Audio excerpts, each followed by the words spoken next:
I'm almost a full minute early today. Yeah. Had a bit of an experience before stream. I think I would like to put it to paper. What is seltzer supposed to taste like? It's very bizarre as a topic to start today, but I genuinely am very confused. Because I had, for some reason it was in the fridge. It was a strawberry watermelon seltzer. And, hi Cricket, how are you doing today? It's just, I need to get this out of my mind. What is seltzer supposed to taste like? Because I had a seltzer today. And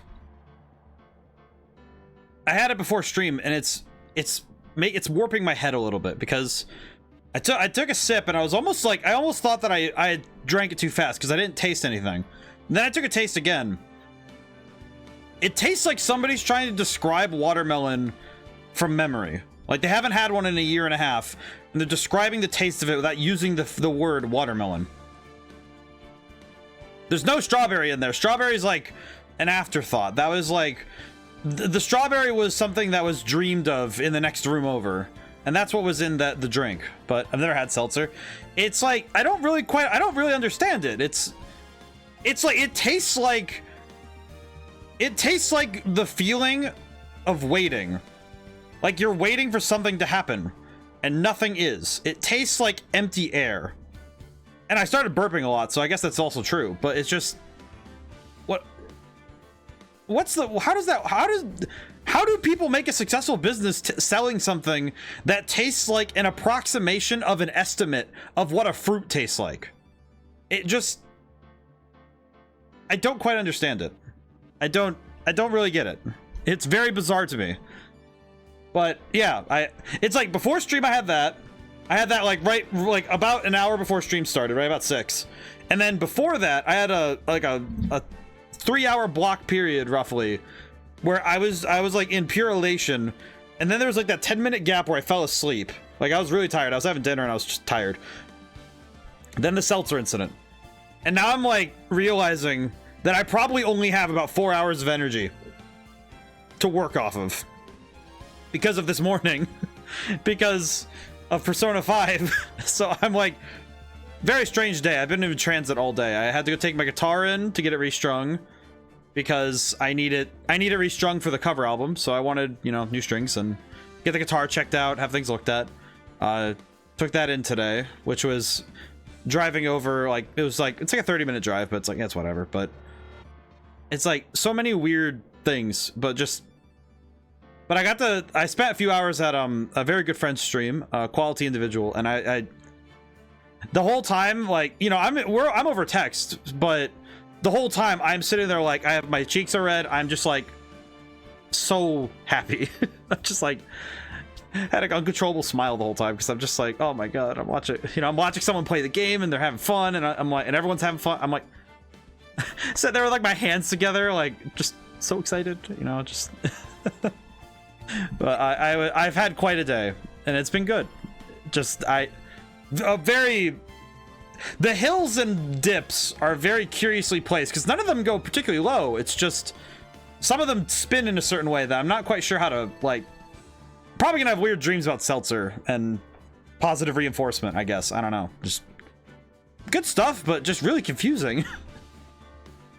It's like I remember that was the same thing I felt about LaCroix, because I tried LaCroix once, and it's like LaCroix tastes like somebody who doesn't know what fruit are, what a fruit is, trying to make drinks that taste like fruit. It also tastes like TV static, which is, I wish I knew how they condense the flavor of TV static. Okay, all right. Before I load this file, let me try and remember what I did last, because we have so we're on case 2. All right, actually, I'll load up the file. I should probably I should load it up and use the court record as my means of figuring it out. Let's see, because I know we found out about Mask to Mask, and he left a calling card before making his grand thieving of the urn from Korean Village, and it was a very interesting case because the ace detective got hit in the head with a sword. And I need to turn this down a little bit on my end because that is quite loud. But and we got a fair bit of additional information, like this blackmail letter found in Ron's room, as well as Ron's wallet found at Larry's workplace. And this was in Ron's wallet. Opens the security CEO's office, leaves the record when used. Okay. I remember last time also we got to meet Desiree Delight, and we also got to meet Ron Delight, who is at the detention center right now, I think. No, he's gone. I think I was still trying to get information out of ya boy here before I didn't touch any of the wallet, did you? He's gonna be a victim of robbery himself. That's right, he was trying to hit on someone's wife, and it made me very mad last time. So I'm trying to figure out what else he... Hey Larry, what about this? What? If you got something to say, then say it already. Oh, blackmail letter. You know anything about this? What? I don't know anything about Alexis, and that's the truth. What? I can't believe you do this to me. I thought you were my friend. $50,000, I don't have that kind of money. No, you don't understand. This blackmail letter was sent to Ron Delight. Ooh. Man, you scared me. Almost had a heart attack, you idiot. Larry, I'm surprised you have a functioning brain in there. Wait, I'm the idiot. Man, I was totally confused because it says KB Security right in the envelope. Yeah, so what? That's where I've got a part-time job at KB Security. Wait, what? So someone at the I was like, I should really find out more about this KB Security company. Ah, I see. This is what I missed. I didn't show him this because I didn't think he'd do anything with it. Interesting. Okay, good to know. KB Security, the company in the blackmail letter. You know about it? That's where I work. Yeah, in fact, I'm on the job right now. Huh? So what are you doing here then? Well, the boss is away right now, and you know what mice do when the cat's away. Yes. Anyway, how far away is this company? About 30 minutes by car, I guess. Well, if you find it on the road anyway. Well, the apartment building is pretty close to Lord Taylor, right? And it would take roughly an hour to go from here to KB Security and back. If Ron Delight was at KB Security when the robbery occurred, then... Whoa, then he couldn't have stolen the Sacred Urn. Okay, well, that's the piece of information I needed that I missed last time, so that's good. Steel Samurai theme. Hi, Pearl. Pearls, where are you? I thought I'd go to Lordy Taylor to try and find some more clues, but I'm afraid I've gotten lost. Give me the phone, Nick. Pearly, where are you right now? I was walking along and found myself in front of that person's office. That person, who? That person who doesn't always say his name and always says Svari when he's excited. Oh, she's just over there. That's not too bad. Luke at me, Ace Detective. Alright, I'm a little scared. Aw, poor baby. Wait a second, Nick. What? That phone call just now sounded like a real cutie. Another one of your special friends. But she's 9 years old. Can I just say, Butts, right now? Listen, I thought Hottie was on my shit list. You're 2 tiers below him. I'll invent a second tier to put you in a dumpster. Say goodbye to Miss Delight for me, would you, Larry? Larry, I hope you understand. This game basically removed everything good you did in the last 2. You have been evened out, my man. And by evened out, I mean I hope you know, I just hope that you I hope you're my next case. Just gonna put it that way. I'll see you later. I'll be late. I'll see you later. I'm out of here. I'll go find that nose man. But yeah. It's been a good day. I may be a bit I'm frosty with I'll continue to be frosty with Larry Butts until he redeems himself, because Larry's flanderization hurts me. Honestly, they really ran him to the ground for no reason. See, my problem is that it's twice as painful for me because that sense of humor immediately hits it. Just like, it's already bad, but as a personal note, like, even if I take it critically, it's not good writing. It's just not good writing for Larry. But taking it personally, like you know, just taking it as a personal, from my own personal standpoint, it doubles down on how much I don't like it. You know, it's like, oh yeah, no, this is not cool. I don't like this at all. Because this is exactly the kind of humor, like this stuff, and like overtly being NSFW for no reason. It's one thing to make an off-color joke now and then, or to like, oh, I'm gonna make a joke here, but it's another thing to just be like too much. In this game, it's kind of like this particular type of humor, like, yeah, the flanderization, I genuinely makes, just like, it makes me hostile, if is the best term to put it. Hi, Pearl. Ah, Mr. Nick, Mystic Maya. Pearly, there she is. Never thought I'd see you. Oh, she's 9. Aw, poor baby. Babby. So is Mr. A's detective out of the office? Yes, when I arrived here, there wasn't a single soul in sight. Say, Nick, doesn't it look like something's changed since we were here last? Hey, look, he's got a bag. He's got a bag. This bag, I'm sure it wasn't here before. Looks quite full. I wonder what could be in here. Hey, Nick, come on, open it up. Hey, wait a minute. We can't just open his private property. Don't be such a fuddy-duddy. It's an important investigation. That's true. And truth be told, I am kind of curious. Well, what's in there? Hang on a second. I'm taking it out now. Whatever it is, it feels kind of hard and smooth. Oh, hello there. What are you doing, sir lawyer? Shocked to see a servant of the court, ignoring the law so flagrantly. I'm really sorry. Might I maybe do it? Nick, I can't believe you. Gentleman never uses his lady as an excuse for his own poor behavior. The real question is, can you afford to waste time lollygagging about here? What do you mean by that? Perhaps I should make myself more clear. Tomorrow's trial. Zvari. Ah, yes. Shall we say the figurative? Sir William will be dropping his panties before lunchtime. What?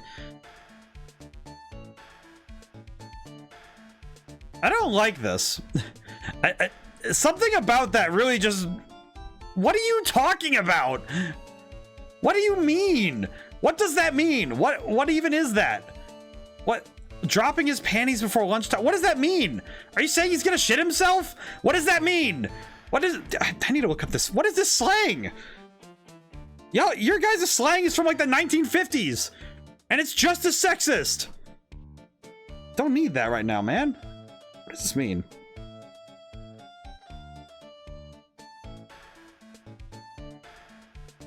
I have to Google this nonsense.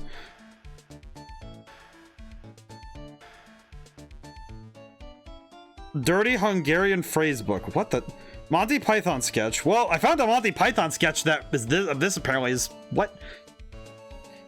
Drop your panties, Sir William. I cannot wait till lunchtime. What the? Is that supposed to be a reference to Monty Python? Because all I'm getting is Hungarian phrase book from Monty Python. What the? What does that mean? Is this supposed to be a what? Wow, Nick, sounds like it's gonna be really exciting. I genuinely just want this case to be over. It's been a while since Damask's identity. You have taken a step down the path of foolishness. Trying to defend a career criminal deserves nothing less than the death penalty. Hey, last time I checked, no one knows for sure that Mr. Delight really is Damask. My dear lady, times may change, but people sadly do not. Well, you will understand when you are more mature. What's gonna happen at tomorrow's trial that's so dramatic? Do you know what your biggest mistake so far has been, Mr. Sir Lawyer? It's becoming a lawyer in the first place. That certainly sounds like a big mistake, Mr. Nick. Tomorrow will be the day that I, Luke Atme, will take the stand. And then, Zvari, my testimony will prove to be the undoing of the lot of you. Yes, all of you. I will mask you as the thief's co-conspirators. Atme, you're not that good of a liar, so I don't think that's true. You're quick on the defensive, I see. However, it is not I that is your greatest enemy. It's a more dangerous threat you will face during the trial. What are you talking about, dude? If you truly are who you say, then sure you've heard of him. His name is Godot. Oh, hey. Oh, yeah. Oh, wait. No. Not this one. Godot? You mean the... It's not surprising the spirit medium has not heard the name. Godot, the prosecutor whose equal cannot be found in this country but in heaven. Godot, a legend or a myth. Men pin a lifetime of hopes on the chance to simply meet him. Prosecutor Godot. But the best prosecutor in the country isn't Godot, it's Mr. Edgeworth. Isn't that right, Nick? So surprised such a spirit medium and such a devil know nothing of this, but ace prosecutor Miles Edgeworth is currently traveling abroad. In fact, it was Mr. Edgeworth who acknowledged Godot as the best in this country. You agree with that? Most certainly. In fact, you could call him the Luke Atme of the prosecutor's office. I will not, because that would be slandering Godot. Well, that's good to hear. The prosecution has a fighting chance tomorrow. Mr. Nick, is this Godot really that strong? I seem to remember hearing about someone like that. I don't really... You'll spend their entire lives idly waiting for his appearance. Looks like we're done investigating for the day. Sir Lawyer, the stage has been set and all the pieces are finally in place. What remains now is for the dance to begin. New prosecutor, an ace detective, and a thief. This will be one tough trial. This guy's definitely the criminal. Like, I know this might be me just kind of jumping ahead. Like, I don't know for sure. But like, because I'm making assumptions here, but there's no way that this guy really actually thinks this is mask to mask. If he's actually an ace detective, he would not be thinking this idiot is like, look at Ron. He is not a thief. Kind of a dork. Hey Nick, what is it? Is something wrong? Nah, but do you see all the people here? It's crazy. Oh, check out the mask to mask glossy I bought. You bought this? Where did you buy this? Where did you buy this? From the little tents in front of the courthouse. They have all sorts of things for sale. You know, I'm a sucker for this kind of stuff. Why are they selling stuff outside the courthouse? Come on, I'm guilty. Throw the book at me. Oh, Mr. Wright, you made it. Oh, poor baby. Wait, question. I want to see this really quick. Your sleeves are the wrong color. And so is your jacket, actually. Because that's a dark green. That is a light green. Yeah, I did, but it doesn't look like things are going to get any less ugly for you. Because I did add the criminal. It's at it again. Send the calling card to Lord Taylor, I admit it. But you don't have the sacred urn, right? Well, that's true, but doesn't mean I didn't commit the crime. Normally, when I say of course you didn't, I'm being sarcastic, but you... Yikes. Imagine if they sold marketable photos of Joker in costume during his trial. That would be kind of funny. Admit that I'm guilty, so make sure they give me a village. There you are, Ronnie. Oh. Yeah, see. Well, actually, I really think I should be speaking French with you at a time like this. Leave it all to me, Ronnie. I swear I'll protect you. You see, actually, the thief is me. Ah, poor guy. That would be pretty funny, though. They're like, hey, look at this Phantom Thief picture. It looks really cool. We got some good pictures here. So it looks neat. I tell you something, Nicky boy. I can guarantee that my Ronnie is innocent. If he's declared guilty, I'll be ever so cross with you. Why are you smiling when you say it? Well, if you excuse me, I've got some errands I need to take care of. Counting on you, Nicky boy. Good luck. Be honest, I really don't know whether Ron is mask to mask or not, but there's only one thing I am sure of. He doesn't have the sacred urn right now. Mr. Delight, it's time for you to enter the courtroom. For the time being, I guess I'll have to trust Desiree. And this guy's kind of... I feel like the problem is that it doesn't line up properly, so... Oh, there he is. It's him, the man. The myth, the legend. The coffee. Court is now in session for the trial, Mr. Ron Delight. Defense is ready, Your Honor. God, he looks so cool. What about the prosecution? Are you prepared to... What a stupid question. What did you say? Fine, let me ask you then, Your Honor. Are you ready? Are you ready to pass judgment? Well, no, I'm not. I'll pass judgment after I hear arguments from both sides. Well, if you're not ready yourself, you shouldn't expect others to be. What is... God, I really hope that... Please tell me you're not going to be another Von Karma where you just confuse me. That's a rule to live by. God, it's like... I already know there are so... There has to be at least like 5 pages on fanfiction.net from like teenage girls who really like this guy. This guy is edge. I can... Like, if you only had this 5 seconds to live off of for Godot... God, he is such an edgelord. Oh my God, he's like... It's like I just walked onto the set of Yu-Gi-Oh! 5Ds. This man's edgy. I love him. Who are you? I am Godot. Legendary prosecutor. I've never lost a case. This is gonna be the 3rd time we've broken somebody's perfect record. At least 5 try 200 minimum. Fair.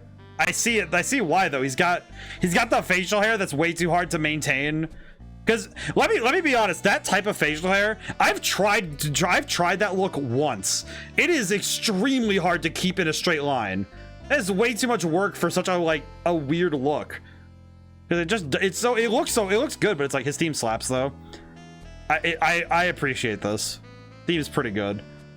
They even got the simulated jazz brush, like the brush hits on the hi-hat. So that's the man. Yes, your reputation precedes you. What kind of cases have you dealt with so far? None. What did you say? Never prosecuted a case before. Never? But you said you never lost before. Exactly. Never lost. I've never won before either. Quite arrogant for a beginner, aren't you? Even the mightiest of redwoods begin their lives as mere saplings. Wait, you've never been in... Wait. but a mask in a court of law. Ah, don't you know anything? No matter the man, we all wear masks, either on our face or over our hearts. You know, we already finished Persona 5, so...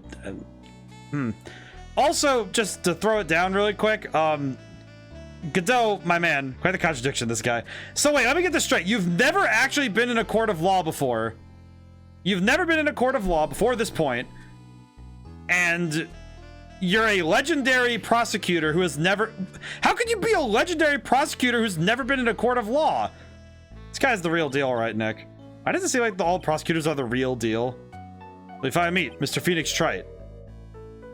Nick, is he a friend of yours? No, I don't have friends that call me Trite. Who is this masked man? Returned from the depths of hell to do battle with you. Well then, Prosecutor Gobo. It's not Gobo, it's Godot, Your Honor. God. I don't know how to feel about this guy, because on the one hand, he's so cool, and on the other hand, how are you this stupid? You just, what did you just pass the bar exam and then say, I'm a legendary prosecutor? Like, what? God, your voice must sound like marbles in a grinder.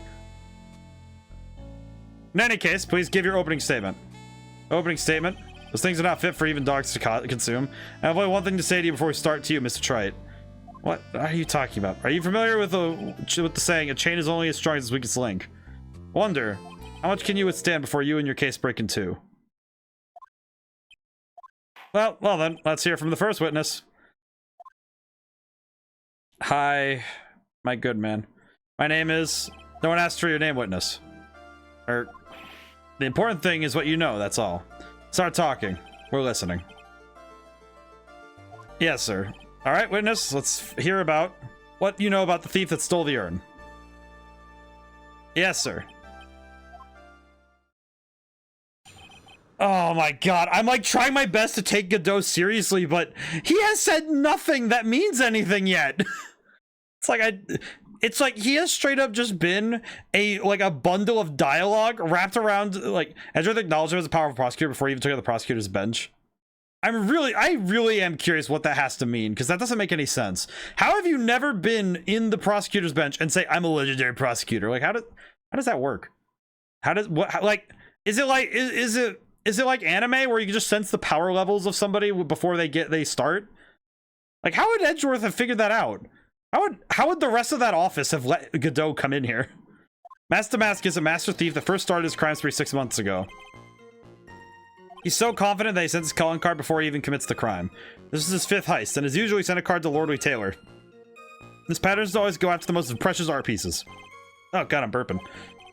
That's why we're sure it's Master Mask, sir. It fits his MO to a T.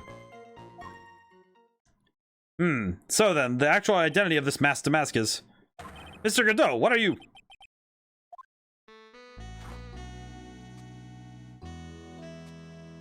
What on earth is happening? We're in the middle of a trial here, Mr. Godot. What is... Blacker than a moonless night, hotter than, more bitter than hell itself. That is coffee. He definitely just burned the top of his mouth, didn't he? Sure, you can grant me at least this much, Your Honor. Please, proceed. Very well. It's only coffee, after all. I'm so lost. He needs his blend. Yeah, he could have gotten it before he started. How did he slide it? Who was sliding it across the table? Who slid that across the table for him to catch? Better than a whip. No, it's better than a whip for sure. But I'm so confused by the nature of where... How did he make it slide to his hand? How does that work? Who slid it to him? Did he slide it to him? Does he have telekinesis? Does he just summon coffee mugs? What? You can't be letting him slide this early in the trial. Proceed with your cross-examination, Mr. Wright. Well, Nick, what are you gonna do? As long as they haven't brought up Mr. Delight's identity, all we could do is show that it wasn't Master Mask who stole the urn.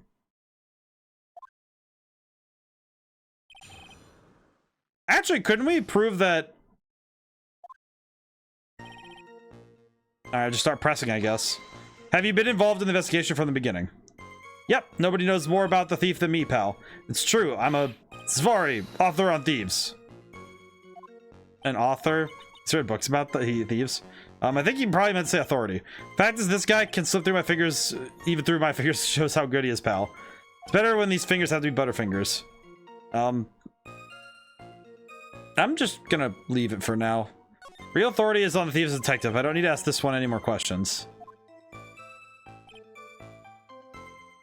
I'm still trying to take in the notion that Godot is... I really want to see what Godot's actually capable of, but I feel like it's because... I think the trouble is that whenever the game introduces a new... We have to build up, like, a new prosecutor. We have to build up the rapport between us and that prosecutor. And that can be kind of weird because it means we have to basically learn the chemistry between Phoenix Wright and this new prosecutor. Which isn't always... Like with Von Karma, the chemistry was certainly something, but it wasn't, you know, super great. But with other characters, it's different. So with Edgeworth, it's really good, but I'm very curious what it's going to look like if... I'm really curious what it's going to look like with Godot, with this man. Of course I have. Except the person in charge of the treasure exhibit never brought their card to the police, so I didn't see this one until after the crime occurred. That's because Detective Atme stopped Miss Andrews from taking it to the police. Was the calling card that Lord Taylor received authentic? Well, all the cards have one common identifying feature, but we're not releasing that information to the general public. But you're absolutely certain that this card is real. I'm just gonna say it out loud, but I bet he's talking about Master Mask's emblem. I'll just keep pressing. His fifth heist, and your fifth screw up, huh? Objection, pal! That ain't fair. Maybe you could say I screwed up 4 times. This last time wasn't my fault. I didn't know about the calling card this time. You of all people shouldn't be chuckling about this Detective Gumshoe. Hi, hey Julian, how's it going today? We're just getting into the court proceedings for this day of the case. Just want everyone in the courtroom to know so if you ever get a calling card for this guy, don't call some stupid private eye. Call your local police right away. Got me? Looks like he's really got it in for Detective Atme. Well, Detective Atme's also a punk, so I get that. We're doing good though. His pattern is to always go after only the most precious art pieces. Art pieces, like what, for example? Well, his first target was the famous Tear of Emanon. What's that? Some kind of especially salty teardrop? No, sir, it's a blue diamond, a single rare diamond. Next was the Crown of Bongora. Bongora? What do you mean, Bongora? That thing definitely... The Crown of Bongora.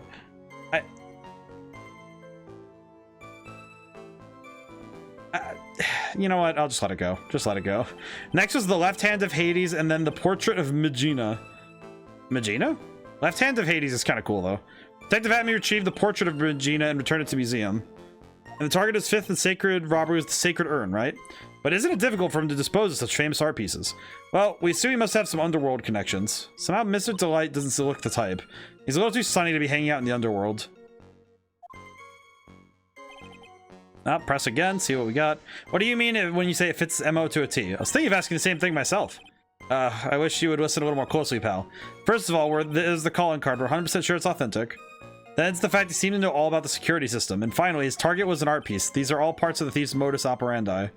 So since this robbery seems to fit all these conditions, is the game video delay? You read the text before it appears on the screen? It might be. I know sometimes it's... I know the video sometimes is a little weird. I don't really know how to... Sometimes it's not delayed at all, and sometimes it's very delayed. And I'm not quite sure what causes it to be delayed or not delayed. If I'm being honest, I really don't know. Do I have a means to... I feel like if in theory, it's either I delay my voice by half a second or delay the game's audio for half a second, or do both. I'm not actually 100% sure how to sync that up. I haven't done enough testing to get it consistent, because some games it's really good and sometimes it's really not, and I don't know how to get it so it stops being one or the other. Because some games it's exactly lined up and other games it's not, and it's not... I don't know, it's really weird. Some days it's better and some days it isn't. How bad of a delay is it? Because I don't actually a bit... Let's see, that's right. It means that Master Mask is behind it. Looks like it might be a little bit of a... Might be like half a second? I think it's half a second. It looks like half a second, but... Or a quarter second. It's like just that little bit off. I see what you mean, but yeah, maybe half second. I just don't know if it's, do I delay my, because if I delay my microphone, the visual of my Fox won't match up with it, because I can't delay that one for some reason. I can't delay that particularly well. Yeah, I'll have to do some testing this weekend.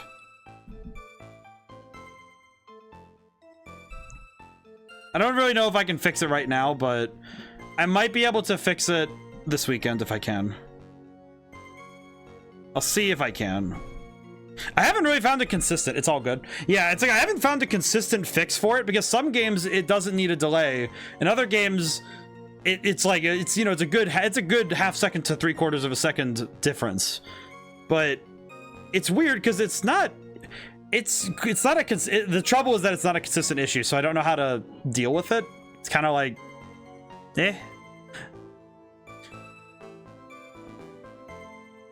And I've never had somebody like who knows how to figure it out, so I gotta figure it out at some point this weekend.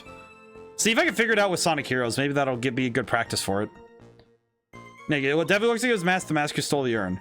There's no real evidence either way as to whether Ron Delight is Mask the Mask, but also the urn hasn't turned up yet, let alone in connection to Mr. Delight himself. So even though we know it's Mask the Mask that did it, maybe for the time being I should try to show that it wasn't. See, Phoenix, I don't know why you're trying to show that it's not Mask the Mask. Why not say it's Mask to Mask, but prove that Ron Delight isn't actually the one that they're looking for? Because I don't think that would work particularly well.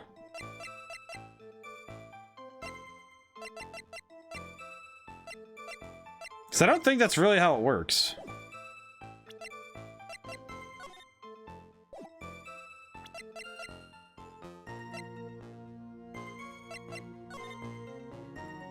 Because I don't really think, looking at the actual evidence that we have on hand, I don't really know why Phoenix Wright is trying to take the angle of prove it wasn't Mask the Mask. Why not prove that it's just not Ron? Because that's pretty easy to prove. So confident. His pattern is always to go after the most precious art pieces. Okay, I am gonna save. Let's see. We're gonna start doing the thing. Time to start using the save files. I'm gonna present the. Nope, it wasn't it. Back it up.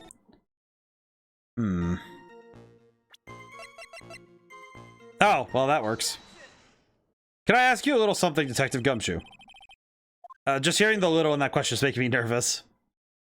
Oh no, my poor boy. You said that.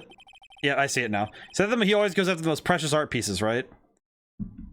I'm wondering though if it's like, because I know it's a video delay thing, and that's what I know it is, because it's a video delay thing, but how to fix that? Yeah, I'll have to figure that out. Because I know that it's a video, I know it's a video to audio thing, and I do not know how to fix that. Might need to just get the next upgraded Elgato whenever I have money, but don't have money yet, so I'll have to wait on that. That's right, pal. Yeah, I see it. Yeah, now I see it. Oh, jeez. It's interesting how it's interesting. Never found that to be that noticeable. Yeah, it's like I think I only noticed the slight difference now because when we're playing action-based games, it's a little less like. It's weird because on action-based games, I don't think anybody notices it, but when it comes to stuff like this, where text appearing on screen and like if there's even the slightest delay, it can show up far more noticeably. But I also think I just zoom anyway, so it might just be that might be part of it. I don't know. Yeah, I don't know, man. I know it's gonna be in my head for a little bit. I need to shake it out of me. Just I know I'm looking at it now. I need to focus. But there's one problem. That's not what he did in this case. The supposed priceless urn doesn't exactly rise to the level of precious art. What do you mean? Yeah, how could you say such a terrible thing? No, I mean from a financial point of view. I mean it wouldn't fetch a good price. Well, Prosecutor Godot, what is the value of that urn? The appraisers I spoke to said they couldn't attach a price to it. And I mean that in the worst sense. So in other words, it was not the kind of item that Mask the Mask would normally go after. If I understand you correctly, Mr. Wright, you're saying that the theft of the sacred urn was not the work of Mask the Mask. Yes, that's what I'm saying. Actually, all I did was point out the contradiction. The argument made itself, but... Well, first of all, we need to get this issue cleared up. Was this last robbery the work of Mask the Mask or not? What do you have to say about this, Mr. Godot? He's sniffing the coffee. This coffee here. My own special blend. Call it Godot number 107. Dude, I don't want to talk about coffee right now. We just left Coffee Dad for the last time last night. I do not want to deal with you talking about coffee right now. Trying to decide whether to cut down on the acidity or the bitterness. Should have hired us the narrator. What platform are you playing on? I'm on the Switch. But I know that the delay thing is a little different on every system. Because I've played on the Switch and there's been no audio delay. Then there's also major audio delay. Same on the Xbox. And same on PC. Well, a little less on PC, but still. Happens sometimes. Should have hired us. Well, maybe Zangers. Also, how are you doing today? I could have been the narrator, but it's pretty good though. I could be. I'm not the. I think if I were to be a voice actor, I'd have to be very specific roles. I don't think I'm. I wouldn't definitely be. I wouldn't be a particularly good Swiss Army knife of voices. I'm good. How are you? I'm doing good. I'm feeling good. I had a really good day. I had some moments where I got a little sleepy, but I did good. It was a good day. Let's see. It's the only thing I've got on my mind right now. Mr. Trite. Why does he keep calling me Mr. Trite? I'm feeling good. I hope everyone's doing well. Let's see. What? If you're really a man, you should clean up your own mess. What does that mean? Sorry, but I don't get what you mean. What do you mean, Godot? What does this mean? If you're saying it wasn't Mask the Mask that stole the urn, then it must be someone imitating Mask the Mask's methods. A fake. A fake Mask the Mask. A fake Damask. Fake Damask? Sounds so ridiculous, but I like it. What the?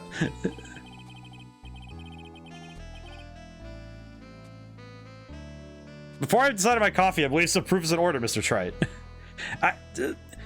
Godot, where did you get that other mug? What mug how are you doing that? Do you just prove that the person who appeared at Lord Terror that night was actually a fake? I just realized what Godot's doing. Though I don't approve of Mr. Godot's behavior, his point is valid.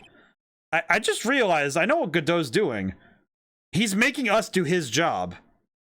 And I'm not allowed to get off this ride. I know where we're going and I can't escape that.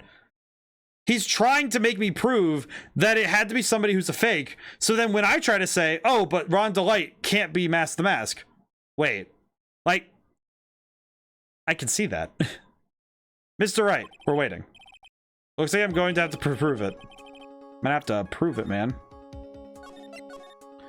I'm just thinking about that now, and it's making a lot of sense now why he would be trying to prove that there's a fake Mask the Mask running around. Because if I prove that, then it makes pinning Ron as the thief in this crime, the crime we're actually trying to get to, the true criminal. I need proof that the person at Lord Taylor was in fact fake Damask. The person at Lord Taylor was in fact fake Damask.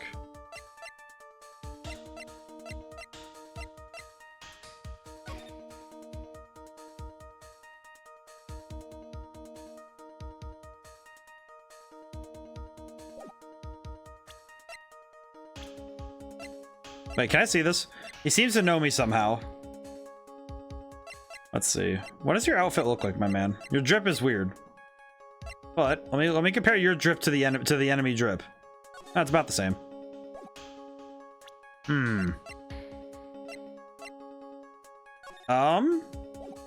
The person in Lord Taylor that night was in fact fake Damask. How would I prove that he was the fake Damask? What evidence here?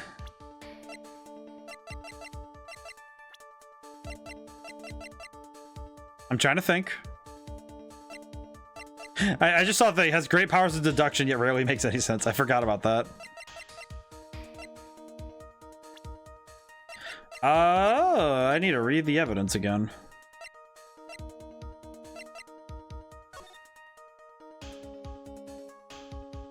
I'm a bit uncertain which piece of evidence I need to present here, but I guess I should start throwing and seeing what sticks. How about this one? What is this evidence supposed to prove? Ah, well, I proved someone here is a fake, alright. Proves that this lawyer is a fake. These prosecutors sure know how to twist a knife. That doesn't even impress. Think it over again. Back it up. Backing it up really quick. Up. I like this. I like the music though. I also just realized why I don't sing, because I just realized that because of that audio delay, it probably would be really weird if I started singing with the music, because there might be a desync. Just caught one of my own behaviors with that. Huh. Has to wait. So.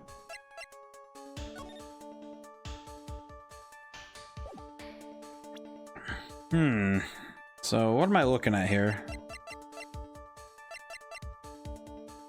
So he was indeed a fake, but how do I...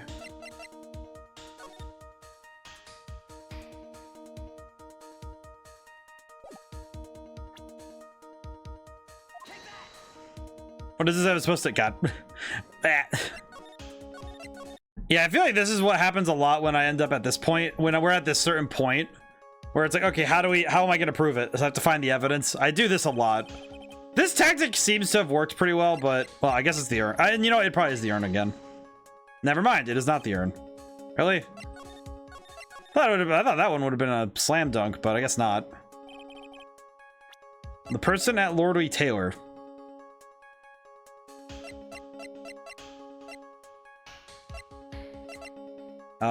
Need to think about how this is gonna work.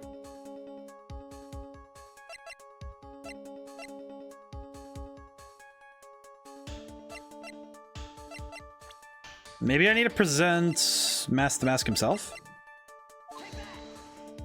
Nope, never mind. Crap. you know you messed up when the music doesn't stop. It's just like, well.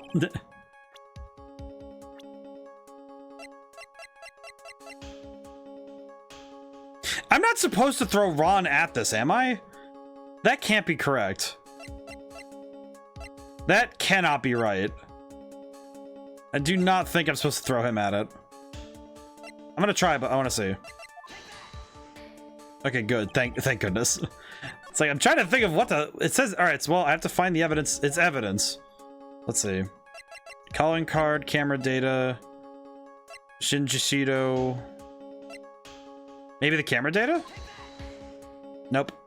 Bleh. Yeah, I'm a little bit... This is one of those things that happens a lot when... If I get stuck, I just throw things at it because I have no actual clue what to deal with.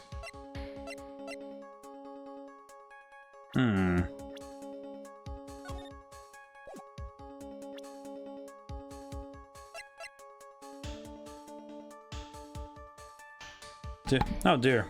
Oh boy. Okay. Maybe this one? The proof is right here. This looks like a photo taken by a security camera. But if you look closely, you'll notice something peculiar about it. Well then why don't you go ahead and show us what it is. Use this pointer and show us just what about this picture is so peculiar.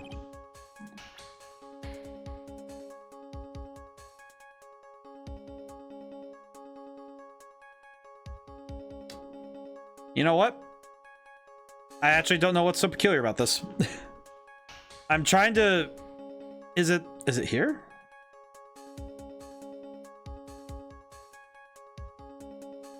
A little bit confusing, to be honest. Crap.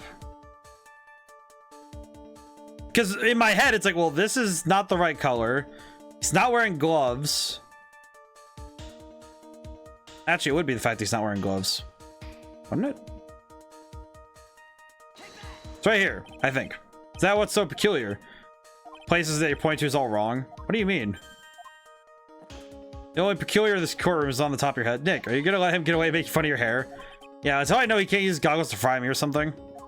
Well, anyway, there is a strange spot in this photo. Still haven't given up, so what is it then? You actually called this out yesterday, I think. Oh god, I have to remember what I did it last stream. not last stream, is it last week, but last stream is it yesterday where I was up for almost 7 hours again. Ugh. Okay, let me think. I think it would have been... Oh, it was his outfit?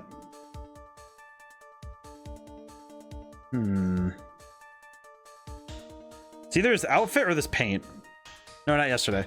Oh, so like, yeah, so the last stream, yes. So it would have been the paint. So there's the paint that I caught on the week before. Yes. Why are you...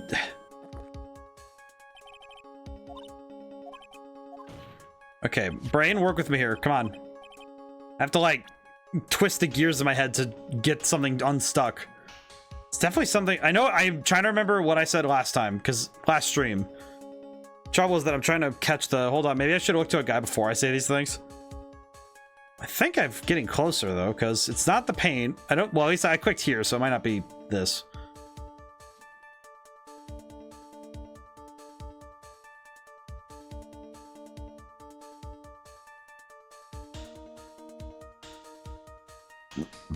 Oh, excuse me. Hat.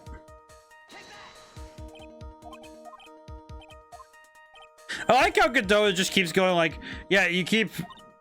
Yeah, I'm gonna keep pointing at it. I feel like mechanically, this one is letting me go a little bit too far without any consequences, but I'm also very confused by this. I mean, my thought was the time, because the thing that confuses me about this picture is that the time is wrong. It's 2 minutes off, or 2 seconds off, rather. Because it says 1 a.m., but this is technically... Well, no, this would be 2 minutes. This would be 2 minutes away from 1 o'clock, which doesn't make any sense, because that would mean that this picture was taken 2 minutes before he came through a door that there's only one timestamp for at 1 a.m., which makes no sense. Maybe it's the pauldron? Nope. How much coffee is he gonna drink before I get through this? I feel like this game has definitely had the most I'm getting stuck moments in both the court cases and the investigations, which I don't know is so far has not been proving to its benefit, but I think it's just because I'm... What here is proving that he's fake? And I can't look at my court info to my court record to check, so I can't particularly check that either. It's just the big paint puddle. I don't even know if that's paint. Like, I don't know if that's like the same paint puddle, because it doesn't look the same as the one that's on. Clicked on the box, clicked on his hat, clicked on his hands, I clicked on his pauldron. Do you ever play the app game Devil's Attorney courtroom game? I don't think I have. Don't think so. No, I don't think I have. It is a costume difference. Yeah, that's what I'm looking at. The trouble is that I don't have the spot the difference picture on hand to point at.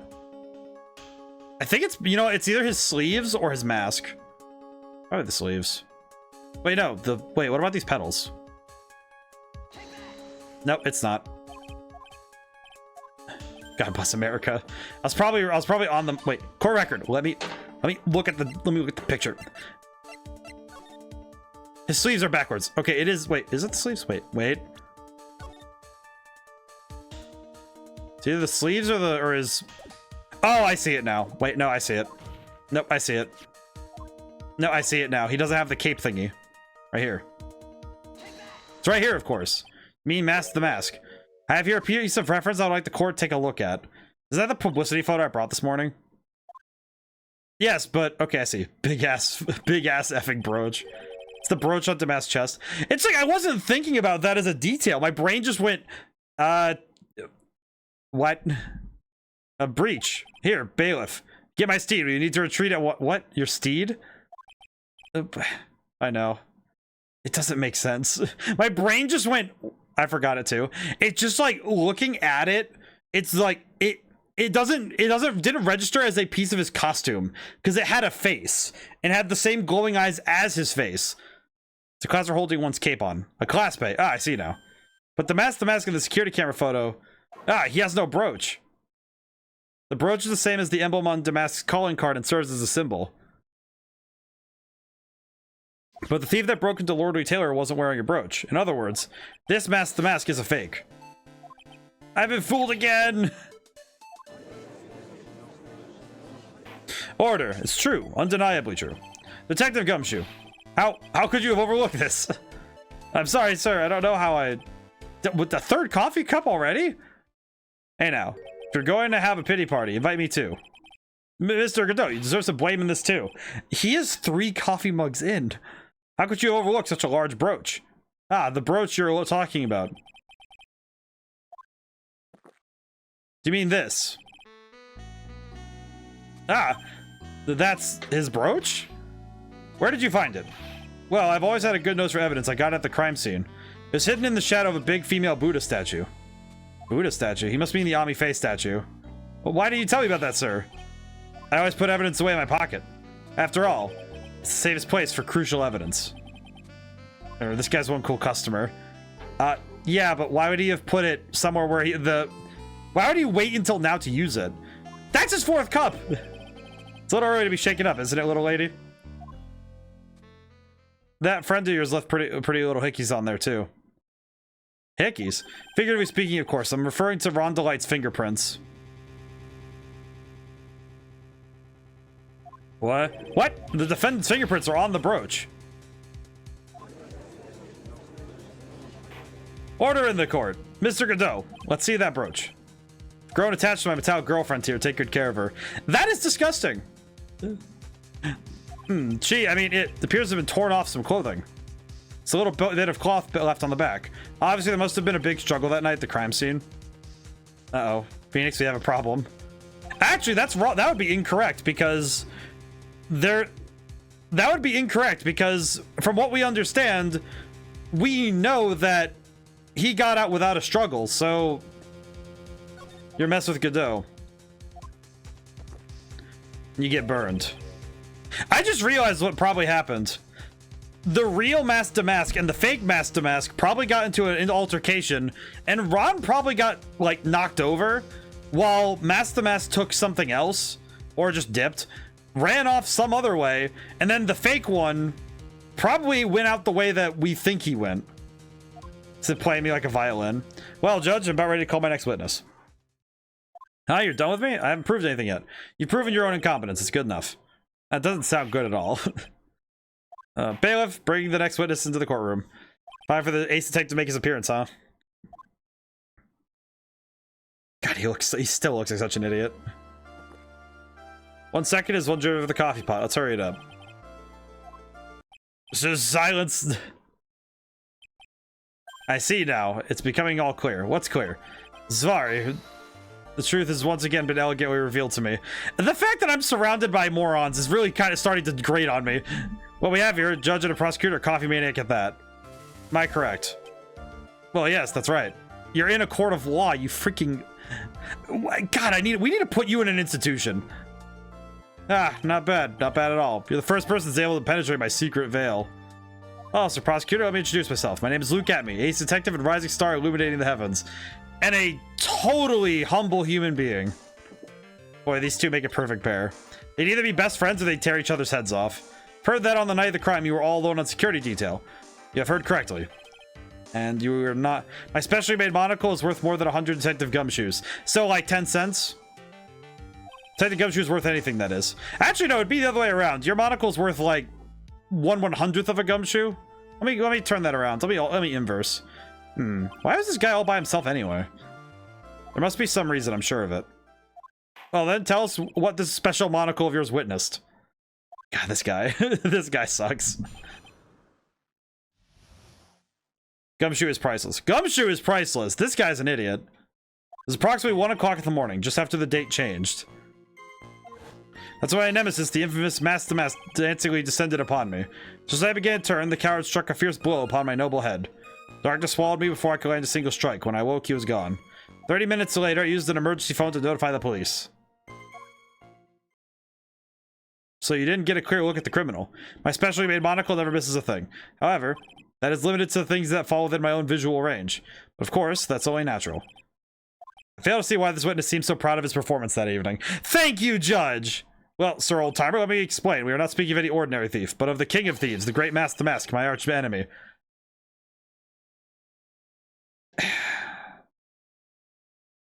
I want to take that. I want to take that monocle and shove it somewhere where the sun don't shine. Then again, I don't think the sun shines anywhere near his stupid face, so I guess it could go anywhere. So my instincts and years of experience tell me. Very well. Proceed with the cross-examination, Mr. Wright. Give me an excuse to insult this man. I want to break his pride. Or his nose. That wouldn't be too hard either. Just after the date change, to my infamous... I'm just gonna do this. You didn't see the criminal's face when that happened. Well, that's the difficult part. How should I put it? Saw his mask. That's the part I can recall. That's not very solid as far as testimony goes. However, fortunately, I had my third monocle, the security camera, at the ready. Captures image perfectly. That should be sufficient, I believe. Well, Mr. Cadeau, do you have a problem with the photo? He said, good. Now let's continue the test. Did he just drink coffee to answer the question? Darkness swallowed me before I could land a single strike. When I woke, he was gone. 30 minutes later. About this 30 minutes. My silver cord was loosened and my soul fled to the golden halls of Elysium. As usual, I have no idea what this guy is saying. He's saying that he was out cold. So, what happened during these 30 minutes? No one can say, Your Honor. The span of time has truly vanished into the ether. Something suspicious about Detective Atme. How could he not have noticed when the thief came in? Also, he says he was knocked unconscious before he could fight back, but that can't be right. It contradicts the evidence. On which piece? The real question is, why would he tell such an obvious lie? Oh, he's trying to catch us in the catch-22. So that would be 1 o'clock in the morning of the 12th, correct? That's an impressive deduction, Sir Lawyer. You were on security duty that night. Where exactly were you at the time? Penetrating question. I was in the basement warehouse near the computer. Near the computer, huh? So then you weren't trying to remain hidden, I take it. Up to this point, I've tried to remain concealed while waiting for the thief. He said the same thing yesterday, too. Gumshoe also said they never spotted the thief at the crime scenes before. Precisely. That's precisely why I chose not to hide last night. I knew that by not concealing myself, I'd be putting pressure on the thief. Because the thief was the one applying pressure on your pigeony head, that is. In any case. I'm gonna just press some stuff. Dancingly descended. From where exactly? Well, from the entrance, I suppose. Where else? So in actuality, he neither danced nor descended. Someone please save me. So how is it you didn't notice the thief? My eyes were looking for the thief's shadow while my ears listened for his footfalls. But even so, the dastardly criminal managed to sneak up on me. While you were looking at the door. His subtly camouflaged cape and soft-soled shoes. I hereby W Ace Dunce. How on earth would you not have seen that? He's in an open room. And he opened the door. Okay, question. Wait, no, I think I did this one. You did? Alright, nope. Question. You said about 1 o'clock, but that's 2 minutes before 1 o'clock, so how does that work?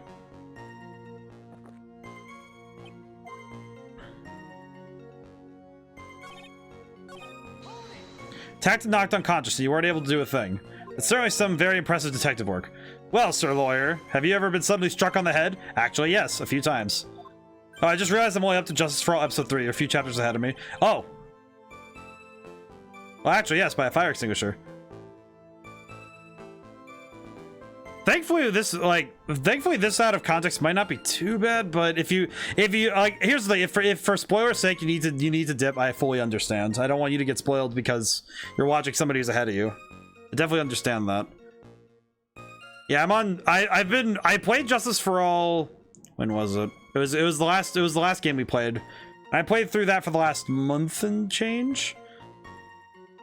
You just started this one a little bit ago. Graciously, we haven't hit anything that's like non-case specific with this, like this stream, but this does give you a little bit of insight into this one. But if you're only on Justice for All Chapter 3, then you'd have some time in between this and that, so.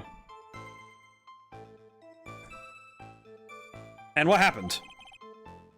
I was knocked out. And you lost your memory too. You see, you have no right to look down on me then, do you? The only reason I didn't lose my memory is because I have more brains to begin with. That's not... He may have brains, but the wiring to the self-reflection part seems to be severed. In any case, that was how I was knocked senseless. And then...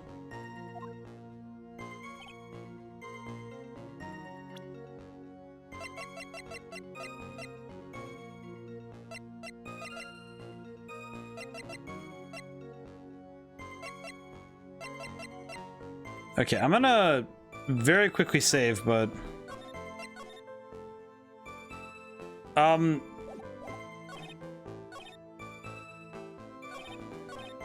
have a question. Oh, wait, is this what I'm going for? Okay, I'm gonna go for this then. Mr. Atme, could you take a look at this with the special monocle of yours? Aha, it belongs to my criminal mastermind, the criminal mastermind, my arch nemesis, Mask the Mask. It is, in point of fact, his brooch. It was found on the floor of the basement warehouse. I wonder how that happened. Ha, elementary, my dear lawyer. Obviously, it wasn't glued on well enough. No, not quite. It clearly shows signs of having been ripped off a piece of clothing. Ripped off? Aha! We can only deduce that the thief struggled with someone that night. That's the only thing I can think of. And there's only one person that was in a position to have a struggle with the thief. The only person that was on security duty that night. You, Detective Atme. Detective Atme, you must have fought with the thief that night. So why did you lie in your testimony to the court? Witness, giving false testimony is a serious crime. No. Wait just a moment, Sir Oldtimer. Don't talk to me like I'm living in a nursing home. I just remembered, Your Honor. I was just confused because I've been dealing with so many cases lately. No, you have not. Now that's lying in court. Your Honor, arrest this man. Your Honor, whack this man's balls. The true measure of a man is the amount of work he does. That's what I always say. Godot, in that case, you're not. In that case, you're measuring very small. Nick, you can only handle one case at a time, isn't that right? You talk too much. Witness. So are you saying that you and the thief fought? I do not believe. Hold on. That's quite enough, Your Honor. Excuse me. Save the big questions for the testimony. That's one of my rules. Indeed, I understand. Luke Atme, completely agree. There. So he's working with the prosecution to get what they want. I see. Very smart. Very cool. It's true I looked away from the door for a brief moment. However, Luke Atme cannot be so easily discombobulated. Unfortunately, the weapon grabbed the weapon from the side and rendered me senseless. True gentleman fights only with his fists, but they were not enough. His first blow struck true, and that's all she wrote. That changes nothing about your... So in the end, you did catch a glimpse of Mask to Mask. Correct. It was during his third crime that he struck me from behind. Seems that my memory had become a bit jumbled, so to speak. Well, that's certainly understandable. I myself always get confused about which testimony goes with which case. That can't be good. Wait, I have a question, Luke. Mr. Atme, I have a question. How? Indeed, it's true I looked away from the door for a brief moment.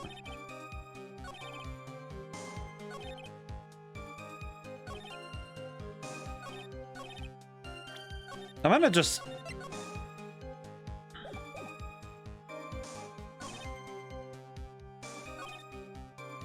Looked away from the door for a brief moment. Okay, I want to look real quick. What did you look at? So why did you look away from the door anyway? In addition to the camera, I had prepared a variety of other sensors as well. The alarm on one of those had gone off, so I had to check the data. That's why I went to the computer. Elegantly, of course. So you were momentarily vulnerable when you were working on the computer. About the sensor, actually. What kind of sensors are you talking about? There are other places in the basement that someone could enter and exit from. There are air conditioner duct, sewer pipes, and a cat door as well. Hooked up heat detecting infrared and ultraviolet sensors to each of them. It's a lot of hardware. Is it all yours? Lord Retailer department store is kind enough to provide the monitoring hardware. Naturally, the security camera that took the photo belongs to them as well. In other words, he couldn't have rigged the equipment, huh? Has that cleared up any of your doubts you had about me, Mr. Lawyer? I'm gonna ask about the computer.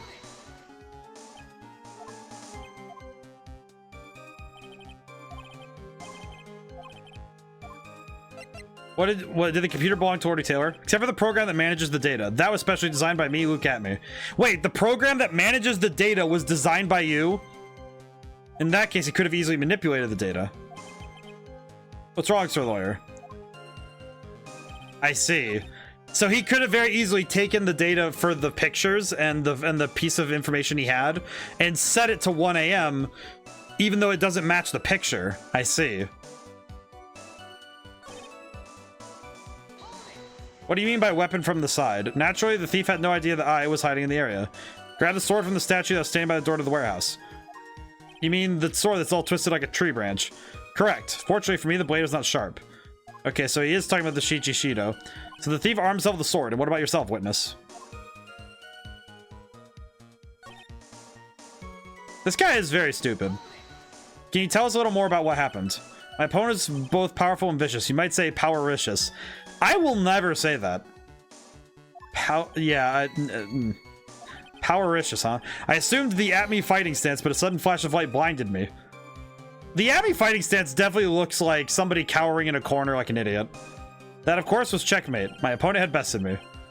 What do I do? Should I ask more about this? You were blinded? So what was this flash of light that blinded you?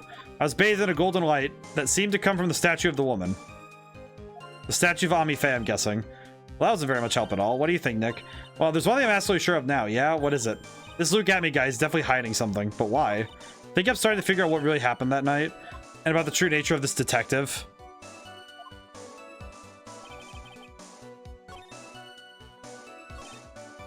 I'm gonna ask something really quick here. What does that mean? Discombobulated. Young people these days, they really irritate me. They allow perfectly good old words to die while everyone forgets what they mean. Sorry, but what exactly does it mean anyway? Now I've forgotten. What was I saying? Jeez, it's better when old people who forget what they were saying 5 seconds ago. Well, it looks like you cleared that up. You can go with your testimony. What do you mean you cleared that up? I got no answers from that one. Well, I'm gonna ask. A true gentleman only fights with his fists. You have that much faith in your own fighting abilities. But of course, in college, I was the second in charge of the boxing club. The second in charge? I'm sorry if I failed to find that appropriately impressive. However, my opponent was in the ring this time as my arch nemesis, Mask to Mask. This guy's a real piece of work. Are you telling me that being the second in charge of a boxing club in college? Where do you go to college? Clown school? Like where you definitely went to McDonald's University. You went to McDonald's University for sure. What is this? What is this at me fighting style? That's a trade secret. I really can't say more, but I suppose I can tell you if I absolutely must. The main thing is to put your back to the wall. That way no one can get behind you. He went to pizza boxing college. That's it? That's the at me fighting style? Well, Mr. Wright, what about that testimony? It's very important. Of course we learned. We learned to detect the secret of the technique after all. Yes, indeed. Remember to use it if I ever take a walk alone late at night. And I can see you eyeballing me like that. It's creeping me out. Add it to your testimony.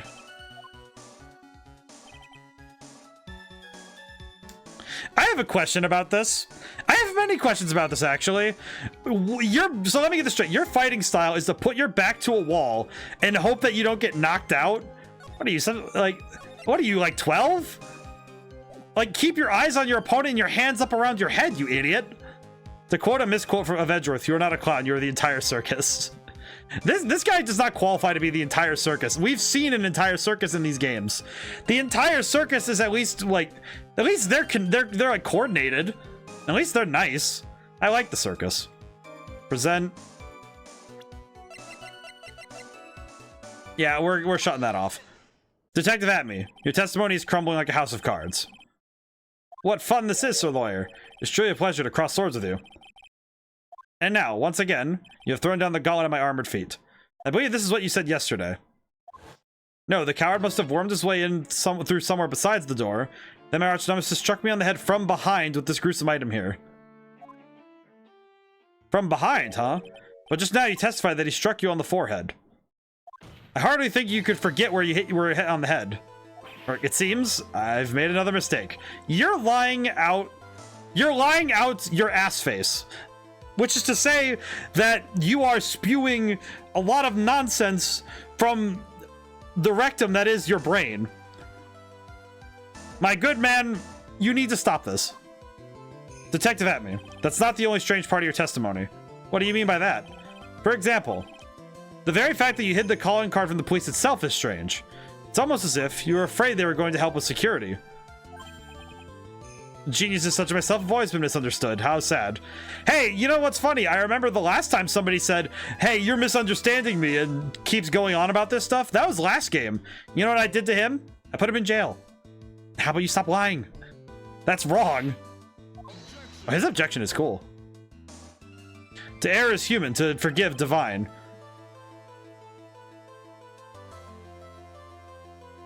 And to slap you like an idiot for quoting that over and over again is also divine. That's called divine punishment, you freaking idiot. Yeah, oh yeah, it's forget. Oh, but to err is human, but to forgive is divine. Yeah, you know what? Sometimes you don't just go around forgiving everybody just because they're idiots. Come on, humans aren't machines. They have souls, feelings. I am feeling a lot of ire right now. They live, they die, they love, they hate, and yes, they even make mistakes. Godot, oh, shut up. Hey, hold on. It's not as pretty as that. Well, really? What is it like then? Always chase a riddle down to the end. It's one of my rules. This is it. Okay, here we go. This might just be my chance to turn things around. Mr. Wright, what exactly is it that you're asserting? Very well, Your Honor. Defense asserts that... God, this is what I want to say. This is what I want to put down. I'm not really sure what to throw down, but God, is it funny to think about throwing Mr. Atme as the mask. That would be such a wild turnaround, because that's what I think. But I don't think that's what I need to... I don't think that that's what I need to throw down, but it really feels like I want to.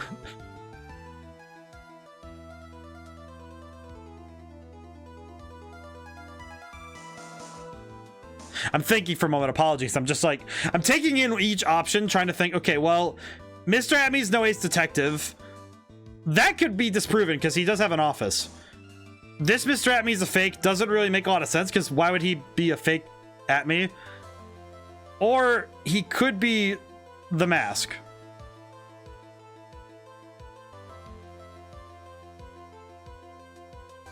But I'm trying to figure out...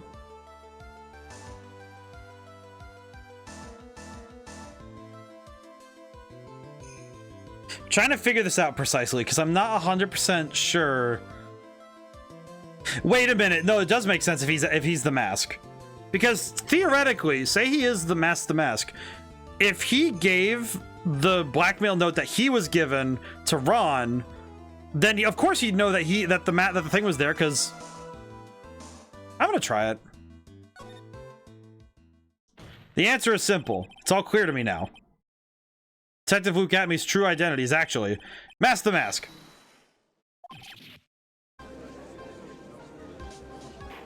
Order of the court. Mr. Wright, what is the meaning of this? There are too many unnatural parts to Mr. Atme's story. He says that he was hiding at the crime scenes, which is why no one ever saw him there. And then, in his last case, he manages to outperform Detective Gumshoe and the entire police force to miraculously retrieve the stolen treasure. That's because I analyzed the crime scene data and made an exquisitely elegant deduction. I picked up clues that the police overlooked in order to arrive at a... I mean... Oh, please, that explanation is far simpler than that, Detective Atme. The truth is that you are, in fact, Mask the Mask. But Mr. Wright, this photo, it clearly shows Mask to Mask. This security camera belongs to the Lord Taylor department store. He shouldn't have been able to manipulate it. He didn't need to manipulate it. He gained access to the warehouse under the pretense of providing security. And he simply dressed up as the thief and stole the urn. So, the ace detective is actually an ace thief. Is this true, witness? I'm gonna save really quick just because I am so fascinated by this move. Aha. He is laughing like an idiot. Master Max MO is pure genius, and so am I. You're very clever to have come to such a conclusion. I am impressed, sir lawyer. What? Witness, you're admitting it. Nick, now's your chance. Yes, time to put the last nail in this guy's coffin. Detective Atme, when you assume the thief's identity, what?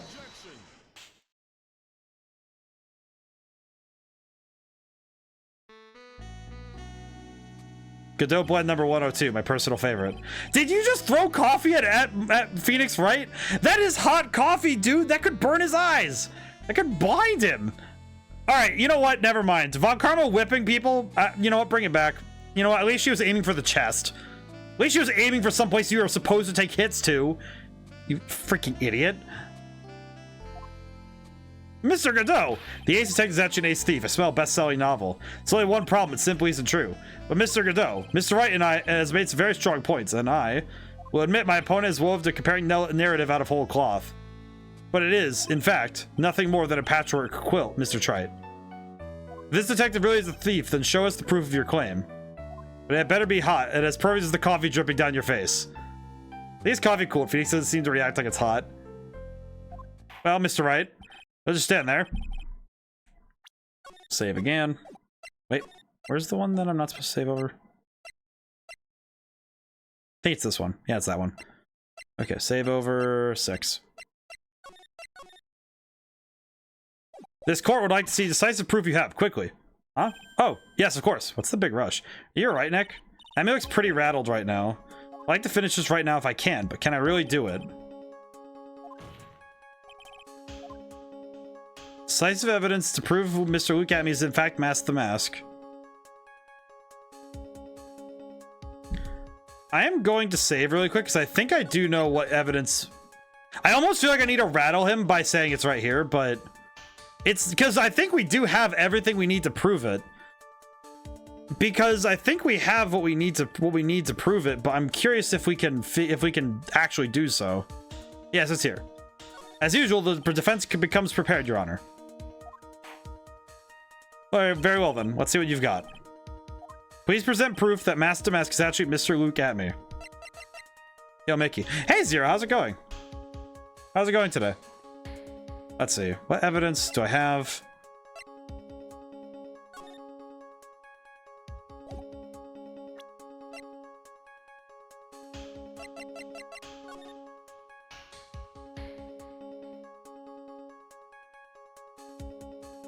Did you know Phoenix Wright has a twin brother?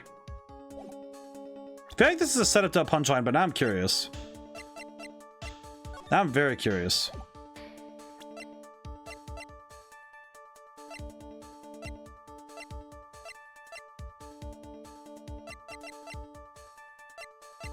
If he actually has a twin brother, that would be interesting. Okay, his name is Phoenix Left. Bye. Just comes in, drops Phoenix Left. I see. Most impressive. Reasonable. It's pretty good though. Let's see. I feel like it's this one, but and their cousin Phoenix Down. Also hi. Hey, 8 Games of Pizza. How's it going today? Phoenix Down, Phoenix Up. We got Phoenix Diagonal. Phoenix. Wait, can we get more complex with the like Phoenix Air Hado, like with like fighting game tech? We do like the Hadouken input. Phoenix Hado. I think it's this camera data. Phoenix Down is some attack from somewhere. I think Phoenix Down is an item from Final Fantasy. I think, in my opinion, I think it's the camera data. All right, the revive thing. Yeah, I think Phoenix stuff for revive items is a very good move. Love this world where people with relation are connected by first name rather than surname. Yeah, it's just like we're gonna connect them by first name instead because it's way funnier. Here's your proof. What do you think, Mr. Godot? Looks to me like Mr. Trite is still a mite sleepy. Perhaps you'd like the big mug of my special Godot blend. Well, no thanks, I'm fine, really. Okay.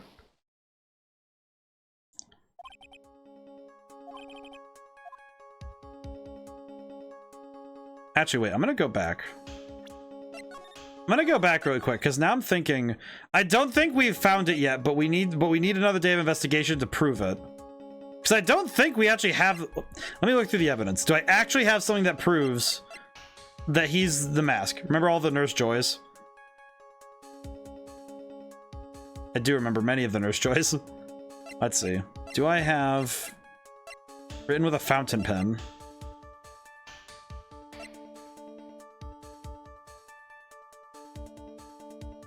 I think the other thing would have been the security photo. I think I will try it really quick.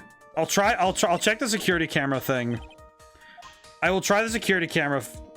I'll try the security camera footage angle. I'll try this angle. Here's your proof. What do you think, Mr. Godot? Crap. Okay, so it wasn't. Okay, so it wasn't those two things.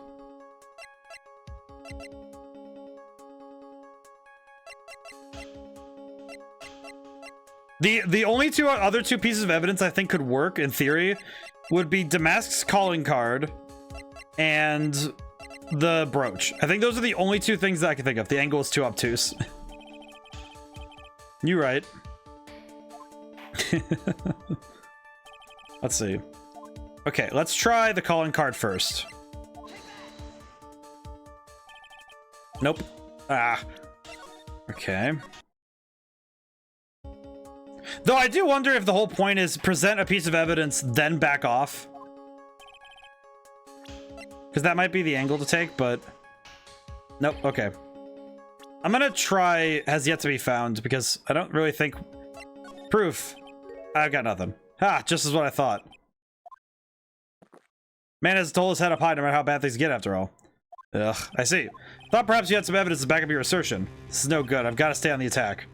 Never get another chance to prove that this guy's a thief. Don't give up, Nick. Think harder and try again. It's no good. I'm just not ready yet. But are you gonna just give up and let us lose this? So you've come to your senses, have you, Sir Lawyer? I can't think of a counterattack at all. Hold it. What? Who? Who are you? That doesn't really matter now, does it? Miss Delight, what are you doing here? Nicky boy, the thing you've been looking for, I think I found it. You mean that bag? No, not that bag. What's in the bag? Well, that's the sacred urn! Nick, it's the urn! Wait, did she just break into someone's house? Order, order, order. You, madam. That urn, where did you find it? You'll never believe it. It was in the office of Mr. Fancy Pants Ace Detective Luke at me. Wait, Desiree, did you just break into someone's office to steal that? Oh, Desi, you're the best. You broke into his office and took that from him? You know what? You're best girl now. You know what? You get best girl status, Catwoman. Well, how do you explain that one, Mr. Atme? Even you are gonna have a hard time weaseling out of this one. Ha, pathetic.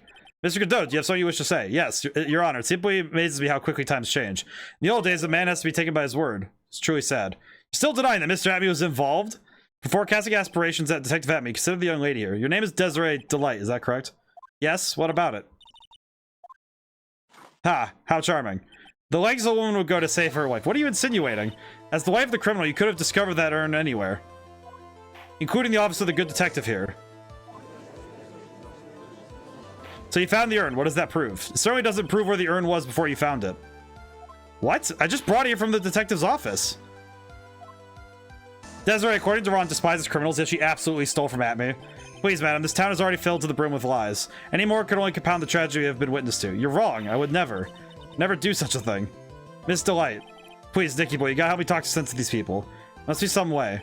We gotta prove that the urn was actually in the Atme Detective Agency.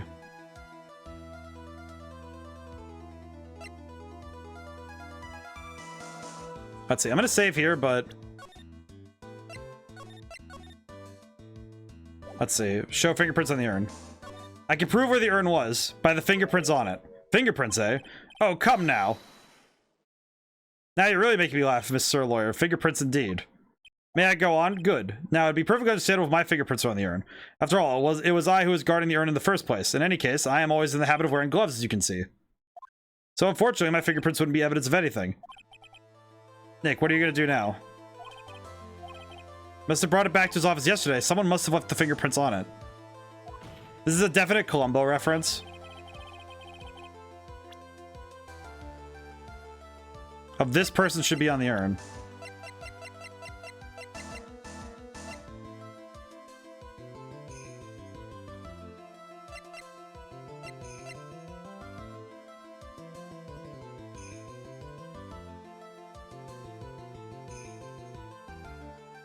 Actually, I think Adrian would be the one I'd go for.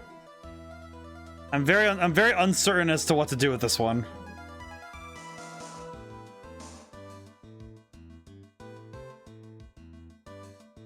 This one feels really confusing to me.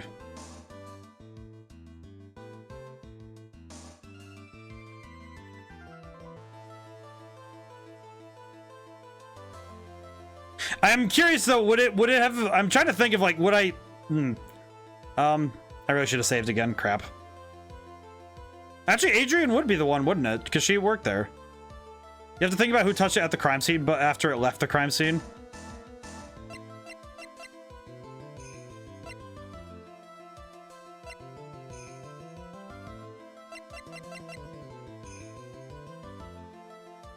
So it couldn't be Luke at me. Not everybody touched it at the crime scene after it left. Would have been Matt. Well, it's either, well.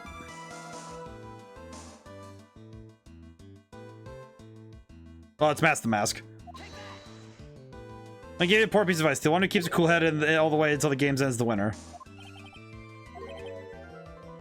Not gonna win the game with that answer.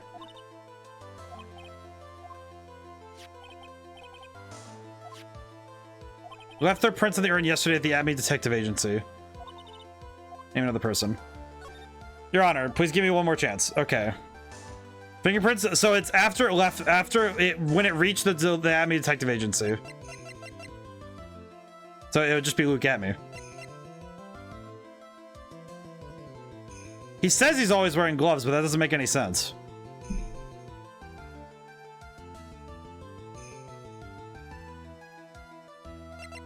Yeah, it would be him. No, for okay, I'm backing up.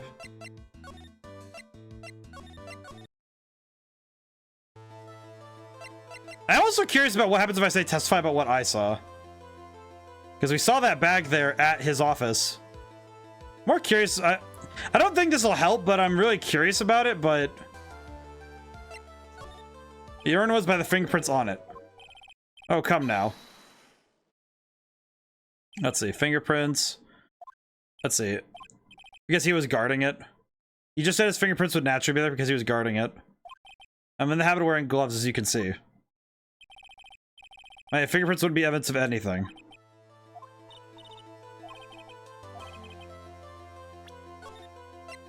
Alright, this one. We'll use this one, and we'll use 7 to go back if we need to. Sure, someone must have left their fingerprints on it. He just said, well, that's the thing. His fingerprints would naturally be there. Why would his fingerprints be there? Why would his fingerprints naturally be there if he's always wearing gloves?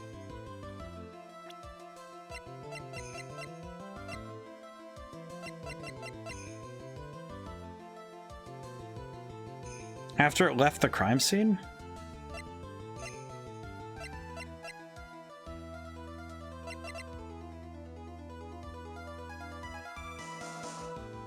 Oh, doy. No, for wouldn't it? Well,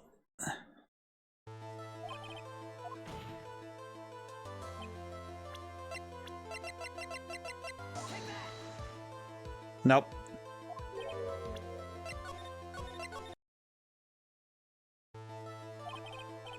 My brain is so lost on this because it's like, well, I've already ruled out all the people who make sense to put it on. I put Ron, I put Desiree, I put Luke.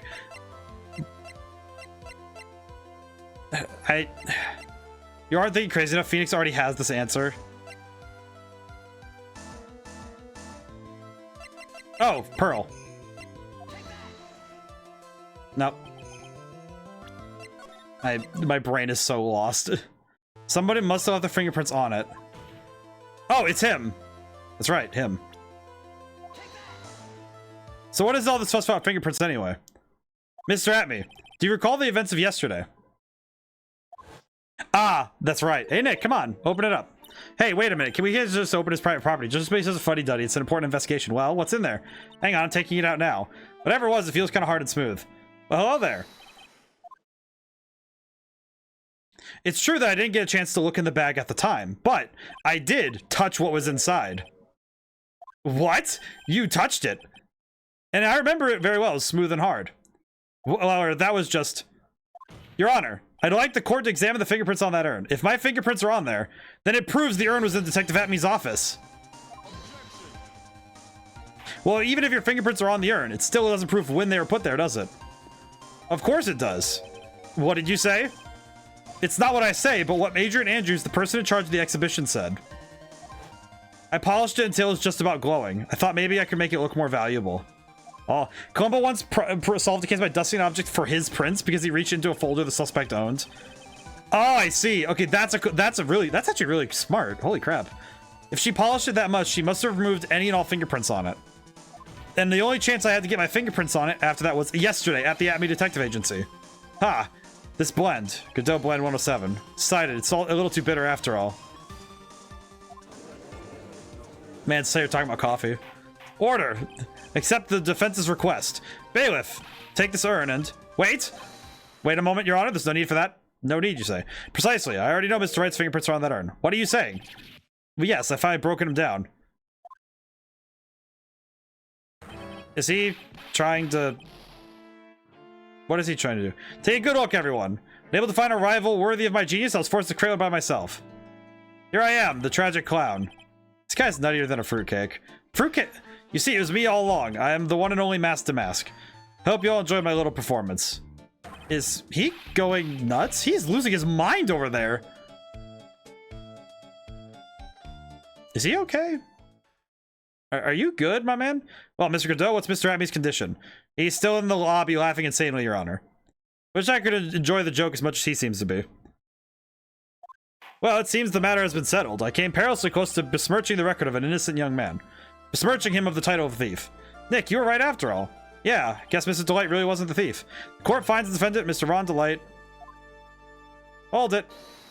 Oh, boy! You're wrong. Wrong, I tell you. Or, I mean, not exactly wrong, but not right in what I was really trying to say. Oh, no, he's not. This can't be happening. Dude! You were just exonerated of that crime.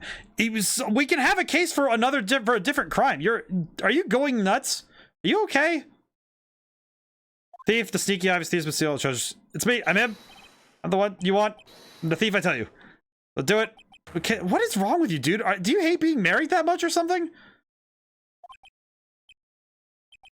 I don't know what kind of kangaroo court you all think this is, but true identity of these has already been proven. Please hurry and pass judgment. What are you talking about? I already confessed. Oh my god, what is up with this guy? Mr. Godot, don't just stand there drinking coffee. Ah, hey there, Mr. Thief. Yes, sir? If you're really a man, then clean up your own mess. I'm sorry, I'm afraid I just don't have any idea what you mean. If you are Mask to Mask, then prove it. That's what it means. Yes, sir, I'll be happy to. Says I'll be happy to, Nick. It's kind of cute. He's 100% committed to his fantasy. Good boy. Just remember one thing. A boy only gets one chance in his life to become a man. I know that. I won't fail, I swear. Okay, then. Talk. We're all listening. Oh, well. Let's all have a listen to this confession. Well, now we have to break down his confession. Truth is, I've been Mask to Mask all along. I mean, you can't prove that I'm not actually Mask to Mask. I have an alibi for the night the urn was stolen, after all. I donned my costume that night and dancingly descended upon the scene of the crime. Look, you can see me in the photo. It's right there. It's my brooch. I snagged it on the door handle and got torn off. That's all.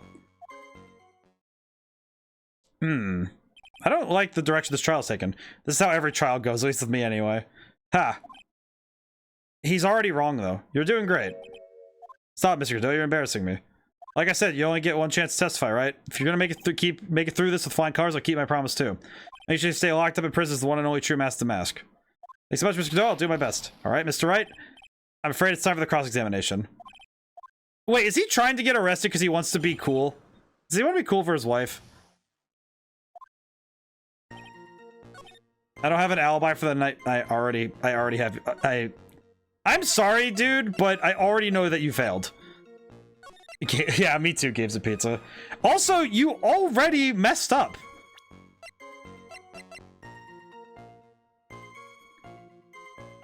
Yeah, you're already wrong. He's just actually feeling guilt.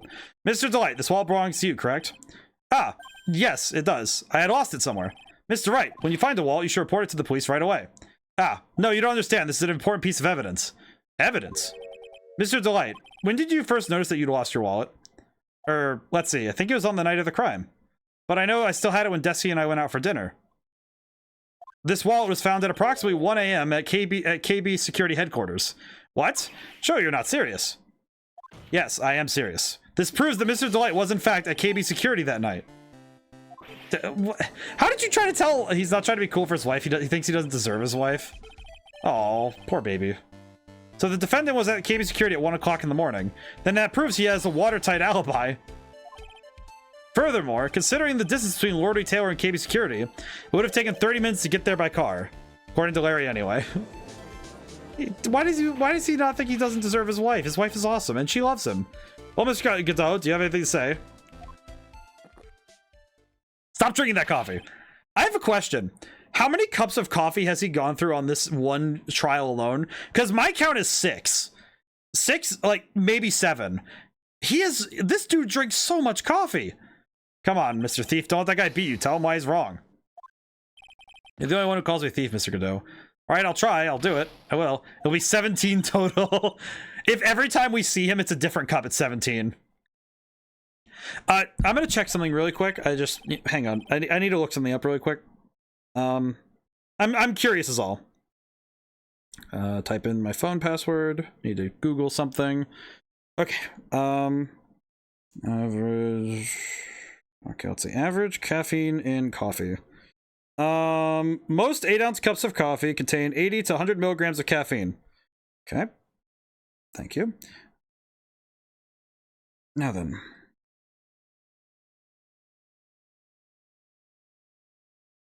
Let's see.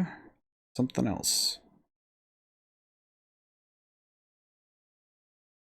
Yes, I want to know. Jesus. How much does it take to kill an average person? Oh. I don't need ads. I need to know. Take in 400 milligrams of caffeine daily or about 4 cups of coffee. But this limit varies from person to person. Okay. So 400 milligrams of caffeine. And if I remember correctly about what I just read, it is 80 to 100. So let's say 90. So if I do the math, 90 times 17 divided by 400. So according to what I just read, in the course of about like this, like we'll say that's about 30 minutes, this man Godot has drank about 4 times the lethal amount of caffeine a man can have in a single day. According to my calculations. So if I'm right on this, Godot should have died 4 times over from this one trial with how much coffee he has consumed. That's what I'm understanding. Godot he's really got one foot in the, he's not really got one foot in the grave. The dude doesn't have one foot. He's ass deep in the grave. Mans is just begging for it at this point. Look, it's just ridiculous. Why would I have dropped my wallet at KB Security? Someone must have planted it there to look like I was there and not at the heist. Planted it there? Now he's really reaching now. Mr. Delight, you probably dropped your wallet when you took it out to use this, didn't you? The key card to KB Security CEO's office. No. Ha, that was a pretty good try, Mr. Trite. Unfortunately, you've overlooked one small thing. What? Motive, of course. Why would this thief go to KB Security in the middle of the night anyway? Well, Mr. Wright, looks like you need some more evidence after all. Ah, this stupid kid. Now then, let's see your evidence. The evidence that shows that why Mr. Delight went to KB Security at 1 a.m. that night.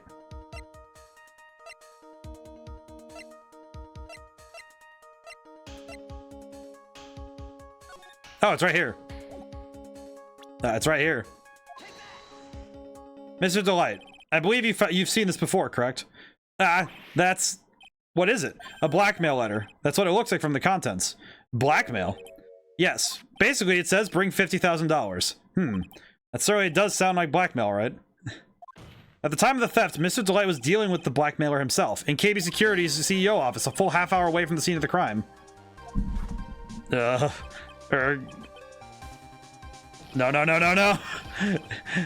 Oh my god, he's drinking more coffee. Stop drinking coffee, dude. That's 18. That's 4 times the coffee. So when the urn occurred, the defendant was at KB Security. Looks like a perfect case for the defense. You may see it as a perfect case, Judge, but to me, this is my 19th cup of coffee. Let's just say that my Godot Blend 107 presses me a lot more. What are you trying to say? You say the thief was being blackmailed by the CEO of a security company, but did you actually investigate the CEO at all? Huh? Well, no, I didn't. I guess not. Accusing a man of blackmail with no proof. I'm not sure what I think of that. Not sure what I think of that. At least I know what I think of you. Good point. I'm not sure what I think of it myself. You claim that the defendant entered the CEO's office, but you'll need at least one witness to corroborate your claim, Mr. White. Right. Nick, we're gonna have to track down the CEO guy. No, we don't need to track down the CEO at all. What do you mean by that, Mr. Trite? There is someone else who could testify. Who could testify the key card was used at 1 a.m.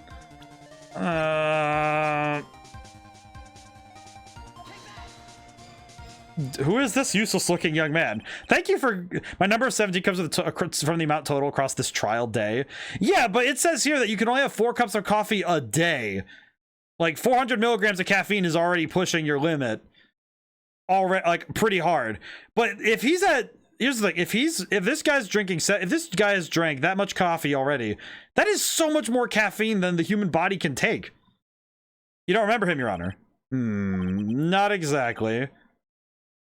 But just looking at his profiles makes the bile start to rise in my throat.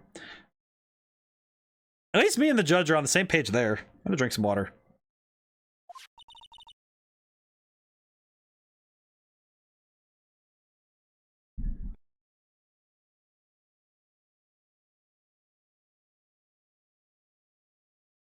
Looks like he doesn't remember the case from 2 years ago. You probably blocked that out, that memory on purpose. Yeah, I'm just saying that any number you're counting can't be above 17. Yeah, it's just like, I know that I think he's had like 8 or 9 cups of coffee though.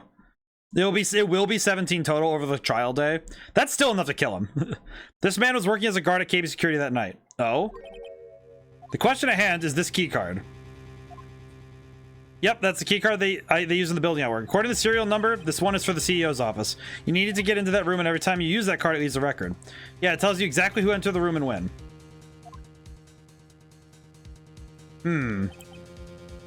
As you can see, there's no need to investigate the CEO of KB Security. We should be able to discover the truth simply by analyzing this key card's data.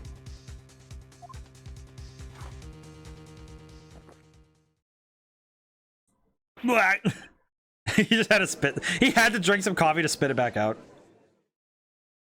Meanwhile, Ron is just like, please no. Let me go to prison.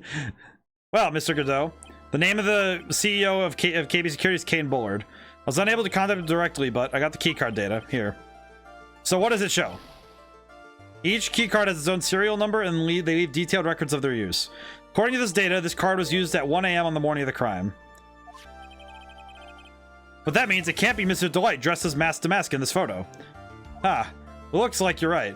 2 minutes isn't even enough time to brew a good cup of joe. Can I just say, I do appreciate that he has a gimmick, and it's not whipping people until they start crying, but... So then... Ron Delight was clearly in the office of KB Security's CEO at the time of the crime. The prosecutor's office is ready to admit that fact. Therefore, it's impossible for the defendant to be mask to mask. There's something wrong here. That's enough. Came perilously close to besmirching the record of an innocent young man. Besmirching him of the title of thief. What's wrong, Your Honor? I'm ready to pass judgment. Before I do that, do you have any further objections? No, Your Honor. Ron, just shut up. Like, dude, you're delusional, my man. Go get some psychiatric help. Very well. The court finds the defendant, Mr. Ron Delight, not guilty. Yay, confetti. Court is now adjourned. Oh, thank God he didn't say anything. Good job. Nick, you did it. You were right after all. Actually, I'm a bit ashamed of myself. Nicky boy. Oh, Miss Delight. I knew you could do it. I believed in you all along, Nicky boy. I don't know how I can ever repay you. Aw, shucks. Thanks, Miss Delight. I just know I'm blushing. That smile, it's not as much as earning the smile of, my brain just blanked on her name, but the prosecutor from case 5 of game 1. It wasn't like earning her smile, but that is a winning smile. Congratulations, Mr. Nick. Oh, Pearls. I got a bad feeling about this. Oh, who is this woman? Oh, she's you're blushing. How dare you do this in front of Miss Maya? Should be ashamed of yourself, honest guy. Yes, my brain just turned off. Pearly, this woman is Miss Desiree Delight. She's our client's wife. Mr. Nick, yes? Even worse than I thought. Going behind the back of your own client. No, you've got it all wrong. Stop slapping me, Pearl! Ow. Double slap. Well, anyway, all that ends well, right? We've got the sacred urn back, and the thief has been caught. You're so right. It's all thanks to Nicky boy here. Actually, it was you, Miss Delight, that brought us our urn back. Thank you from the bottom of my heart. Oh, please, you're embarrassing me. If we won the case, then why does this guy still look so glum? But I am the thief. Actually, what's the point now? What is it, honey? I did my best for you, Ronnie. I know I appreciate it, Desi, but the thing is, come on, give the kid some time. He's just got a little touch of the blues. You know about feeling blue, right, amigo? I know who you are now. Mr. Godot, what are you doing here? Oh, come on, I came here just to say thanks to my newest buddy. You, Mr. Trite. You should just learn my name before you call me buddy. Well, playtime is over, huh? Early this morning, the body of Kane Bullard was discovered. Kane Bullard? Wait, the CEO? Isn't that the name of the CEO of KB Security? Wait, body? The estimated time of death is 1 a.m. on October 12th. 1 a.m. on That's right, amigo. At the same time, a cheap little urn was being stolen. The CEO of KB Security is being murdered. Love the twist of this case. What are you doing here? Oh, come on. You figured it out already, haven't you, amigo? Or have you already forgotten that about the piece of info I helped you out with today? Helped me out? What? On October 12th at 1 o'clock in the morning, Ron Delight was in the CEO's office, the scene of the murder. After getting that blackmail letter, he must have been imbued with utter rage. What are you saying? Imbued with rage?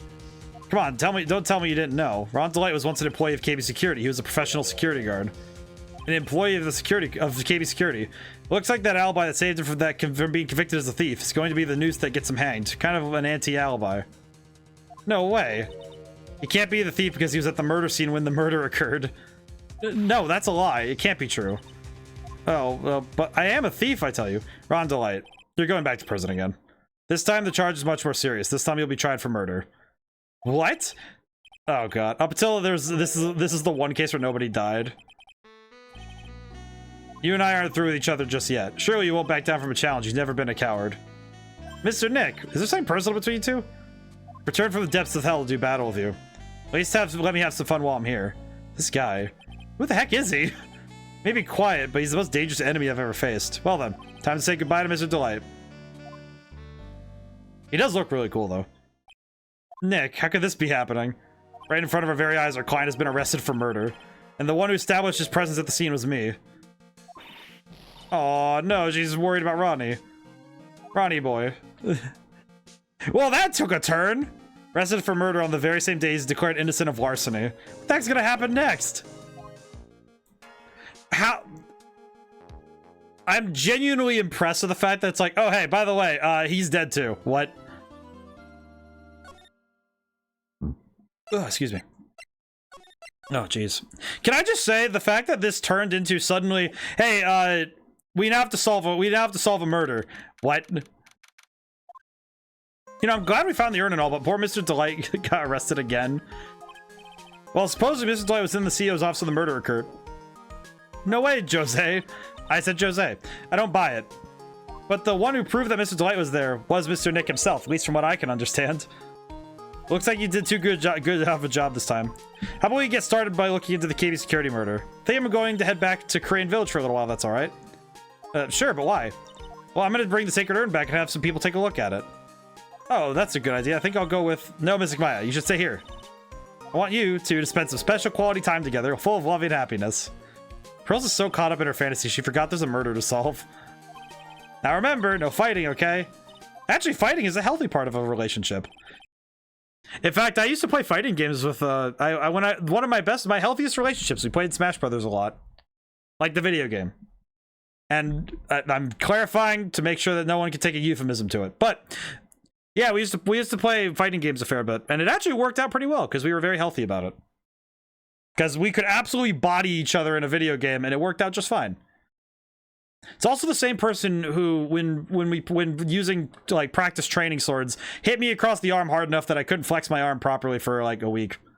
That's pretty good. That was a fun one. That's good memories. Okay, next time to get on to this murder investigation.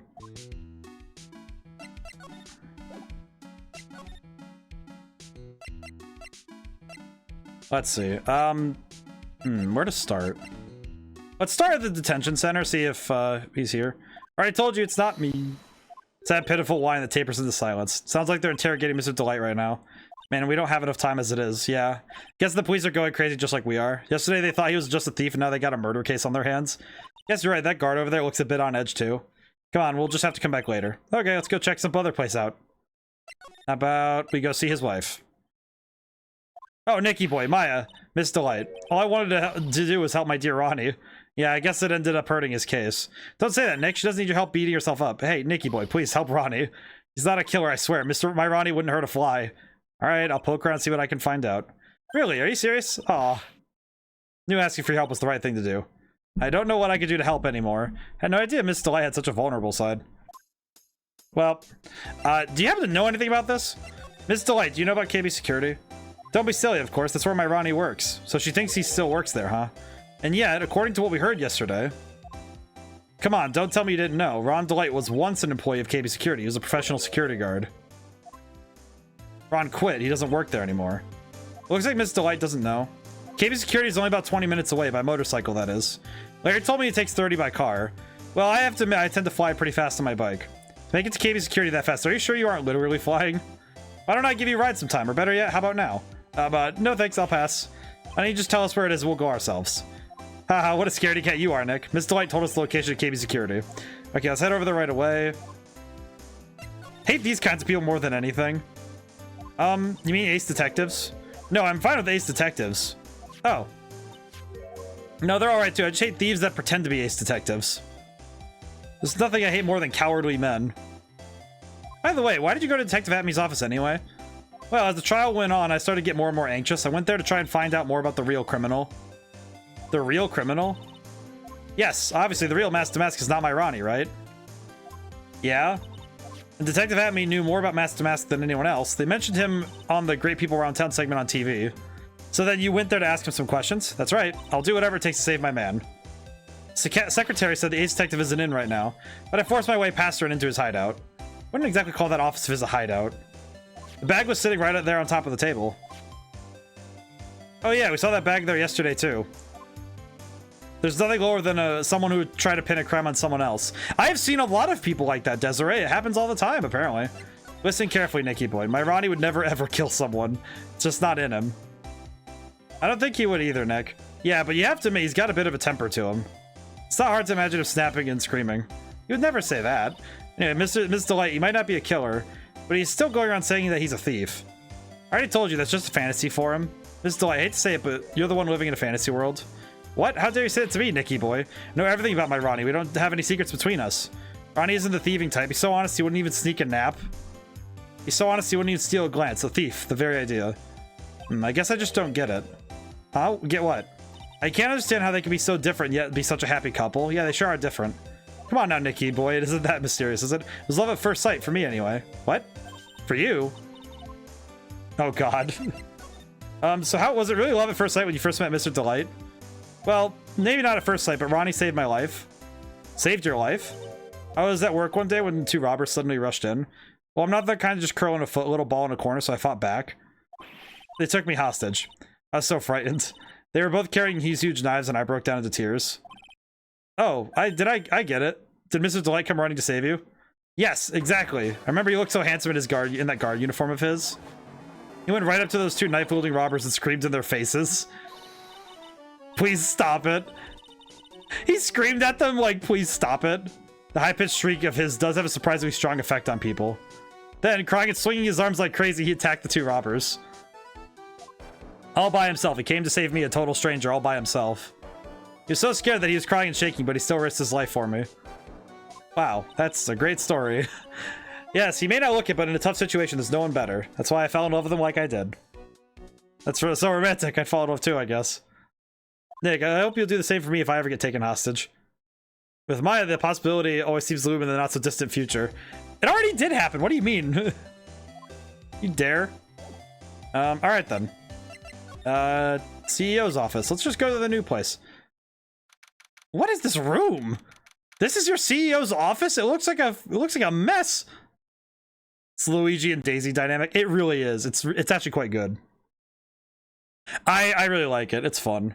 That's a fun dynamic too, because I think in terms of the character writing, that dynamic is really fun. I think that's a fun dynamic because it's like, oh, they're just it's like having I think when it comes to fictional couples, the idea of the opposites to working together thing, it fits better in fiction because you have one character who's the lance and one character who's the shield. And I think that having those sorts of characters together in fiction works really well, but it is a little bit awkward when, if you're like looking at it, if you look at it in a certain angle, it's a little weird, but it's like, Like, so, like in real life, it doesn't quite work that way, but in fiction, it's really nice.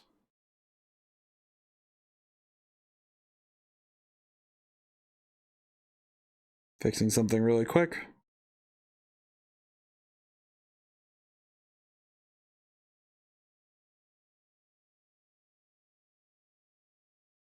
There we go. Just had to check something very quick. This office looks nuts, though. Why does he have a big red button? So I guess this is where it all went down, huh? The walls in here look thick, like you'd expect in a CEO's office. What has that got to do with anything? Hey, it's you guys. Oh, it's Detective Gumshoe. Today was a real train wreck for you guys, huh? Sure was, pal. That prosecutor made real fools out of us. Yeah, I feel for you. Well, it's not like you at all. I thought you'd be more like, oh, that was great. You guys got what you deserve, pal. Or something to that effect. Do I really sound like that to you, pal? If the gumshoe fits. Well, anyway. The point is, I can tell when someone puts their heart into their jobs, and I can sympathize when things don't go your way. Sometimes I feel like wrong is the only way things go for us detectives. Wow, I had no idea Detective Gumshoe was such a nice guy. He's a nice dude! Hey, man, he's a nice guy. Detective Gumshoe, tell us what you know about the murder. Okay. But the thing is, I'm not really supposed to. Hey, come on. What about we put our hearts into our work? Things are really working against us right now. We need help. Okay, I'll tell you. Just don't start crying on me, okay, pal? Okay, I won't cry on you, pal. The victim's name is Cade, but what the heck is that? This guy, he looks like my uncle. What the heck? Kane Bullard. He's the CEO of KB Security, a pretty big fellow in his own right. His corpse was discovered at 9 this morning. His estimated time of death was 1 in the morning on October 12th. Cause of death was blunt force trauma to the head, probably an object in the room. Happened at exactly the same time that the mask was stealing the urn, huh? Cerebral hemorrhaging from blunt force trauma to the head. So why did it take almost an entire day to discover the body? There's a good explanation for that one. Bullard's body was stashed away inside that safe. Safe? Well, it is pretty big. Nobody has heard from him, so when they opened the safe this morning, out he came. Oh, so the body fell out. That white string must be the shape of from where he fell out. I think we might need more information on Mr. Billiard. I think you can start by getting the man's name right. I need to ask about Godot. What's up with him? Oh, that prosecutor. I really don't like that guy. The way he used our own evidence to do that to Mr. Delight. Yeah, I think he did it because he knew it hurt way more. That's what my gut tells me anyways. So who's this Java-addicted masked maniac anyway? Prosecutor Godot. He's quite the enigma, huh? Thing is, pal, I never even heard of the guy before. He just showed up one day at the prosecutor's office. Came out of nowhere. That's right. He said this was his first case as a prosecutor. And it's true, according to the records anyway. But there's no way he's an amateur. He's an Iceman in court, a maverick that gives me goosebumps. Goosebumps, you? Yeah, I knew something was off about him, so I asked around. Nobody would talk to me. They all just turned the other way. Poor Detective Gumshoe. I had no idea he was so unpopular. Ah, no, that's not what I meant. That Godot guy sure acts like he knows me and has a grudge against me. Get the feeling he's hiding some kind of dark secret. So, what happened to Mask to Mask? He's at the detention center screaming like a madman. Investigate me again, he keeps yelling. No, I don't mean him. He's not the real thief anyway, right? Oh, you mean the detective at me? Oh, that was great. That guy got what he deserves. That's the detective I know and love. Think about it. Atme was always around when a calling card showed up, but he always disappeared mysteriously when the heist took place. It's hiding at the crime scene. Yeah, right. It's the lamest thing I've ever heard. Now, that's just how you knew he was the thief. That would explain how I was able to retrieve the stolen items he keeps bragging about. Yeah, he just did that to make himself look like a great detective, that's all. There's one thing I can't figure about his first heist. His first heist? Yeah, the Tear of Emanon case. There was a witness on that one. A witness?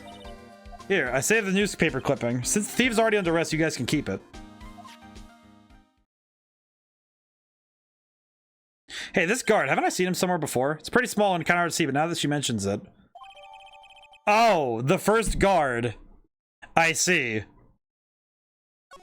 I think the guard at the time must have been... Yep, it was Ron.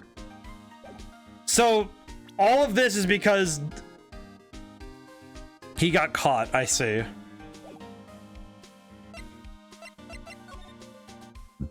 Check this, the big thick binder here. Leave the heavy lifting to me, Nick. Reading a file is exactly backbreaking work, just a little hard on the eyes. What did you find out, Nick?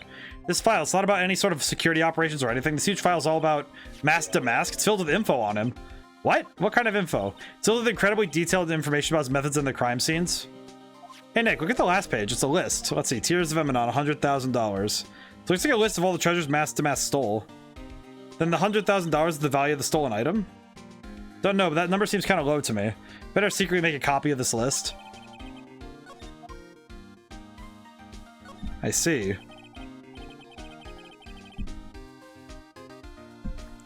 It's making a lot of sense, actually.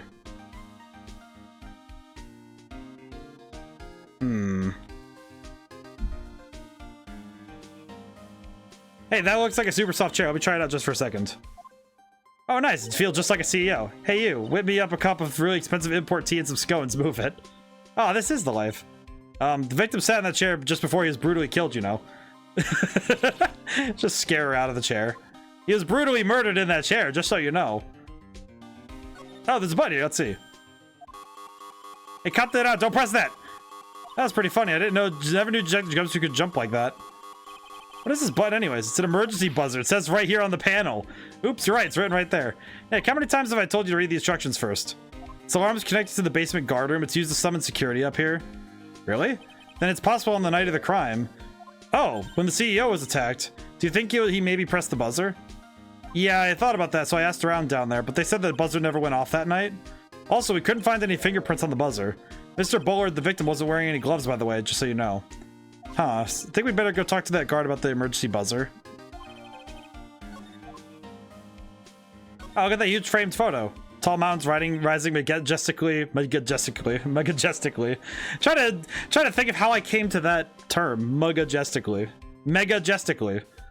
It's much bigger than majestic. It's megajestic. Tall mountains rising majestically against the dark and cloudy sky.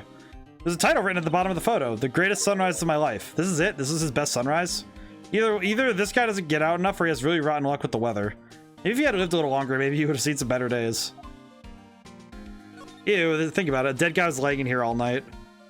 Yeah. Oh, and by the way, don't bother asking about fingerprints. There were none. Well, somebody opened the safe on the night of the crime, right? Yeah, and so? Well, Mr. Bullard's body was hidden in there. It must mean that it was opened by either the killer or the victim, right? Yeah, I guess so. Oh, I got bad news for you, pal. Are you ready? Okay, shoot. Opening this baby is no piece of cake. There are only a few people who know how to open the safe, pal. Yeah, and? Everyone that knows how to open the safe had airtight alibis, I checked. Everyone except one, that is. One was afraid to ask. Former security chief, Ron Delight. What? Ron Delight, he was a security chief? Ron? So he knew how to open the safe, huh? Yeah, sorry for raining on your parade there, pal. This rope. You think it fell out of the safe when it was opened? I don't think so. So you mean, yeah, as the string shows where the cow and the corpse is lying. You mean, victim, he was crushed by the... She can't be serious, can she? Okay, well, I don't see anything else in the room that I need to worry about. At least worry too much. Looks like some kind of bookshelf rolling cabinet hybrid. Can't get in between these two shelves. Don't strain yourself trying. It looks like the shelves are connected by a special panel. I guess it's one shelf at a time, huh? It looks like they're all filed with a bunch of files. Yeah, files filled with data about security jobs they were hired to handle. Be a good night's reading if you've got insomnia. It's only for something a little more exciting, like UFOs or something. UFOs wouldn't be too bad. Reminds me of that one of the what was it, that hearing that was recent or whatever? It's like, oh yeah, we have evidence of UFOs or whatever. It's like, I don't think that's... What? Let's go down to the security room and have ourselves a time? This place looks like Futaba's room. What the heck? Wow, this is really something else. Actually, it kind of looks like the Team Rocket base. For security guard office, doesn't feel very secure. KB security guard. I just realized Larry might be. Hey, Nick, what's up? Oh, God. So he is here. Yo, how's it hanging, dude? You got sweet little Maya with you, too. Hi, Larry. Here I was working my fingers to the bone, and then walks an angel. I got no problems with the daytime date. It's all good. Oh, I see. That's not what we're here for. We're investigating the Bullard murder case. Huh? Oh, you're right. That's right. You're a lawyer, aren't you? So hopelessly clueless. Well, if it's about the murder case, boy, have I got some good info for you. Really? What is it? Oh, I don't mind sharing with Maya, but Nick, here's a different story. But Larry, I thought you two were old school buddies. That was then and this is now. Larry, this is character assassination and I feel so bad for you, but you need to shut up. Alright, so what was the good info? So what's this good info you're talking about? Hey, I'm a guard, a pro. I can't give away information for free. What's a bribe? I thought professionals were more, I don't know, honest. Can you talk to him, Maya? Larry, tell us about what it was already. What's the good info? Hey, I like that. It's getting at some cause. Okay, you really want to know? Yes. So tell me. Okay, so the thing is, Ron Delight was an employee here. Naturally, since I was a pro, I looked into his background. Follow me? Yes, you're a pro. I follow you. Go on. Well, 1 year ago, Ron Delight was fired. And there was no warning at all. It just happened all of a sudden. No, this is a small company, but I think that was pretty awful. Guess he must have done something bad to have gotten fired like that. Like maybe skipping out on work to go pick up hot chicks or something. No, that's just you. So what is it like to be a part-time security guard? Let me tell you, it's tough. Well, you know me, I get by all right, I guess. First, I have to keep my eye on these monitors all the time. Monitors? There are security cameras set in each room around the building. It's really hard. Sometimes I feel like my eyes are gonna fall out. Oh, so it's gonna be similar to one of the other cases where we have to figure out what the cameras say. If I see something suspicious, I have to contact one of the teams. What teams? The security teams for this company. They're supposedly the best in the business. But I'm no amateur either. So it's something small, I don't bother calling them. Okay, so you watch TV all day. You were in this office when the murder took place, weren't you? Why do you ask that? This is just a part-time job for me and I can't operate the equipment. And I'm dumb. Yes, you are. Even if it is part-time and you're dumb, you're still in charge of security here. Give me a break. Don't try to pin the whole thing on me. It's not fair, Nick. Huh? I don't think you could really expect someone like him to take any responsibility. Anyway, the point is you were here that night, right? He was not in this building. Oh, God. Oh, no. I knew something smelled bad and it was the butts after all. Well, it's like I always say. That was then and this is now, right? Oh, God. He definitely was not here. Okay. Let me look really quick around. I'm gonna double check really quick. Why am I able to go back here? Wait, why am I able to go back here? Treasures of Crane exhibit is all ruined now. Maya, I'm sorry, it's just so sad. This is our big chance for everyone to learn about spirit channeling. Maybe we could cheer her up somehow. Well, it's now that we've got the secret urn back, maybe they can reopen it. Really? Sure. Maybe we can label it the Urn of Mass-to-Mass Desires. Probably attract a lot of attention. Whoa, that's brilliant, Nick. We can clean up and be filthy rich. Woo! Surprisingly easy. I'm just gonna slide through really quick. Oh, it's you, Mr. Wright. Miss Andrews, what you still hanging around down here for? So how's it going? What about the urn? The urn? Oh, that's been taken care of already. What do you mean? Oh, that. Taken care of? What do you mean? It's been found? Yes. It was brought in during the trial today. Wow, really? You are the greatest, Mr. Wright. I do my best. Mr. Wright had nothing to do with it. It was Mask's wife that found it. Well, anyway, I'm so relieved. I just heard about it all on the news. The detective was actually the thief all along. Looks that way right now. It's my fault. I'm the one who ended up hiring Damas to guard the treasures. Don't blame yourself. You were just doing your job. Hey, Nick, if she wants to apologize, you should let her. So, when was it you hired Detective Atme again? About 20 days ago. When was it that Mass calling card arrived? That was about 10 days ago. So he sent a calling card to the very place he was hired to guard. Guess that's it then. Detective Atme must have really wanted the Sacred Urn after all. I guess so. What? So Mask murdered someone as well? Well, that's how things look right now. Yes, but I thought he was here stealing the urn at the time.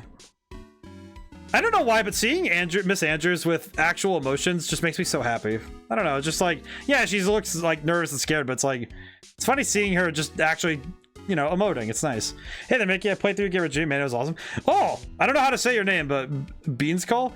Wait, you played through. I want to clarify really quick. When you say play through, don't give any story-specific spoilers, but you can call me Ben. Ben, excellent. Okay. I have a question. When you say played through the game, I just want to make sure I understand. Like, so you got to, like, an ending? Or do you mean, like, I went through to the true...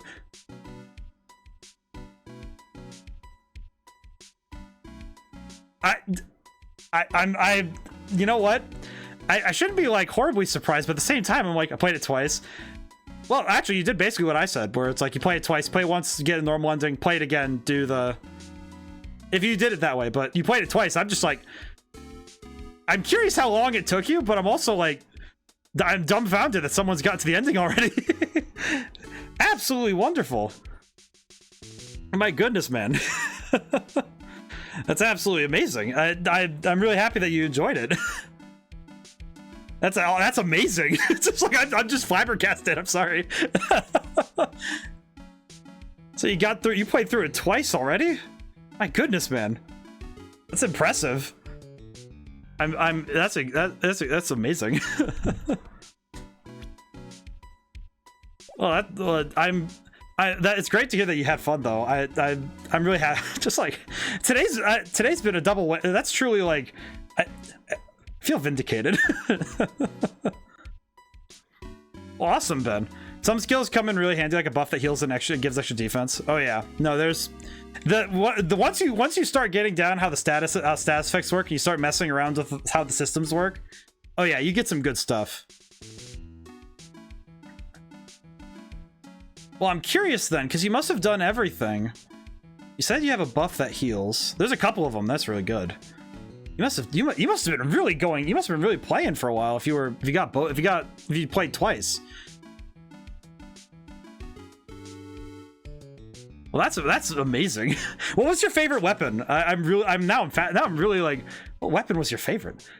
Let's see. Nick, let's get down to business already. On the night of the theft, did you notice anything suspicious about Detective Atme? No, I couldn't have. After all, he was hidden the entire time. I never even caught a glimpse of him.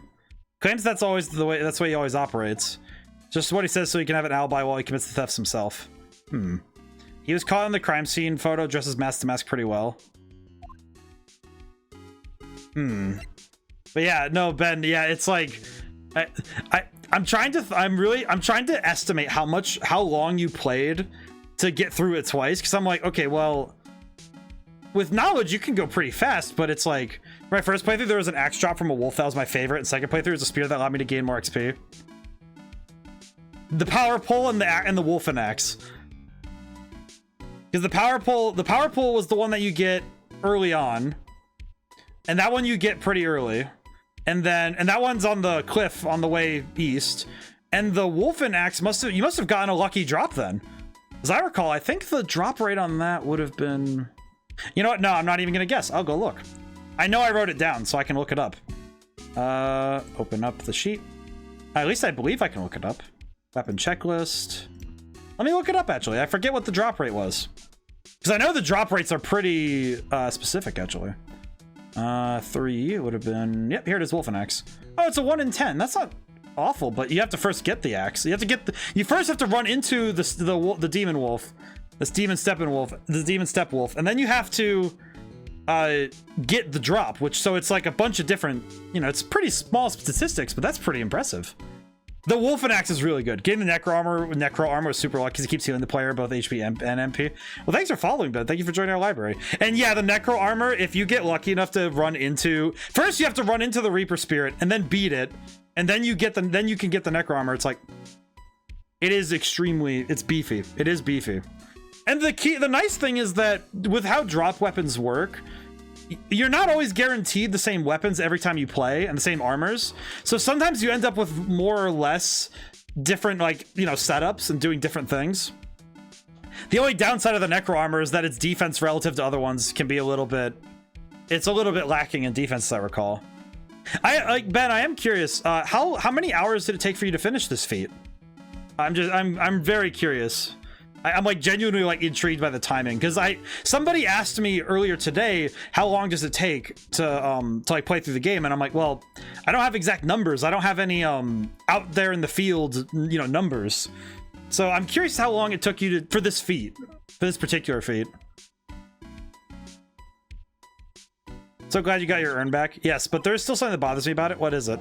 Not exactly sure, but somehow the urn that came back seems different. Really? You wouldn't know anything about that, would you, Miss Andrews? No, I don't know anything. Why would I?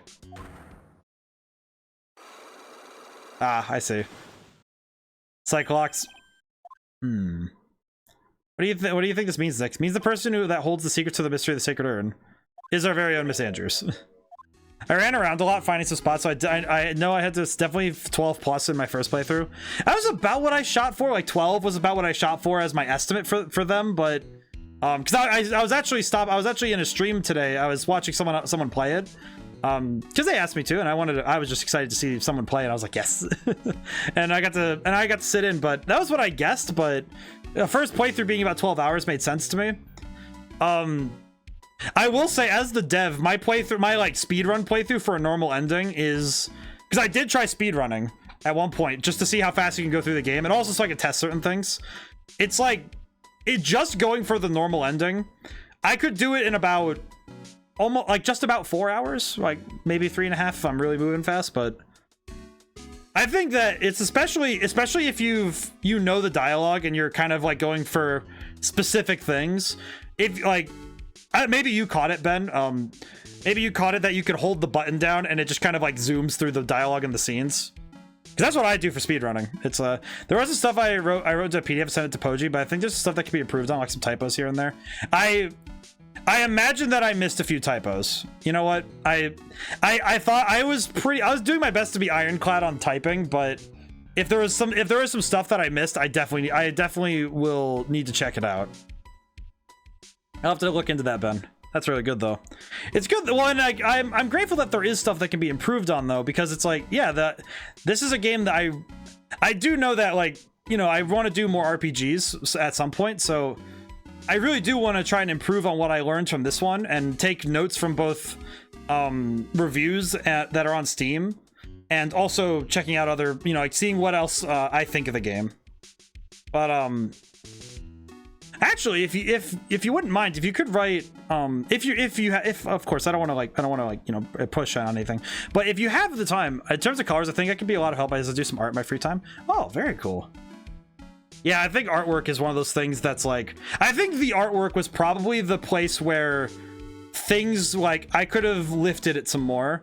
But that was because I was very focused on my strengths, which were storytelling, the game design, and the music. That was where I focused, and I think next time, if I can do more so that everything is like greater, it'll be even stronger next time. Your storytelling was amazing, and I noticed that. Well, thank you. That's I'm sorry I'm like so stopped right now in the game, but I'm just like I'm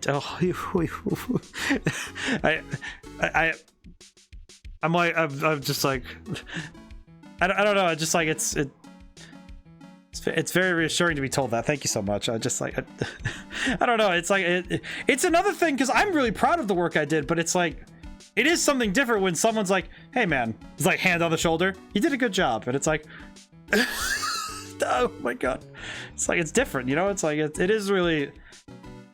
It's a different thing when someone's telling you like, "Hey, man, fantastic job." Like, thank you.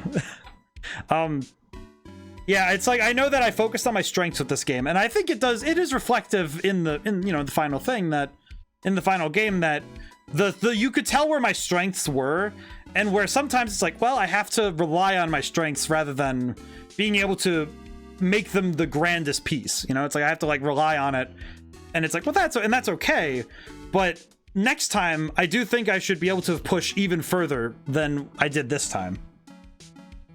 Let's see. I think I have enough evidence for this. I'm gonna examine really quick though and just check something. Bottom left part is auto shaped and it's shockingly pink. Okay, let's do. I think I have what I need to get what I need from this. I think I got it. But yeah, I think the best thing the thing I would if it's possible, but if you have time, I don't want to push anything on you. He's got RPG Maker MZ as well to see okay what can be done. See, I actually really like MV personally, but I do want to check out MZ because I do want to see the differences. I think MV is my preferred system of choice because MV has a lot more support for plugins. Like I think if you look at the credits, I have Yawnfly and a couple other places linked. Yawnfly's plugins are they're astounding. They're fantastic. And I really like what you can do with those because they let you really customize things down to the micro level. Whereas MZ hasn't gotten as much of that love yet. And I'll need to look into it more though, because if it's gotten more support recently, I'll need to look because it would be nice to see what I can do. But we'll see. But yeah, if the best thing I can ask though, if you're able, if you could write maybe a non-spoiler review for the game on Steam.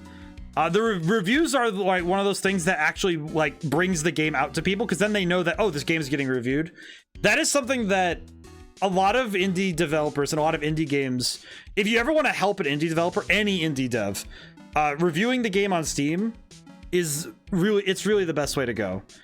I'm like trying to get into I'm trying to make sure myself I get into the habit where it's like if I like a game, I should write reviews about it. I've been very bad about it this last year because I've been super busy doing other writing, which I think for me it's because I get too wrapped up in writing something both beautiful and informative, which that is definitely just me being way too prideful about writing. But it's like, I should be just taking the time to say, hey, this game's great. Just like, I should be making a better choice. I should be doing so. I need to write a review about Satisfactory. That's one game I played and I really like it, and I have not gotten around to doing a thing with it, because I should write about it. It's a really good game. But yeah, it's like, for indie devs especially, it's like reviews are on Steam. It also shows that the game has been played, which is almost more telling than no matter what screenshots I put up there or any video of gameplay. It's like, if somebody sees reviews on something, they say, oh, in their head, like, oh, people have played this and actually are saying that this game is good. It's not just, oh yeah, here's these screenshots. Like, you know, it's almost kind of like, well, you know, screenshots are one thing, but having testimony is another. It comes together to form the full picture. But I think I'm gonna present this to see what I can do. I should have saved. Ah, this will be fine. The Sacred Urn. Miss Andrews, do you know anything about the Sacred Urn? Do I know anything? I'm in charge of the entire treasure exhibit. The urn was submitted before the court today. It's obviously not the same urn as before. Well, that's true. Maybe it isn't the same. It could be a fake. A fake? You're the one who said it wasn't the same, so that's the most obvious explanation. Do you have any evidence that the urn that was submitted to the trial was genuine? I have to look through again.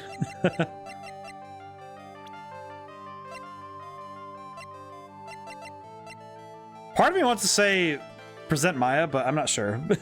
but yeah, if you're able, I don't want to like, I really don't want to like push people to do anything, because it's like, to me it's like, if it'd be nice if you could, but, and that's how I am. It's like, the trouble is I have to be better about that with work. I'm the opposite, but when it comes to like, if I'm not in a professional relationship with somebody, I don't like pushing that hard.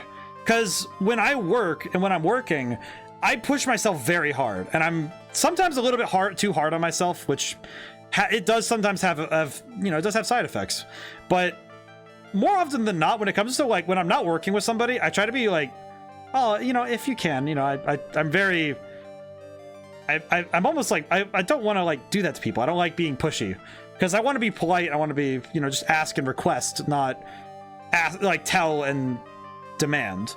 Because demanding is what I do of myself. I don't do that to others, because I find that to be very painful. Which I remember at college was a problem, because college to me was my job. I was a full-time student, so sometimes group projects I get a little too serious, and I would be like, well, no, I'm doing this work now. And people would get a little... I'd be a bit abrasive because of it. Do you have any evidence that the urn that was submitted at the trial was genuine? Should be able to figure that out, shouldn't I? Where's the... Wait, oh wait, that's right, the urn. The urn's evidence is actually gone.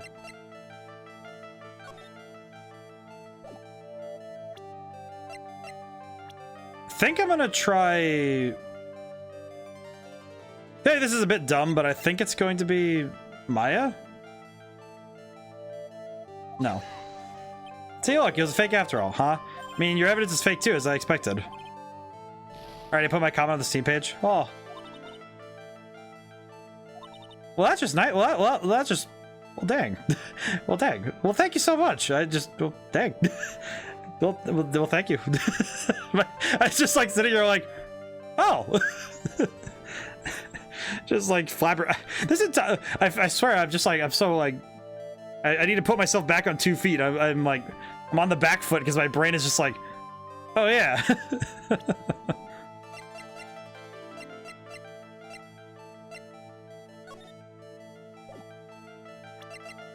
Need to. My brain is so scattered. It's like I need to figure out what evidence I need for this urn, but also.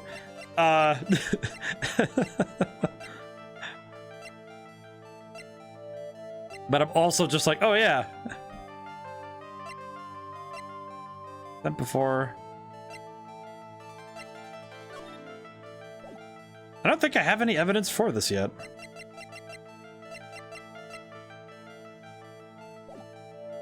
I do not have the evidence yet.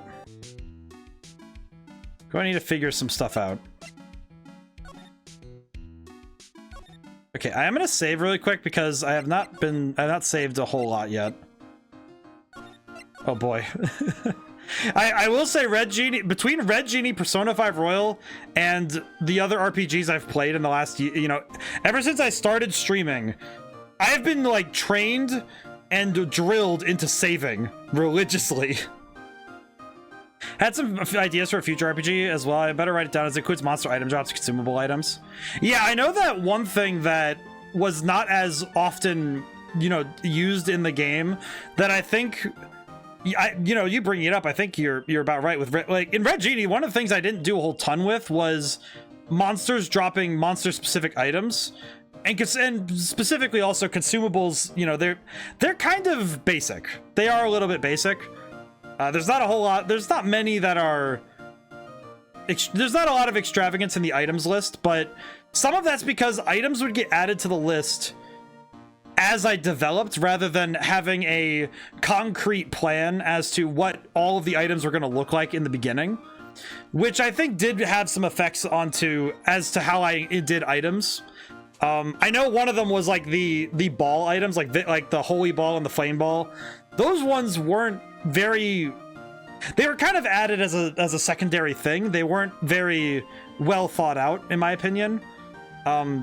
Which it's like, they're still pretty cool. Yeah, those were there. Yeah, I added them and I was like, oh, they're pretty cool and they're fun to add. They're fun to use, but they're not particularly, they're not inviting to the to the imagination for, like, you know, your plans or your strategies. Like, they're cool and they're a little bit better for if you want status ailments, but they're a little bit lacking, and I do know that. And I think I need to improve on that next time. But I think that it's like, looking at what is lacking now means that the next time I put my foot down on the pedal for that, I can really push for it. Why can't I go back here? Well, this place is literally crawling with cops. What do you expect now that you know he was actually mask to mask? This must be incredibly embarrassing for them, don't you think? Yeah, they're making it up for by tearing the place apart. Hey, I just noticed Gumshoe's nowhere to be seen. Well, he's a homicide detective. He's probably working on the murder case. Wasn't he in charge of the mask to mask investigation all the way up to yesterday? Well, a murder case is a lot more exciting, isn't it? He says something like, there's nothing like a good murder case, pal. Points for the quality of the impression, but I'm not sure Gumshoe has bloodlust Maya. Okay. I'm gonna present some stuff and see if I can ask about it. Do you know about this? Oh, is that a letter addressed to my Ronnie? Sorry, but I hate it when people poke their noses in other people's businesses. Looks like Mrs. Delight doesn't know about it. Looks like she has no idea her husband is being blackmailed. Profiles. Oh, I know him. This is Ronnie's boss, the CEO guy. Well, now he's an ex-boss. Someone killed him last night.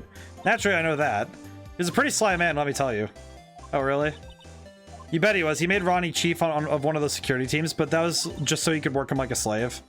Did Mr. Delight ever have a problem with Mr. Bullard himself? Even if he did, you think she'd ever tell you about it?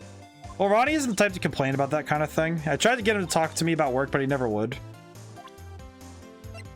How about Butts? Oh, this is the guy who delivered Ronnie's wallet. He's got some issues, doesn't he? Huh? Let's just say his flirting style's pretty obvious. Pretty stale, too, actually. It's pretty sad when the only thing you remember about a man are his lame pickup lines. What's even more sad is said man probably believes in those like they're his lifelines.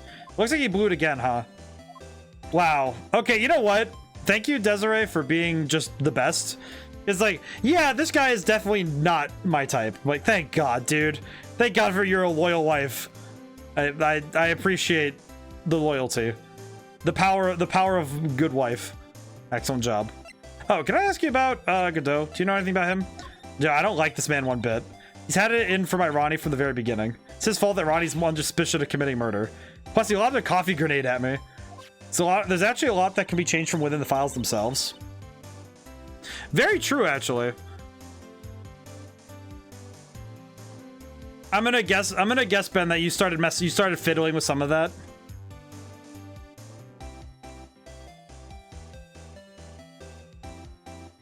Wait a minute. Wait, I need to look at this really quick. Wait a minute. You just made me think of something that now I need to go look at really quick. Hang on.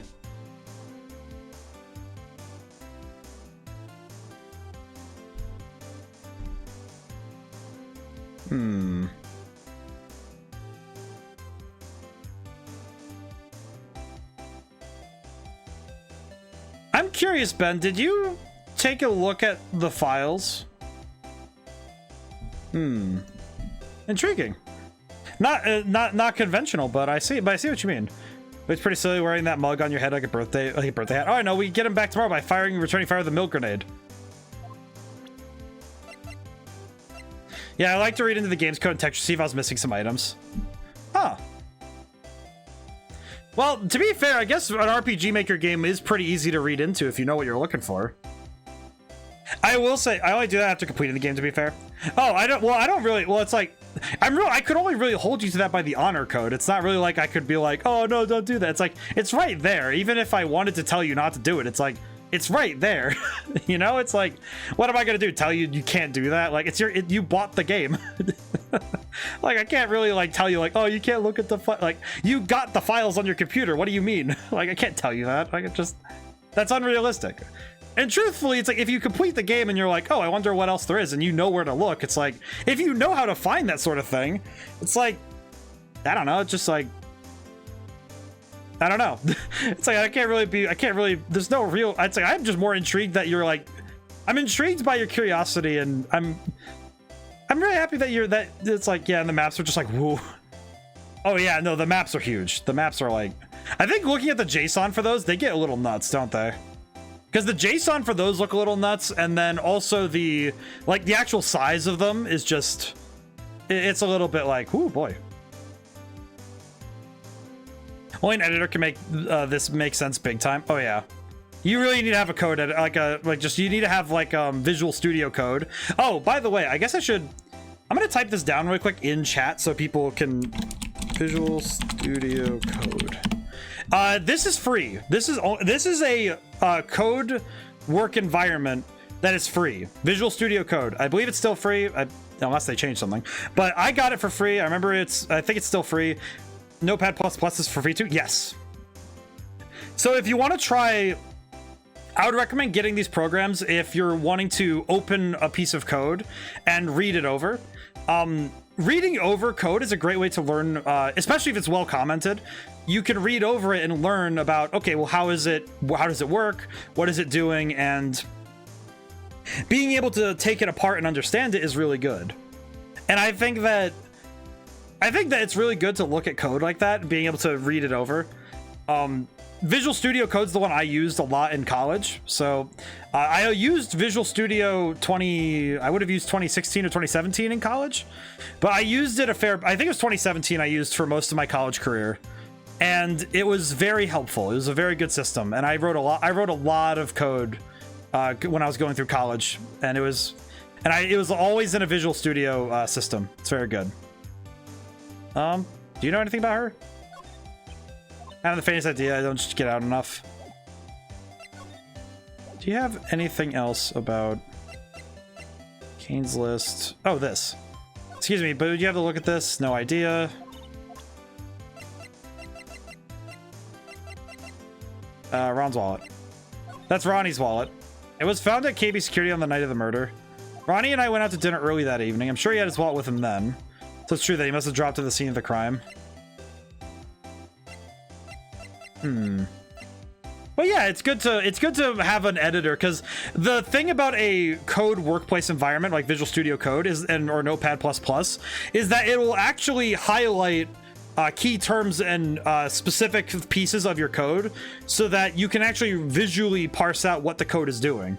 In Visual Studio Code, say you have a what's called a function or a method, depending on your coding language. If you have a function, it will actually like highlight it with a color. Function, name of function, like the name of the function is usually in white, you know, and then variables, and it'll actually highlight things based on what you have written. It's smart. It's IntelliSense is what I remember it's called.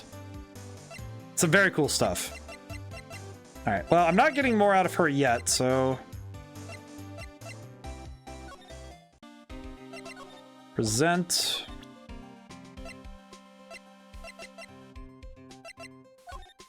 I was sure I was gonna get him, but I was careless. I lost the info on the witness. By witness, you mean the guard in the photo? Yeah, he and the detective worked together to try catching Mask to Mask. But he got away, huh? That guard. He got the weird feeling I've seen him around lately. It was definitely Ron. We need to talk to him.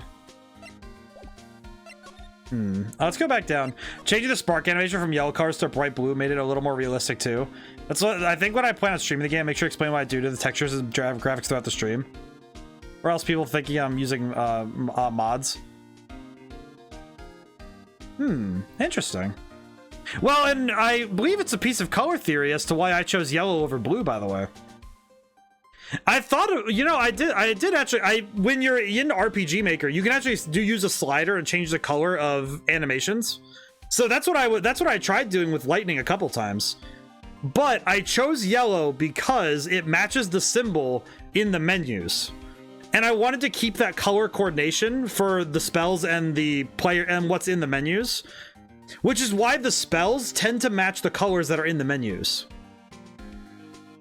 Notice that some of the textures are like the possessed soldiers. Yes, I actually, because I was given the art, because some of them, the possessed soldiers are a little funky, but I was given 5 different versions of the soldiers. The soldiers, the sprites for those enemies. I actually have about 5 different versions. I have red, green, and blue versions. And I also happen to have just plain silver and also black versions. And I was able, and for the possessed soldiers, I actually used the slider to them, and the disease soldiers, I slid the sliders one way or the other to get closer to what I wanted. And that allowed me to get the colors I wanted from the enemies. But with the spells, it was a pretty purposeful choice to keep lightning yellow. It's like, I know real lightning is, I take one sprite and you make it way more in a couple minutes. Ultimate power, mass, and blue and hue shifting. Yes. But I actually made those decisions later because I didn't have the final artwork until much later into development. So some of those were, I have to have an idea as to what it's going to look like, and then I had to pass that off to somebody who was doing that artwork stuff for me, and then see how that was going to work out, and then, you know, take another crack at it. But yeah, it is interesting though when you're looking at it.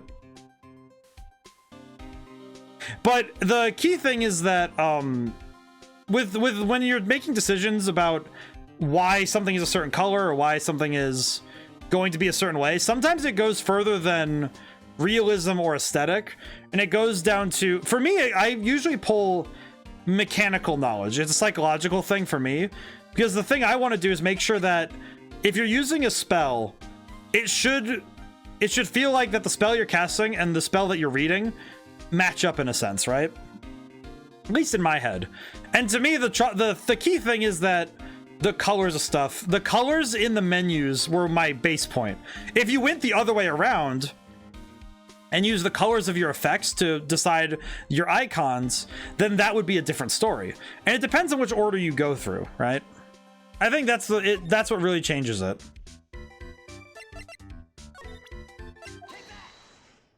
I'm gonna try getting this. Night of the crime. On the night of the crime, you were working hard like you were supposed to. What? Huh? Of course. Why wouldn't I have been? But didn't you sneak out of work just yesterday to go see Miss Delight? Ah, but that was that, and this is this. Is there any chance that you snuck out of work last night too? Never. I didn't sneak out. Tell you what, I'll even bet you $1. $1? Wow, that's confidence. It's that drenched in the rain puppy look on your face. You have evidence that I left my position, or are you just pulling my chain? The evidence that Larry was not manning a station when the murder happened is... Actually, it's this wallet. This wallet, you know about this, right? Never seen it before. Liar, you hand-delivered this wallet to Miss Delight just yesterday. Give me a break. You can't expect you to remember every little thing that happens. Well, I do expect you to remember something that happened just yesterday. What time was it when you found this wallet? I guess it was around 1 in the morning on the first floor of our company building. 1 o'clock in the morning. That's right. In other words, Larry, at the time of the murder, you were away from the security guard office. My boy. Yeah, but there's something you didn't think about. What's that? My shift that day didn't start till 10 p.m. The murderer might have snuck in before then. What do you mean by that? The murderer had snuck in before 10 p.m., then it wasn't my fault. It was the fault of the guy whose shift was before mine. I have the feeling he still doesn't get the seriousness of this. Listen up, Larry. We all know beyond a shadow of doubt the killer snuck into the CEO's office after 10 p.m. during your shift.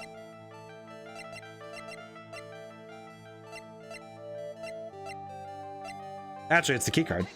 Larry, When you use this keycard, does it leave a record? Yeah, it does.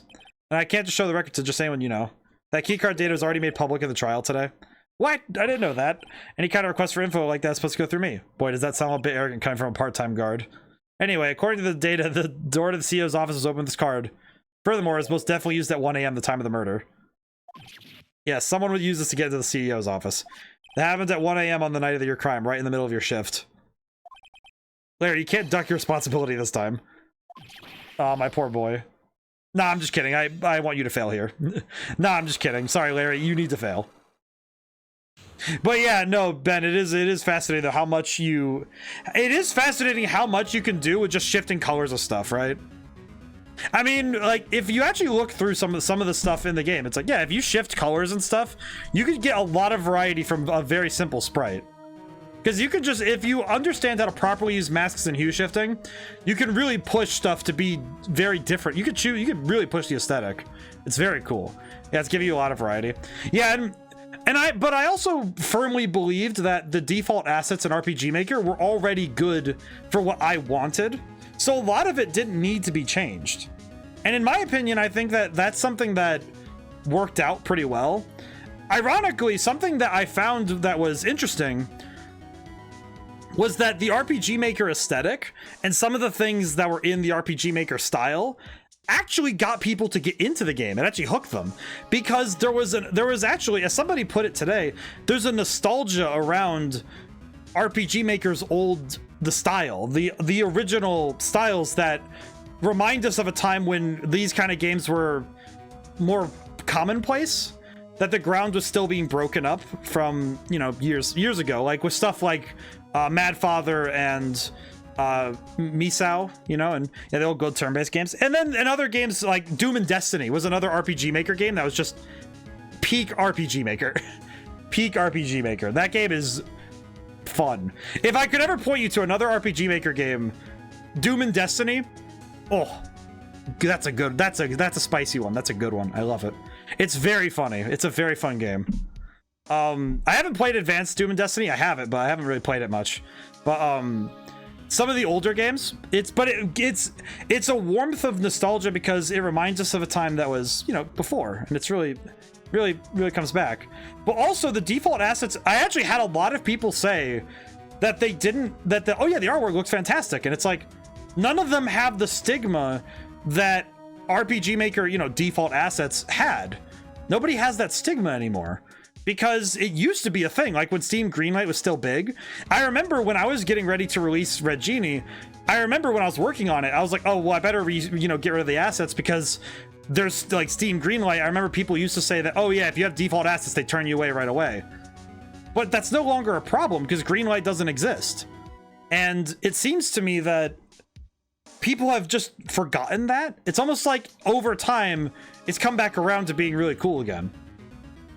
And I think, and a lot of people said they really liked the vibrancy, that they really liked that everything was vibrant and bright and there was a lot of contrast. And I thought that was really fascinating because it's really, it tells you like, oh, the times have changed, things have moved. And by reaching into the past, you bring something to the present that actually feels new because you've pulled from somewhere that people haven't seen in a long time. I knew it, it's all my fault. Oh yeah, Butts, it's my fault the boss was killed, it's my fault. Larry, there was nothing I could do. I have important issues to deal with too, man. What happened that night anyway? My Donna happened. Your Donna? I got a bad feeling about this. Yeah, my Donna called and said I have to talk to you right away. So I went in to see her and she was standing right there next to her. Who was it? Her new boyfriend. It was like some horrible joke. Before I knew it, that guy socked me right in the kisser. Normally I'm the one who does the punching. Isn't that right, Maya? Yeah. So is that why you left the security guard office? Oh, it's all my fault. Poor Butts. You really are just the worst. Or can I make it up to you, Nick? What can I do? You can... He's curled up on the floor crying like a baby. Oh boy. Nick! Is there anything I can do? Anything? Just name it. I'll do whatever I have to do to make up for it. I swear I will. Go to church. Well, I don't know if church will save you, but find somewhere to, get your affairs in order.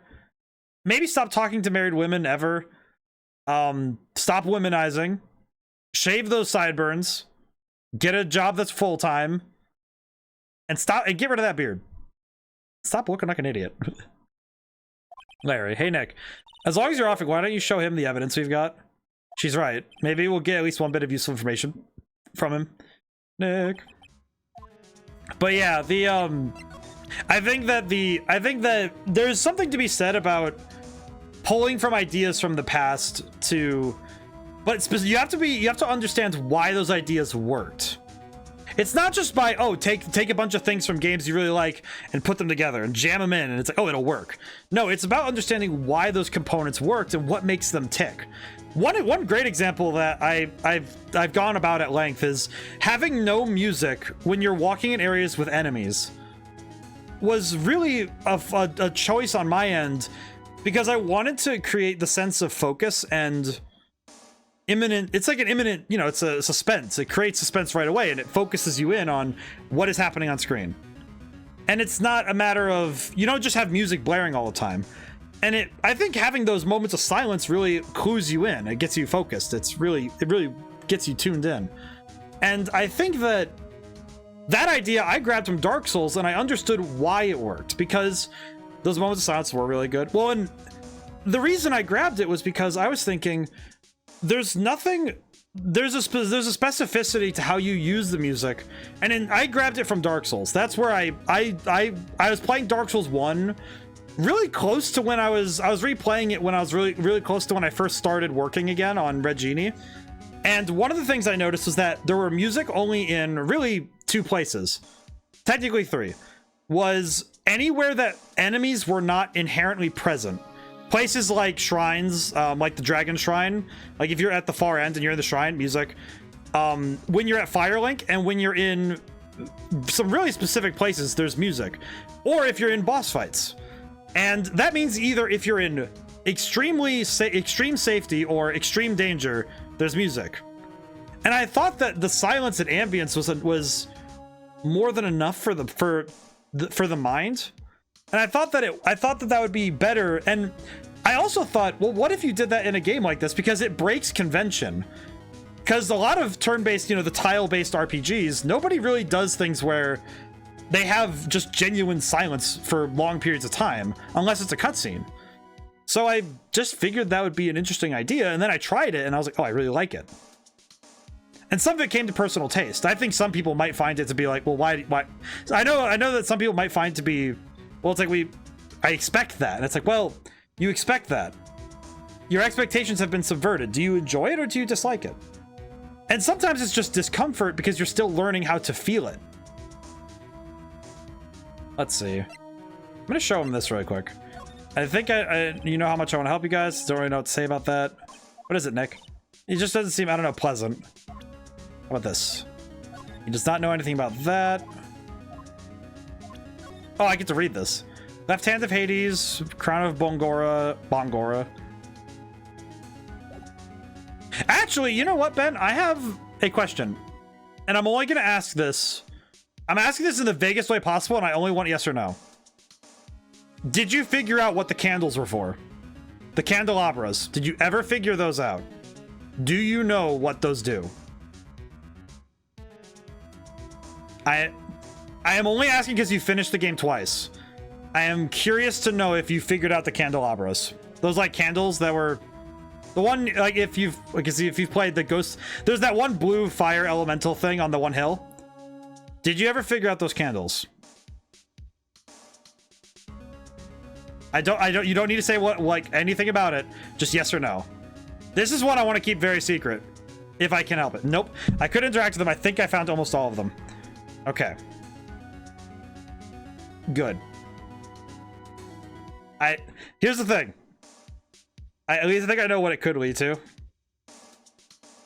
Here's the thing. If you ever figure it out and see what's at the end of it on a playthrough, like if you're playing through the game and you actually ever figure it out, send me a whisper on Twitch. Don't send it publicly because I don't want the secret. I don't want that to be like, if you ever figure it out, I want it to be as quiet as possible.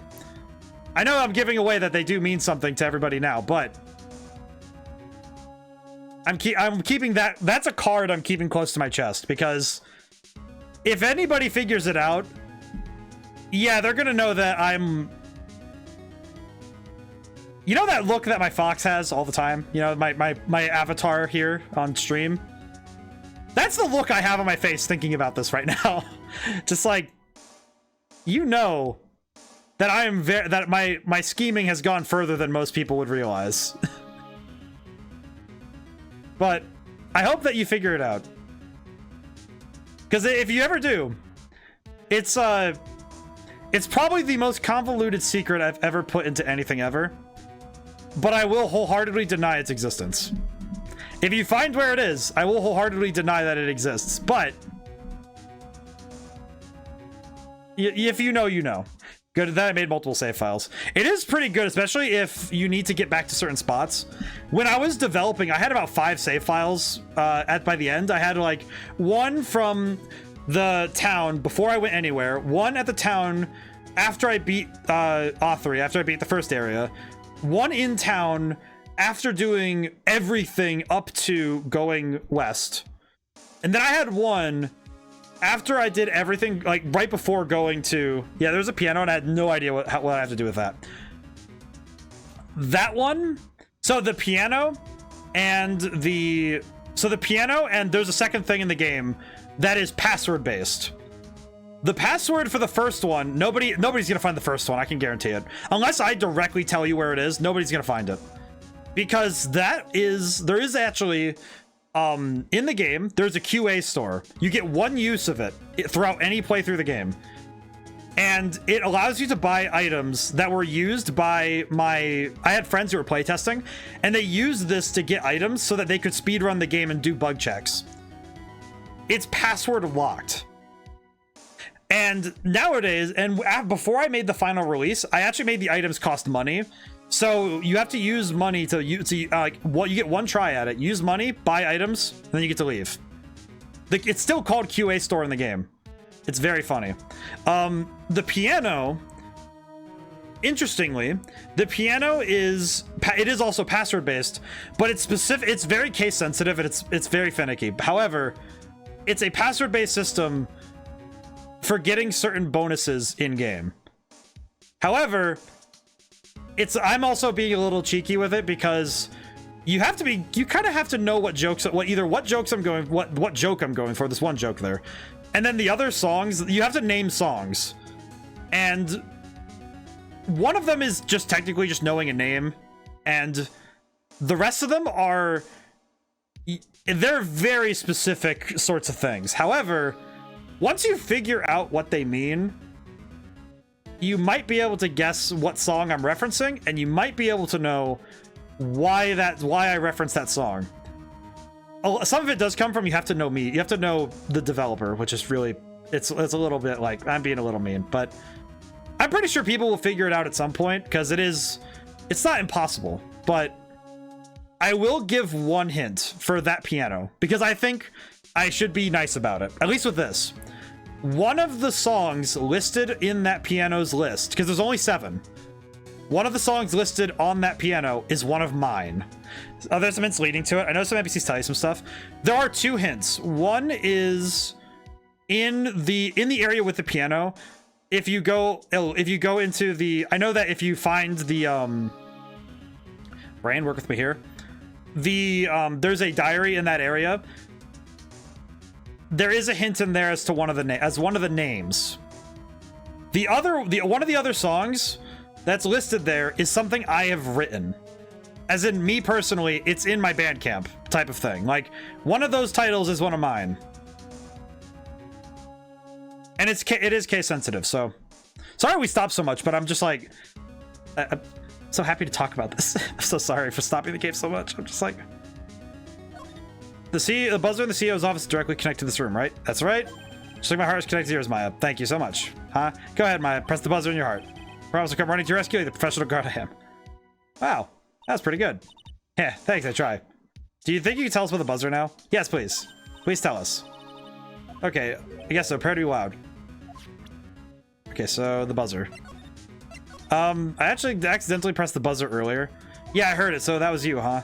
You're a security guard, aren't you? Why didn't you go into the CEO's office? Well, this is the 3rd floor of the basement. The CEO's office is on the 1st floor. Thought it'd be a good idea to adopt a wait and see approach. Plus, there's a police detective here, right? I just didn't think it was necessary. Let's get back to the talking about the night of the murder, right? Is it true the buzzer didn't go off that night? There must be a record, right? You must have had a look at it, right? Of course I did. And I couldn't have possibly made a mistake either. Do you think you could have just one more look for me? Oh, I just can't say no to you, Maya. He just goes and gets the record, like, what do you think, Nick? He's probably right. What is it? What's wrong? Made a mistake! What? But how? Can't be, it's impossible. Okay, enough of this. What about the records? That night, it went off just once in the morning around 1 a.m. 1 a.m.? That's when the murder happened. Really? Are you serious? It went off once at 1:02 a.m. Okay. Wait, 2 minutes after the murder happened? Wait, that doesn't make sense. Sorry for... it's like, I feel like my brain is just so like... now I'm taking that in. Wait, so the buzzer went off at 2.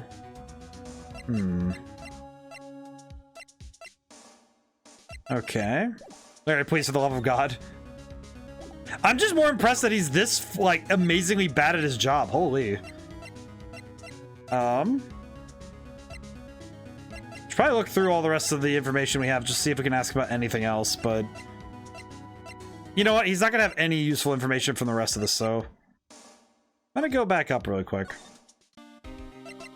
Present. Detective Gumshoe, about this right here. Sorry, this is hard to believe. There's a limit how much my brain can hold. I got 2 ears and 2 eyes, but I only got 1 brain. See your eyes and the ears, but the jury's still out on the brain thing. Hey, Nick, you have something to say. Just come on and say it. I will not. Okay, let's go talk to... Let's go see if we can find anything else. That pathetic looking wooden box. That's the box that had the urn in it. Don't touch it. There may be clues to the thief's identity to it. Okay, so this dialogue is still the same. Interesting. I'm impressed that this is still the same here. That's weird. But yeah, no, yeah, there's a lot of stuff. I will say, with the amount of stuff that's in Red Genie, I'm actually impressed that I'm actually surprised I even did all that. I still think about the fact that the only things that I did not do personally was just the actual creation of certain assets, but the rest of it just, yeah, I did the rest of that. Let's see. Present. Do I have information that proves that this is the urn? I swear I do, but... Okay, I'm gonna save really quick so I can maybe try again. Present the Magatama. Oh, jeez, my neck. I need to stretch my neck and shoulders. If anybody needs to stretch themselves out, like do a stretch or something, I recommend it because... Oh, good lord. Oh, boy. Oh, jeez.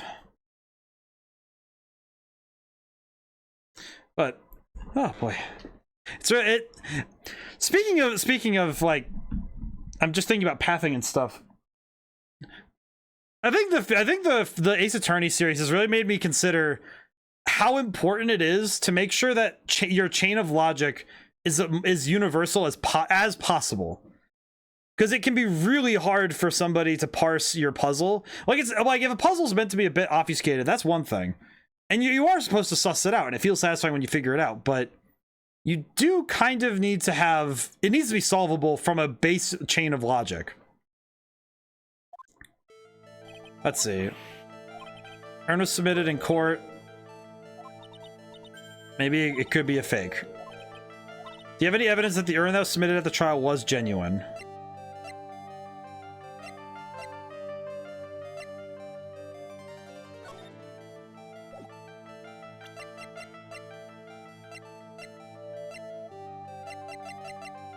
Kind of trying to make sure I understand.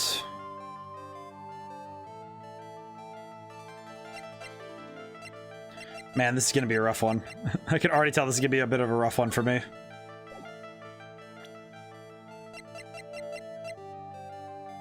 Imagine surprised that box isn't part of the evidence for some reason.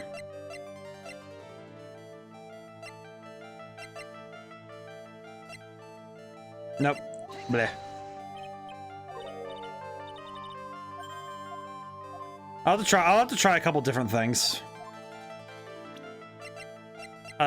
I'm pretty sure I have the evidence I need, but... I'm not very sure what on earth I need to present here.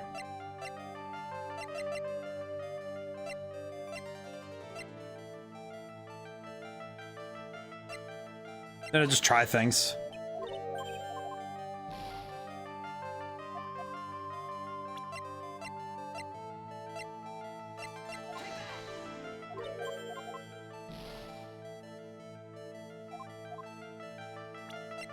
Looks like I don't have anything to prove this chain of logic. I might need to, you know what? I just realized I might need to actually talk to Pearls about it. Wait, am I able to talk to Pearls about it? Oh, you know what? No, I know what I need to do. I just realized what I need to do again. No, not that. Talk urn. It must be relieved we got the sacred urn back, yeah? You bet. But there is something a little different about it. Don't at me. It's pretty obvious, isn't it? I mean, look at this. It clearly says I am on the poster here. But with the urn we got back says Amy, just like it used to. Oh yeah, you're right. Plus, the vase has pink splotches on it now. Sure, they weren't there before. And I doesn't know, but 1 year ago, when the urn was broken, the repairer accidentally turned missing Amy's name into I am. And that repairer was one mechanically unskilled little Pearls. But still, don't they remember seeing pink splotches on it?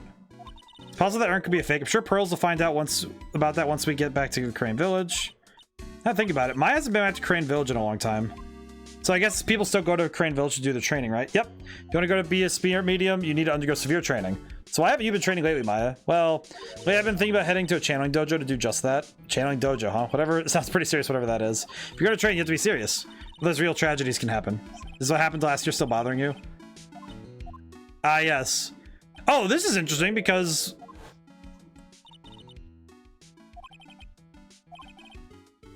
in those cases, the spirit medium has no memory of what happened. Well, I remember that one pretty well. That case was pretty interesting. That murder wasn't your fault, Maya. You know that, don't you? Suppose not, but I guess I'm still a bit shaken up, that's all. Sounds like being the master of Crane is going to be a heavy responsibility. So what do we do now? Is it obvious we should go out and investigate the murder? Why don't we ask Miss Delight? I'm not the same little Maya who wants to be happy with her dinky little bike Nicky boy. Speaking of asking around, I've got my own questions for Mr. Delight. You should head to the detention center. Wait, did it add the urn to the court record? No, it did not.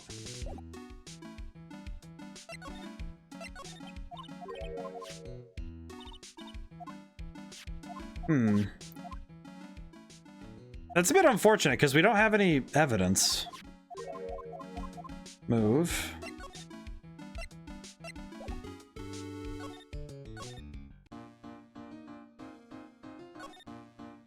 Well, that's curious. We don't actually get the... we're not actually getting the anything. We're not getting the evidence. It's kind of surprising, actually, now that I think about it. I should go back. I didn't get any of the record, huh?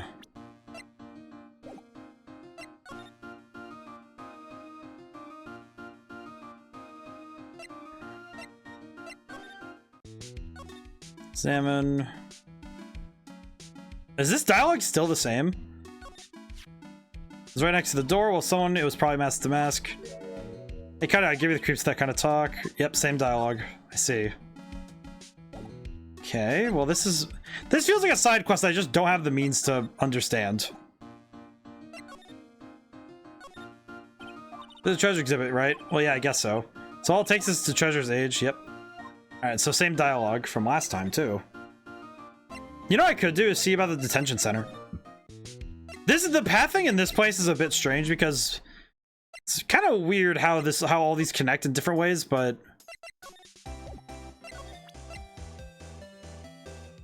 yeah, I don't think I'm going to be able to get anything from her on that subject. This place kind of sucks. Ah, jeez.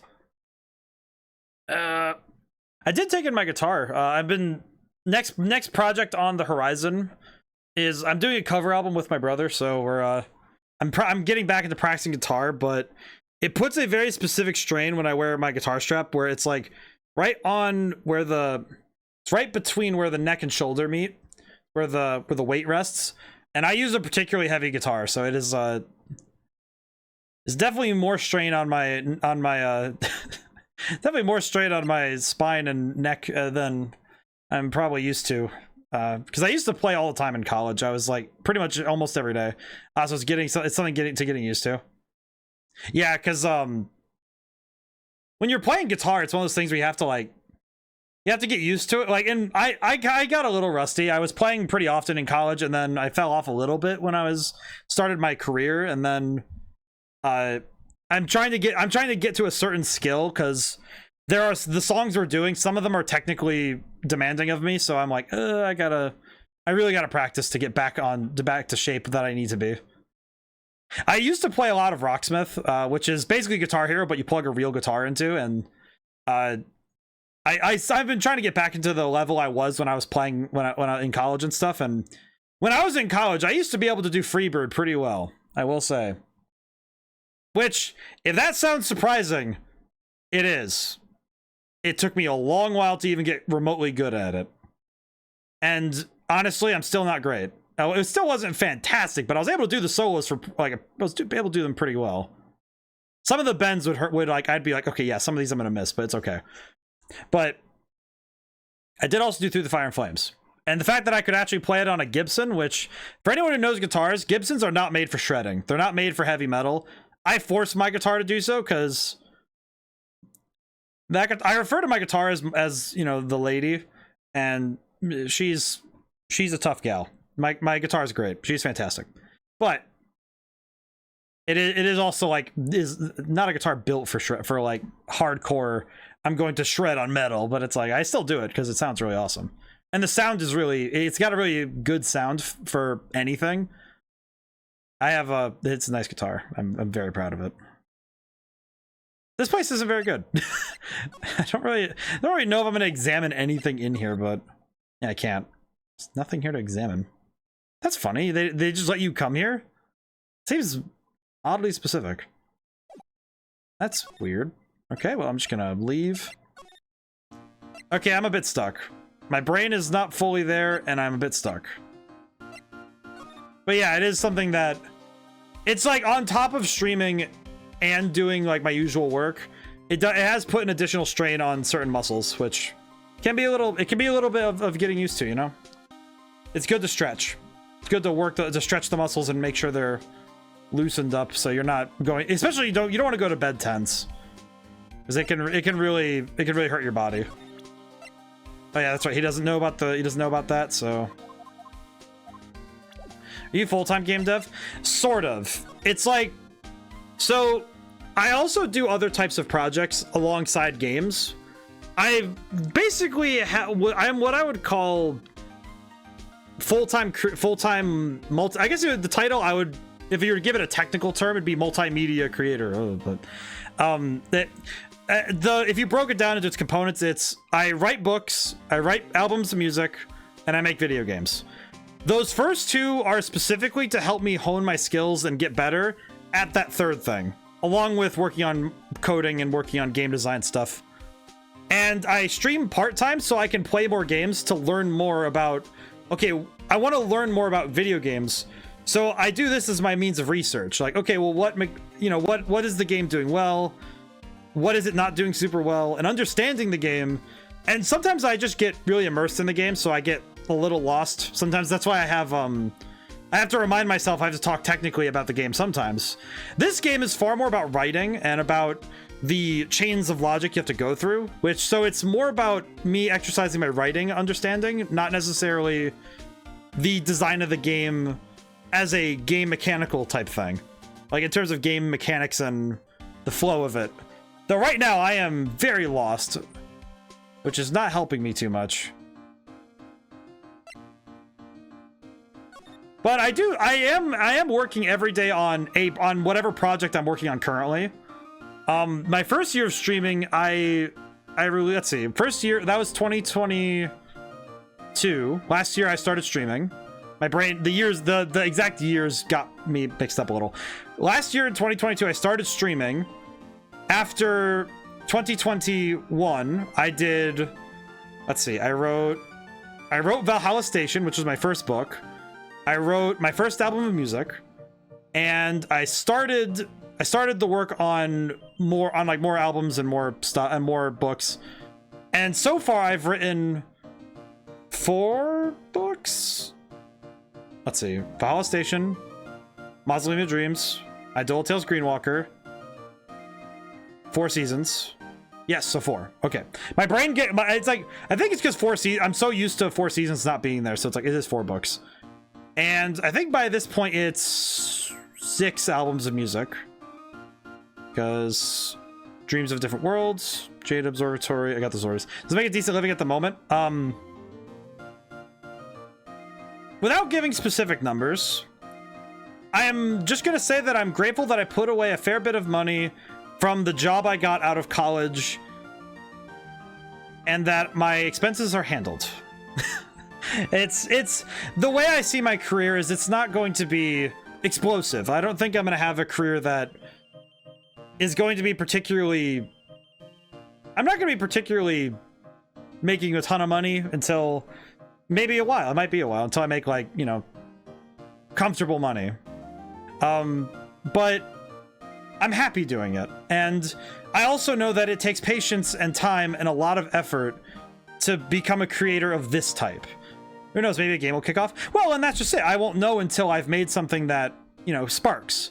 And the way I see it is that when one thing sparks, the rest of them will come along because they'll say, oh, well, what else did he do? And people might go check out the other things I've done. Maybe somebody who's played Red Genie will really be interested in the book, in the Eidola Tales Greenwalker, which is a book that's in the same world, not the same time. They're not quite related, but they're not quite related in terms of story, but in terms of the world they share and certain, like, and a lot of the traits they share, they are the same world. It's like, you know, they are shared in a lot of ways, but they're at different points in history in the world of Eidola, so it's not like you need one or the other to know each other. But if somebody finds that interesting, maybe that'll be the book that gets them back into reading. You know, maybe they're like, oh, I played Red Genie and I like that, so maybe I'll read the book. Maybe I'll read this book, and maybe they'll go read the other books because they want to check it out. Or maybe they read the books first and they want to go check out, like, maybe they want to check me out on Twitch or something. I don't know, because it says my Twitch in the books. It's really kind of silly when I think about it, but it's like, oh, well, if somebody wants to go find me on Twitch, it's like they can find me in the, like, there too. And also conversely, like, if someone plays Red Genie and wants to see what else I've done, my Bandcamp, what was your first job out of college? I worked at a company, because my college, they require you to get what's called a co-op. Which basically means you have to get a job and hold a job for a semester in order to graduate, which is kind of how they got their really good job placement to be able to have their job placement thing. So they can kind of say, oh yeah, we get 90% job placement, because they all get their jobs out of college because they have a co-op, and then they just stay there and graduate and then stay at that job. I had a job at a company doing a simulator for a certain plane. Giving it away might dox me, so I'm like a little like, well, because it'd be pretty precise where I am. But this particular company, though, it was I was working on simulators. So I actually used my game design knowledge to do assets and do code work for a simulator for a semester. It was mission control, so it was a little bit interesting. And I spent a lot of time doing that. And that was actually a game design job. Sounds awesome. It was challenging, and it was an interesting job. I think I might have been too successful, because I really did, like, I finished up all of that work they gave me, and then it was like, well, we don't really, I kind of got the feeling they didn't really know what to do with me after that, because I had done all the stuff that needed to be done. So once my co-op period ended, I was done. But I had a lot put away after that, so I've been very fortunate with that. But it was, I say a lot, but it's like a lot for me, you know. It's like, but it was a very fascinating job. I actually got to work as basically a game designer and an engineer for a while, and it was really good. And then after that, I actually cashed in my first year out of college was 2021, and I cashed in my graduation present, which was I wanted a year of time just to work on my own projects, which was, in hindsight, probably the wisest thing I've ever done, was choosing a year specifically to work on myself, you know, furthering myself as a person, trying to study, come to terms with things that have happened in my life, and, you know, work on myself as a person. And I worked on my first book. I worked on Valhalla Station, and I wrote Dreams of a Different World. And I spent that first year working on my projects and really trying at it. And then 2022, I decided to go full time into trying this way of life. And trying to work on my projects this way and making a career out of this, which I also am recognizing it's more like a tree. I'm growing a tree and I'm trying to protect it, and once it grows big enough, it can take care of itself, and, you know, I just have to keep feeding it and keep it safe. But after a certain point, but I have to get there first, so it's me cultivating this career like it is a tree. It's not going to be...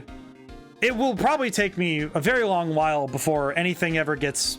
You know, nothing's going to get massive, I don't think, but I'm optimistic that something will be massive, of course, but I also have the the foresight to say, but I can't rely on it, on something just suddenly popping off and getting a million whatevers. It's like, oh, well, keep working at it, keep getting better at my craft. Something will do really well one day, and it'll help everything else I've done so far. And even then, the projects I've made so far, the joy has been in making them and knowing that somebody enjoyed them.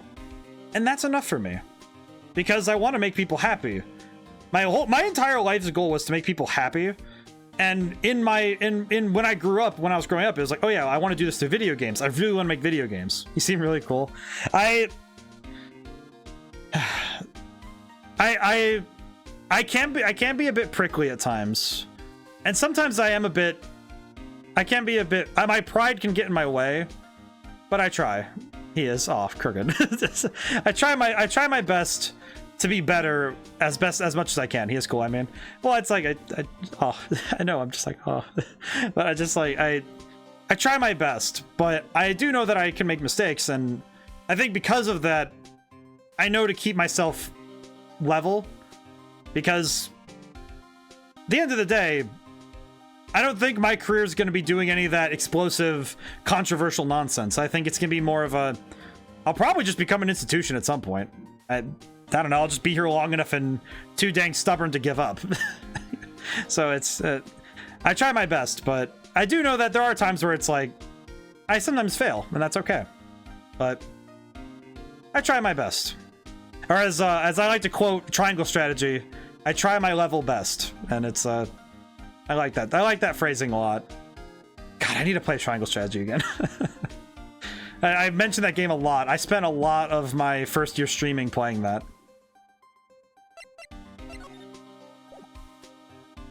You know what? We need some progress. I need to look up what I'm doing. I am legitimately stuck, and my brain's been... It's almost like my brain has been like, you know what? Do you really know where you're going? You know, just really staring at it like, I am missing something. And I know it's... And this happened earlier in this very case, that I was missing a very important piece that I just couldn't find, because it was right under my nose. So I gotta figure this one out. I think I want to like at least have... I want to move forward a tiny bit. At least a tiny bit. But yeah, it's like I hope one day, you know, things will... I know that things will work out one day as long as I keep working. So it'll be fine. Let's see. Phoenix, Wright, Trials, and Tribulation. Please. A written guide would actually be pretty helpful right now, now that I think about it. Strategy Wiki. Okay, this would be good. Strategy Wiki. Ah, that's good. Okay, so Stolen Turnabout, Part 3 Investigation. Oh, thank goodness. Okay. It's a written one too, so I can actually stop when I'm there. What to do? Okay, After talking, move there.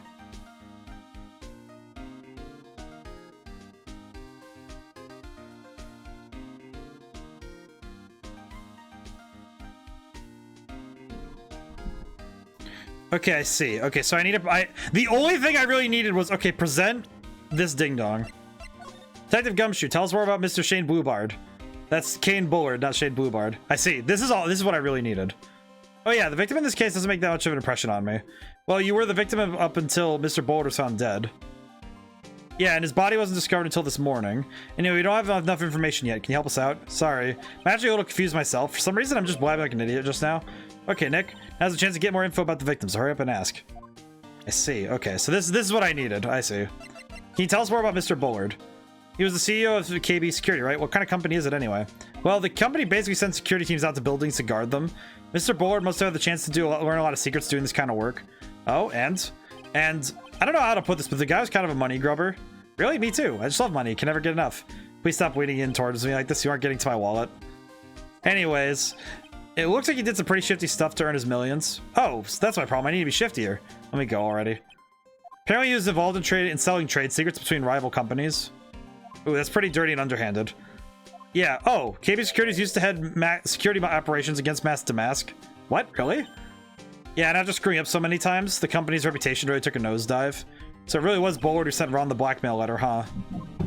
Only 50,000 though? Really? That's just rude.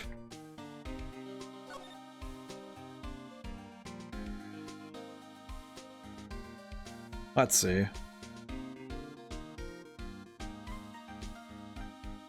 I see. I will say I usually don't like looking up anything, but I think there's a certain point where my brain goes, yep, you are stuck. About this blackmail letter. Yeah, I've been thinking a lot about it too, pal. Why would Kane Bullard have been blackmailing Ron Delight anyway? Well, Mr. Delight used to work here, right? What was it that made him quit? Nick, that's it. Maybe that's the same reason he's being blackmailed. Well, I'm in the middle of investigating that right now. Oh, alright. Alright, well, seems we got what we wanted.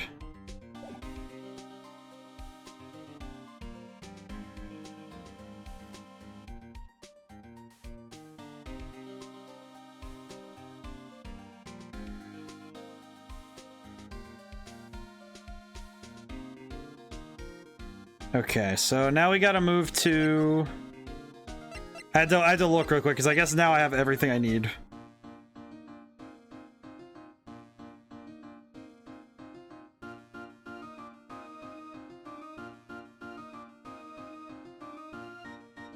Okay, so... I see now. Okay, I think this is all I needed, really, to be able to get to where I wanted, so this is good. I think this is all I really needed, so now I know where I'm going.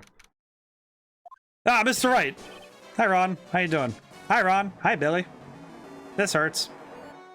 Mr. Delight, did they finish their interrogation? Yes, but please don't leave me alone anymore. Is it weird that his hair looked kind of like a helmet? I wonder if he's able to use it for self-defense. Mr. Delight, you lied to us before, didn't you? Well, you see... On the same night, the sacred urn was stolen from the Lord Taylor department store. A blackmail letter you got summoned you to KB Security to hand over money.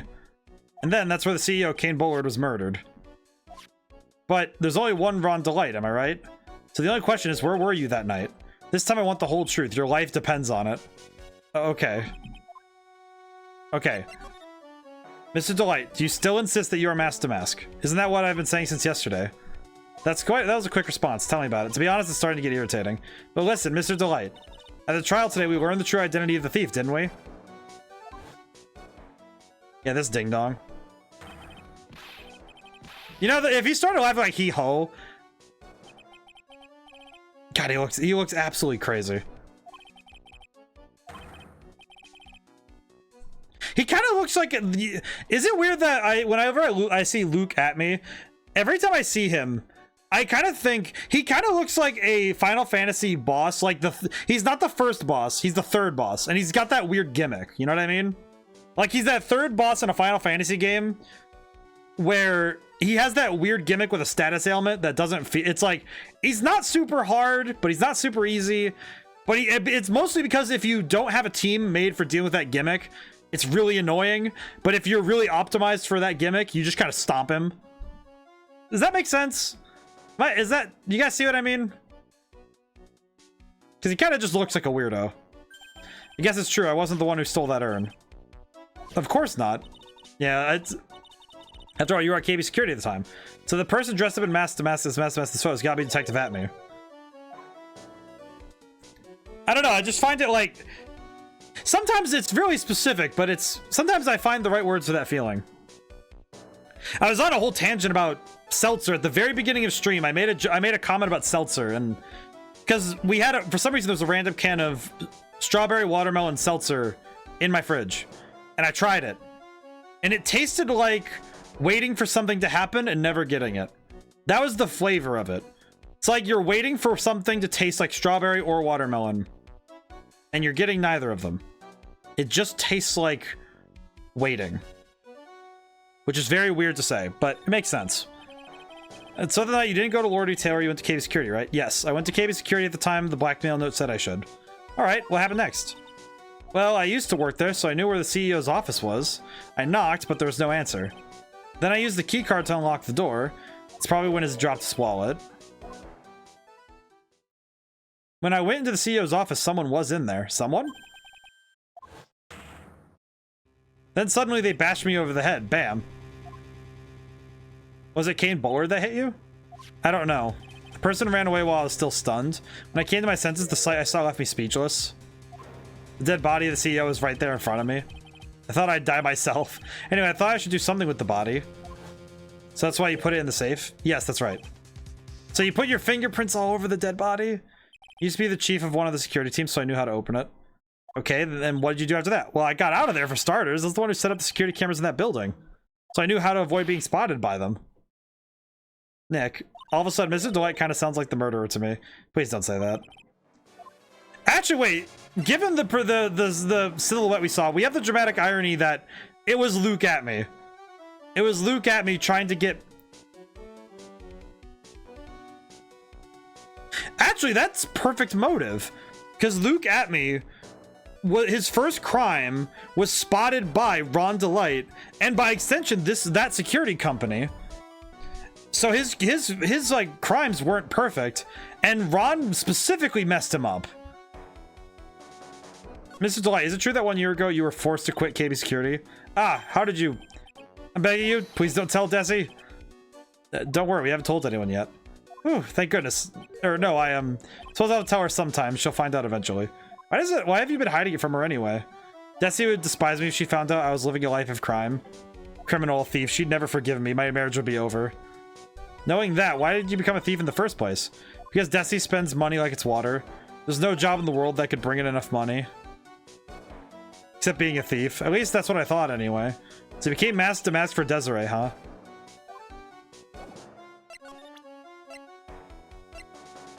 That's the emergency buzzer for the CEO's office.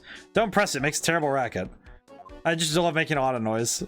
Does this buzzer have something to do with this case? Well, at this point, I don't really know yet. After all, there were no prints on it or anything else for that matter. This list, we found at the office of the CEO, Mr. Bullard. Hey, this is a list of all the things Mass to Mass stole. And that's the value of each item listed next to them. 100,000, 150,000. Are you sure that's the value of the stolen items? The numbers seem a little low to me. Even on the black market, these prices should be at least 3 times higher than that. Guess he knows about that stuff because he used to be a security guard. Just present everything. I'm gonna drink some more water because my brain just went, oh, geez, you need water.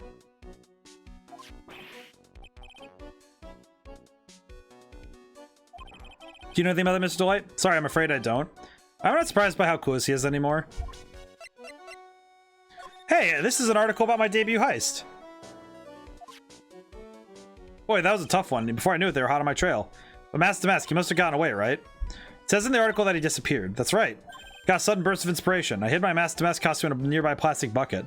Then I quickly changed my security guard uniform. Pretty clever, eh? Wow, awesome. Hey, hold the phone. The guard in this photo, is that you, Mr. Delight? Hey, yeah, that's right. Nice trick if I do say so myself. Nice and easy to figure out. Even pros can see through that in a heartbeat. So the guard in the photo is him. But as you might suspect, Detective Atme found the disguise. He truly deserves the title of Ace Detective. Detective Atme found the mask to mask disguise? Wait, so what if Detective Atme stole the disguise because Ron stopped being the actual thief? Yes, and I heard that he brought it home with him. So that's it. That's when Atme got his hands on this. Thanks to that, I got the chance to remake my costume. That must have been really time-consuming, huh? Yes, it took quite a while to complete. Anyway, a few days after that, I received the first of the blackmail letters. Blackmail letters, like plural? You got them starting when? Tell me more now. Hey, calm down. Don't get so worked up. This blackmail letter, is this the first one you got? No, of course not. But this is the first one that ever called me out to a specific location. So did you start receiving blackmail letters after this incident? Yes. Just a few days after the Tears of Emanon heist, that first letter, it says, I know you did it. So someone found out about your true identity just like that? It's not easy being a master thief, you know. We got proof that it was you, so give up. It went on to say. So in the end, I had to give up the treasure I went through all the trouble to steal. Is that right? Hey, wait, hang on a second. What do you mean you had to give it up? Oh, don't worry. After I put the jewel in the safe deposit box the letter specified, someone sent me 10,000. No one said anything about me being worried, you know. After that, I started getting the plans in the mail. Plans? What? What are these plans you're talking about? They were instructions on how to steal a crown or painting or some other rare treasure. They showed us security blind spots, escape routes, and even suggested training methods. So you mean that the one who planned the heist wasn't you? No, it wasn't. I only planned the very first one. After that, I received plans from some very kind person, incredibly detailed plans. Sounds like Mr. Delight was thankful to the person that was blackmailing him. So Ron Delight was mask to mask after all, but someone else is behind the theft. Someone who planned them all out in detail. All I had to do was deposit the treasures I stole into the safe deposit box. Then I just waited for the cash to come into the mail. You try not to look so gleeful about it. So you went after the sacred urn because of those plans too? Well, see, truth is I've never seen the urn. All I did was follow the instructions and steal what I was told to steal. Mr. Delight, is everything you've just told me to the truth? Yes, but please don't tell Desi, okay? Ron, before we go, there's one more thing I want to ask you. Oh god. Please don't hurt me. Mr. Kane Bullard, do you swear that it wasn't you that killed him? Yes, of course, I could never. I'm not lying. All I did was hide his body in the safe. But then I was afraid they'd discover what I did, so I turned myself in yesterday. Why? Well, if the judge had ruled that I was guilty of robbery, then I'd have an alibi, right? I guess so. You're really clever, Mr. Delight. Guess I have no choice but take Mr. Delight at his word. Mystic Maya! Oh, there's Pearl. I'm back. Hi, Pearls. So what have you been up to with this whole time? Pearl's just like, alright, I'm back. We need more child. We need more of this delightful child. Bring forth the child. Wah.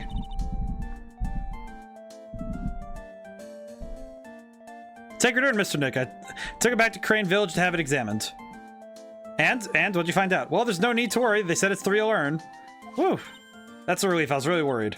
But there's one small problem. Problem? Well, those cute little pink splotches, they said that it's paint and they were put on the urn recently.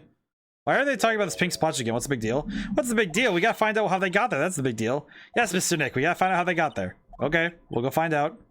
Please don't forget about me. It's okay, buddy. I understand. Actually, question. I have a question. Do you know anything about this? Oh, this is cool. I'm really into this kind of stuff. Oh, yeah? It's one of our most valuable treasures. If I ever get out of here, me and Desi will go to Lord Louis Taylor. Check out the whole Treasures of Crane exhibit. Okay, I guess. Just promise me you won't steal anything, right? Oh, don't worry. We'd be going when I'm not on the job as mask to mask. Well, that's reassuring. God, poor guy. He kind of looks like a JoJo's character a tiny bit. Move to main exhibition hall. Now that I have the urn, I could actually finish this. I see. This is good. Now I can talk to Adrian. My brain just turned off for a moment. Like, okay, yes. Oh, yes. Oh, Pearl, how nice to see you. Hello there. I haven't seen you around lately. What have you been up to? Well, actually, I was having this urn examined. Oh, I see. If we take another good look at this urn, we can figure out the mystery of what actually happened here. Nick, let's look around one more time. Actually, I have everything I think I need. I think. I can examine again. Looks like it's been dry for several days. This is the same color as the pink splotches on the urn. So the question is, what's the cause of the odd shape? Let's look around carefully, Mr. Nick. I like that Pearl's so optimistic. She's very... again, characters are the strong... I feel like with Ace Attorney, the characters are the strong part, but when you feel a character that is weaker, you know they're weaker. Cough, cough, Larry Butts. I think Larry... Like, when Larry kind of sank, it's like, oh, I could feel the... It's like, he almost has a warping effect, you know? Almost like a singularity of sadness. And he warps the stuff around him because he's so Larry.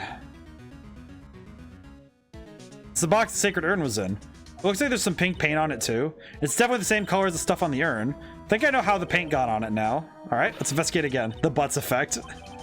When something smells, you know that it's something to do with the butts.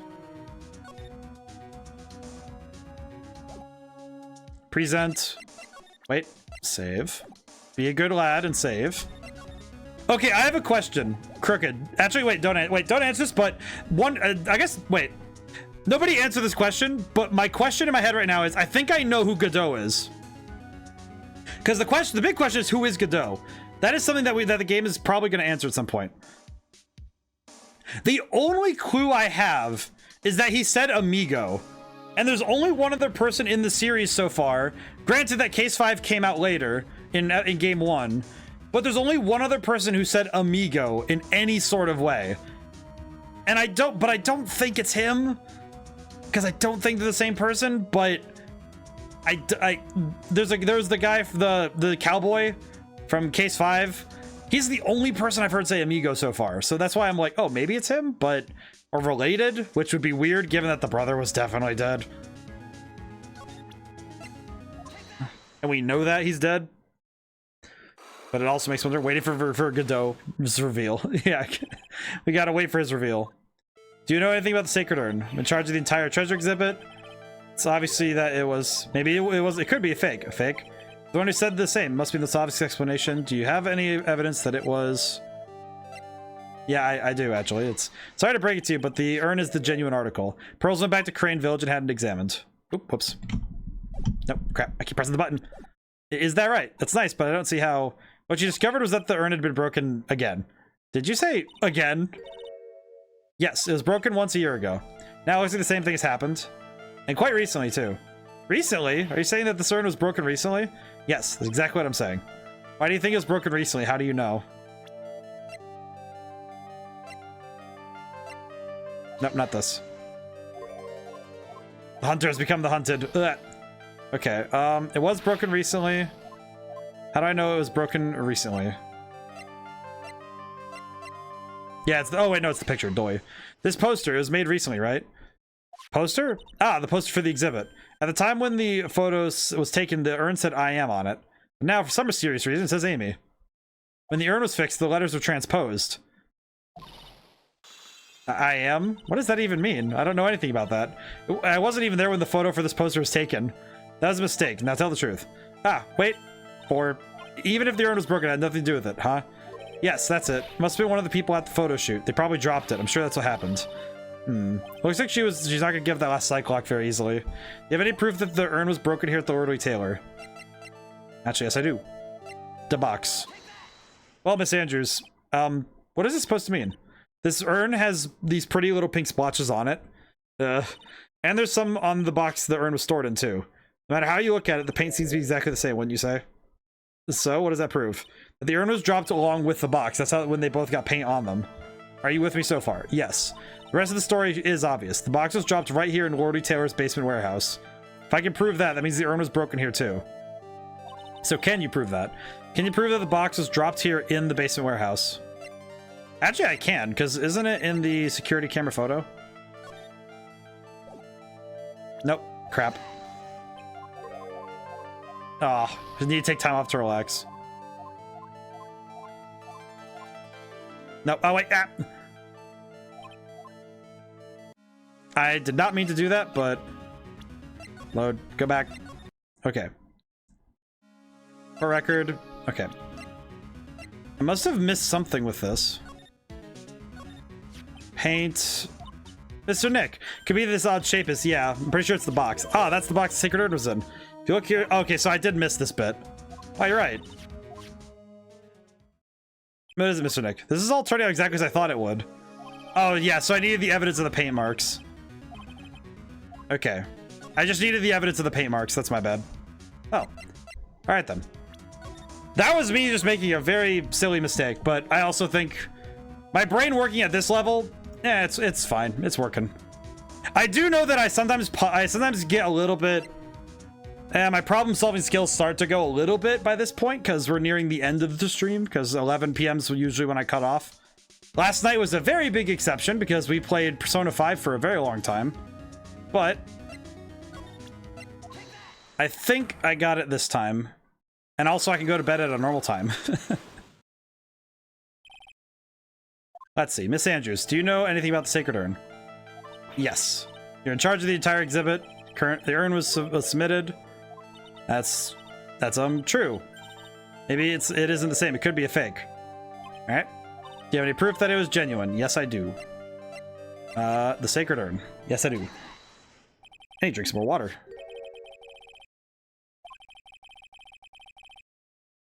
Is that right? And the urn had been broken again. I will say, Lord knows it'll feel good for you to go to bed at the expected time.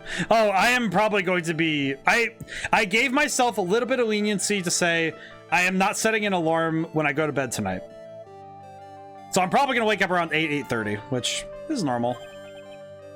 But we'll see. Are you saying the urn was broken recently? It's like... You know what I will say, Crooked? I'm very grateful that that Stella Glow was a Thursday game when I played it. Because, oh my goodness, I got to sleep in that Friday morning, and it was just peak Friday morning. Why do you think it was broken recently? How would you know? The poster.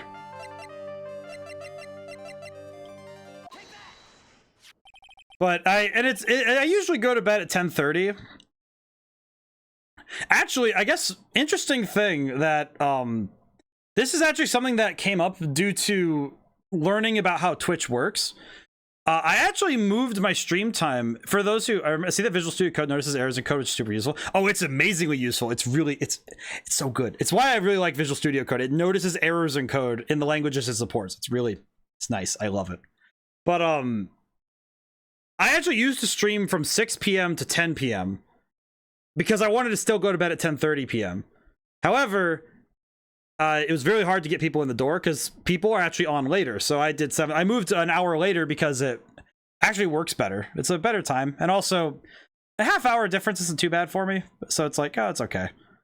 It works out pretty well. But yeah, no, yeah, Ben, the Visual Studio Code, the fact that it catches errors is really good. It can't run the code. It doesn't have a built-in, it doesn't have a compiler, which for everyone who doesn't know, a compiler is something that will actually take your code and prepare it to run it, and then it'll run the code. So say you write very simple, like something in C++ or C# that is like tell the console hello world or something, or like put some text up or on the screen or something, or do something, or do some calculations. The compiler will go through and prepare the code and make sure and check it for errors and make sure there's no leaks or damaging things or things that make it so it can't run. And then it'll run the code. And that's what Visual Studio has that code doesn't get, because code doesn't really have a compiler. But it does have the ability to edit code, which is really good. It's very impressive. And I really like it. Now, for some mysterious reason, it says Amy. When the letter was fixed, the letters were transposed. what does that even mean? I don't know anything about that. Wasn't even there when the poster for the photo for the poster was taken. That was a mistake, now tell the truth. Wait, 4. Even if the urn was broken, it had nothing to do with it, huh? Yes, that's it. Must have been people at the photo shoot. Probably dropped it. I'm sure that's what happened. It looks like she's not going to give that last Psylocke easily. Do I have proof that it's broken at the tailor? The box, and then the paint. Well, Miss Andrews, what is this supposed to mean? This urn has these pretty little pink splotches on it. And there's some of this on the box the urn was stored into. No matter how you look at it, the paint seems to be exactly the same. So what does that prove? That the urn was dropped along with the box in the paint. Are you with me so far? Yes. The rest of the story is obvious. This box was dropped right here in Lord Taylor's basement warehouse. If I can prove that, that means the urn was broken here too. So can you prove that? Yes, I can. With the paint. Yeah, I think you already know where I'm going with this, don't you? Yeah, more or less. There is pink paint splattered on the floor and walls of this basement warehouse. But there's an odd shape imprinted into a part of the paint stain, am I right? Yes. If you put it into this box, the impression of the paint, if you see it fits perfectly. Which means this box was dropped right over there. And that is when the urn was broken. Your name does you justice, Mr. Wright. Like, here, listen, Miss Andrews, I'm not trying to, like, dunk on you for it. It's just like, hey, we want to know what happened to it. It's not like we're gonna, like, you don't have any... I'm so sorry, I was the one who broke the urn. Boy, does that make me feel like some sort of evil school teacher. I'm a terrible person, not only did I break it, I tried to hide what I did. Well, that's not so hard to understand, is it, Pearly? No, not at all. I know just how she feels. Well, it happened about 2 weeks ago, just after the poster photo was taken.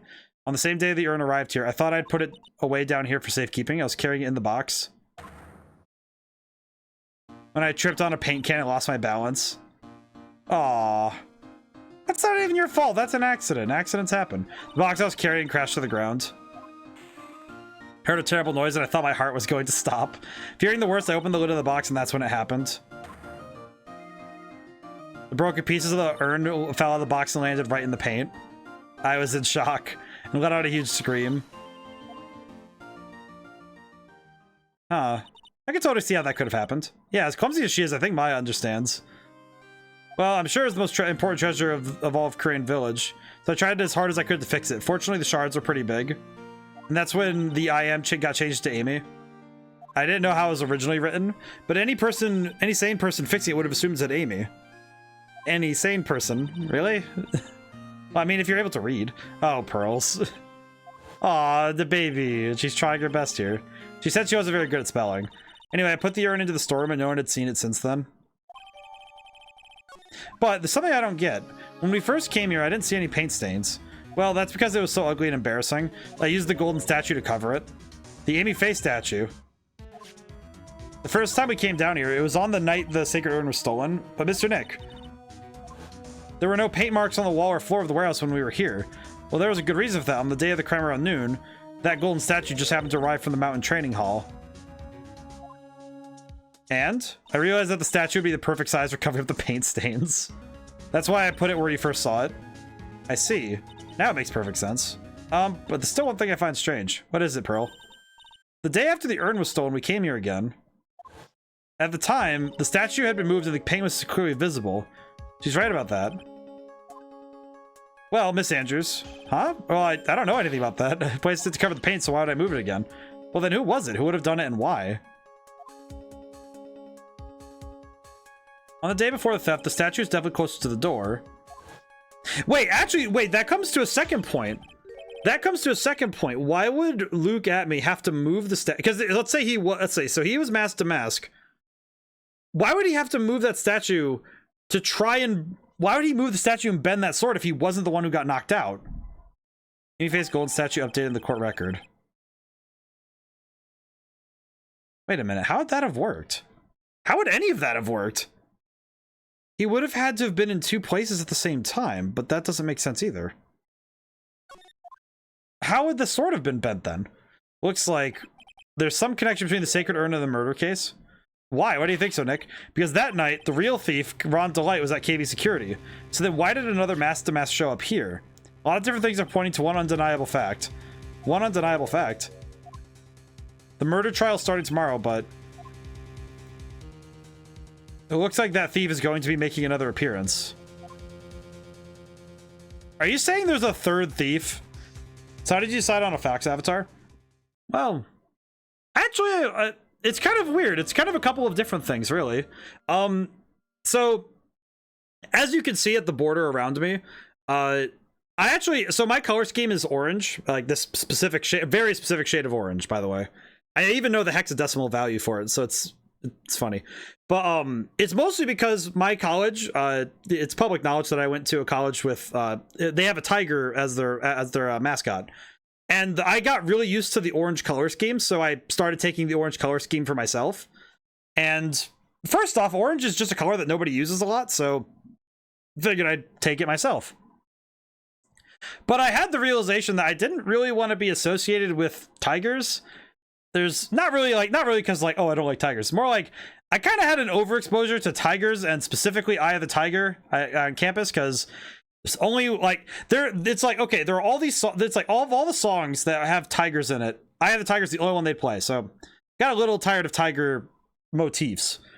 And I think for me, foxes represent closer to my person than anything, because I have some instincts much like dogs. You know, I have a pack. I bond closely, and I really like being around my people. But I also have the cat reflexes of sometimes I really want to be alone, and foxes are that great in between of like a cat running on dog, like a cat software running on dog hardware. And foxes have a very interesting history with my family, because they don't show up very often, but when they do, it's really important. And it's like foxes, deer, and crows are the three animals that sort of make up this like triangle of the animals that are important to like my family. So I chose foxes because I really like foxes, and I think that it worked well for me. And foxes are really cool and cute. You know, and foxes aren't harmless. You know, a lot of people, I think nowadays we think about foxes just as being, you know, cute little buddies, and they're really cool, but like they are an animal noted for being cunning, and they are still hunting animals. They hunt rabbits and they still hunt. So, but they do so through a different means than other animals. And I think that's pretty close to my personality. I won't always win through strength. I know I won't, but it came closer to my personal philosophy of, you don't always need to be the strongest to win in the battles you're in. And the cunning and the cunning of foxes was something that spoke to me, and I think I really like that. So that's why foxes. Like, there's a lot of reasons. They are cute, and I really like the drawings I've done of foxes, especially this particular one. It is a trace of a particular meme of a fox, and I really like this one. I've drawn this fox a few times, but I really just like the way that they can be playful. I like the way that they do have fangs, and they can be serious and a strong hunter when they want to be, but that's how I kind of came to it. Because I don't think tigers really lined up with me, at least in that sense. But I also think that it's like other animals that I think are really cool. They don't line up with my personality. And I think that foxes are really close, and I think that's really good. And yeah. If I start the court case now, I'll probably be too invested to end it now. Do I want to keep going on this right now? If I chase this thread now, I'm going to be really excited to keep going, which would be really hard for me to do at this point. Because I don't really want to run overtime 2 nights in a row.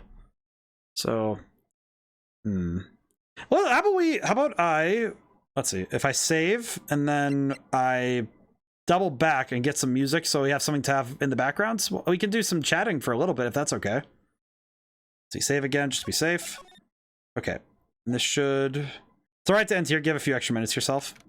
I don't know, I guess so. Or chat. I think I'll chat to time, because I think it's still good of me to have the discipline to like to be there for a little bit longer. Well, I can't get any can't get super chill music, but have some cool Phoenix Wright music playing while we talk. But yeah, it's like, I think of the other animals that I really resonate with, it's like, I think everybody has a... What did you decide your Twitch name, an officer? Well, so the funny thing about Officer Demicky is it's a name that I came up with in high school that I just found... I just could never bring myself to make something different, I guess. But it's mostly because it's a very weird joke on myself. It's a title that gives me both something, you know, some curious naming to go through, because you know, Demicky is a very weird name in the first place. Get what you mean about animal selection, though. Mantises are known for patience, and it's a virtue I've been attributed. Yeah, see, it's like, I think everybody has an animal that really comes close to their heart, and I think that by embodying those animals, I think it's good for us to... It kind of brings us closer brings it closer to ourselves, and really makes us appreciate those animals. But yeah, Officer Demicky came from... There was a joke. I was playing, is way back in the day, we were playing I was playing Murder on a Gmod server. And I was running on this bit, because I really do, when I'm playing games off the cuff, you know, when I'm off stream, I'm pretty... I usually improv. I start going on a bit and I start running with it, because that's what I usually do. And I do it here too, but it's like, when I'm not restrained by any sort of like, when I'm not restrained in any way, and I'm not watching what I say, I just kind of start rolling and I start going, and I try to just keep going. And it's, but I was going on this bit of, oh, I was the guy with the gun. And I was like, oh, well, I was like coming up with names and stuff. I was like, oh, I'm Officer DeMickey, and then he's like, oh yeah, it's like I think it was, I forget the other guy's name. It was like, oh, Officer DeMickey on the scene, and it's like, and then I was like, I really like the name, so I changed my username to it from my original one.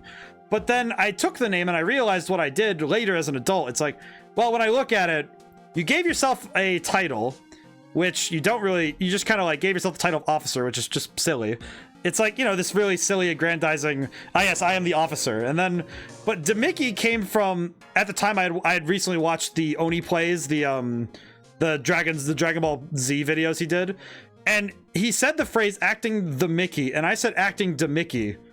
And my brain took that and said, well, if you have this on, because I learned what the slang means. It means you're acting like a jackass. You're acting like an asshole. But I realized though that by wearing a title that basically means you're acting like a jackass, it actually gives me something.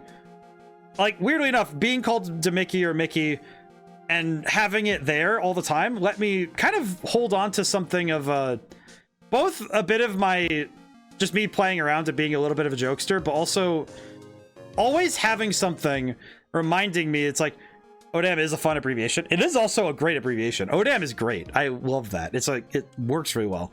But it's like, it works really well because it's a symbol of humility, because I'm really playing a joke on myself. It's like, you're calling yourself, you're saying that you're acting like a jackass, really? And you're the officer of it? Like, but also, DeMickey is a great name. And Mickey works for, like, I like DeMickey myself. I like DeMickey really well, and it's a great name. But it's also far enough away from my real name, which, by the way, my real name is public knowledge. It's on all my books, so I'm not worried about that. But it's far enough away from my real name that when people call me ODaM or DeMickey or Mickey, it snaps me on to say, you're on right now. Remember that. Because when somebody calls me by my name, and I'll just say it outright. When someone calls me Greg, I tend to forget that I'm supposed to act like a professional somewhat. Like, I'm supposed to, it's a certain amount of decorum I bring to stream and to when I'm, you know, trying to be professional in some way, that I check what I say. And I at the very least, I stop and think before I speak every time. When someone calls me by my name, I let my guard down, which I also know means that I am less restrained. Yeah, it's like when things go from professional over to chill. Yeah, right. And it's like, but there is one streamer who calls me by my first name, not because I told him to, or not because it's like a weird thing. It's more like, that's just how he approaches me in his relationship. And to me, that's like, well, okay, that makes sense. And to me, it's like, that's a thing specific to me and him. And I prefer people call me DeMickey when I'm streaming. And you know, when people expect me to be ODaM. But if I'm out and about and I'm like, you know, out wherever, people call me by my name, it's like, well, yeah, it makes sense. It's my name.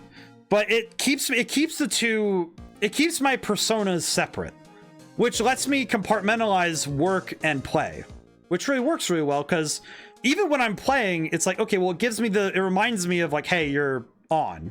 Your microphone is on. Don't say anything that would, like, you know, just don't go too far with certain jokes. I think Crooked, I think you were actually there one day when I said I'm vetoing a joke. I did that because I realized that joke came to mind because that's your instinctual joke.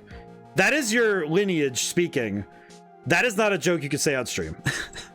And it's happened a few times where I have to stop myself and say, that joke would be really fun if I was not streaming. Like, if I was hanging out with a group, like, say, like, I was hanging out with a group of people, and it's like, that joke would be really fun and really, like, bawdy if it wasn't for the fact that this is my job.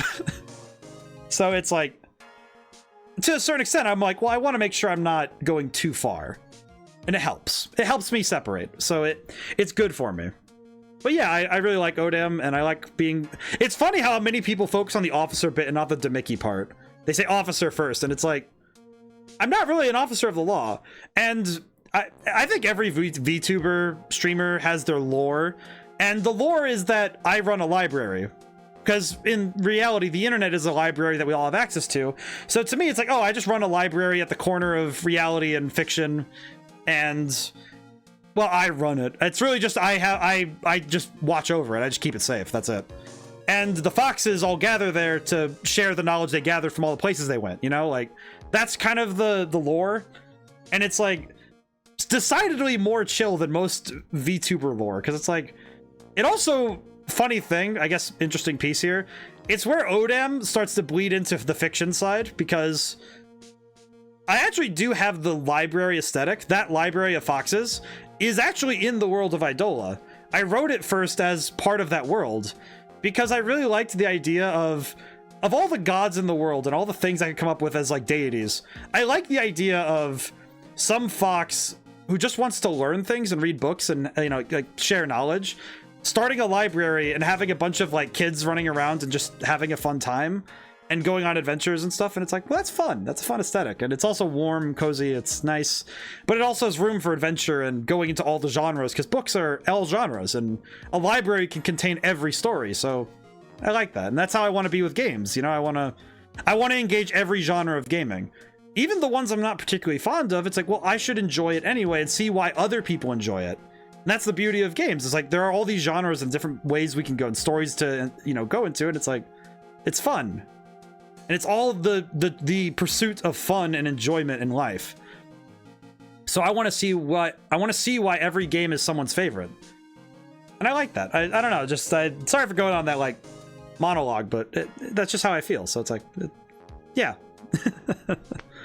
But yeah, today's stream was a little bit atypical. We didn't get a whole ton done, but that's okay. Thankfully, this is, I think, the last day of court. I think. Don't be sorry. Cool to hear your story. Well, thank you. It was great to be able to talk like this.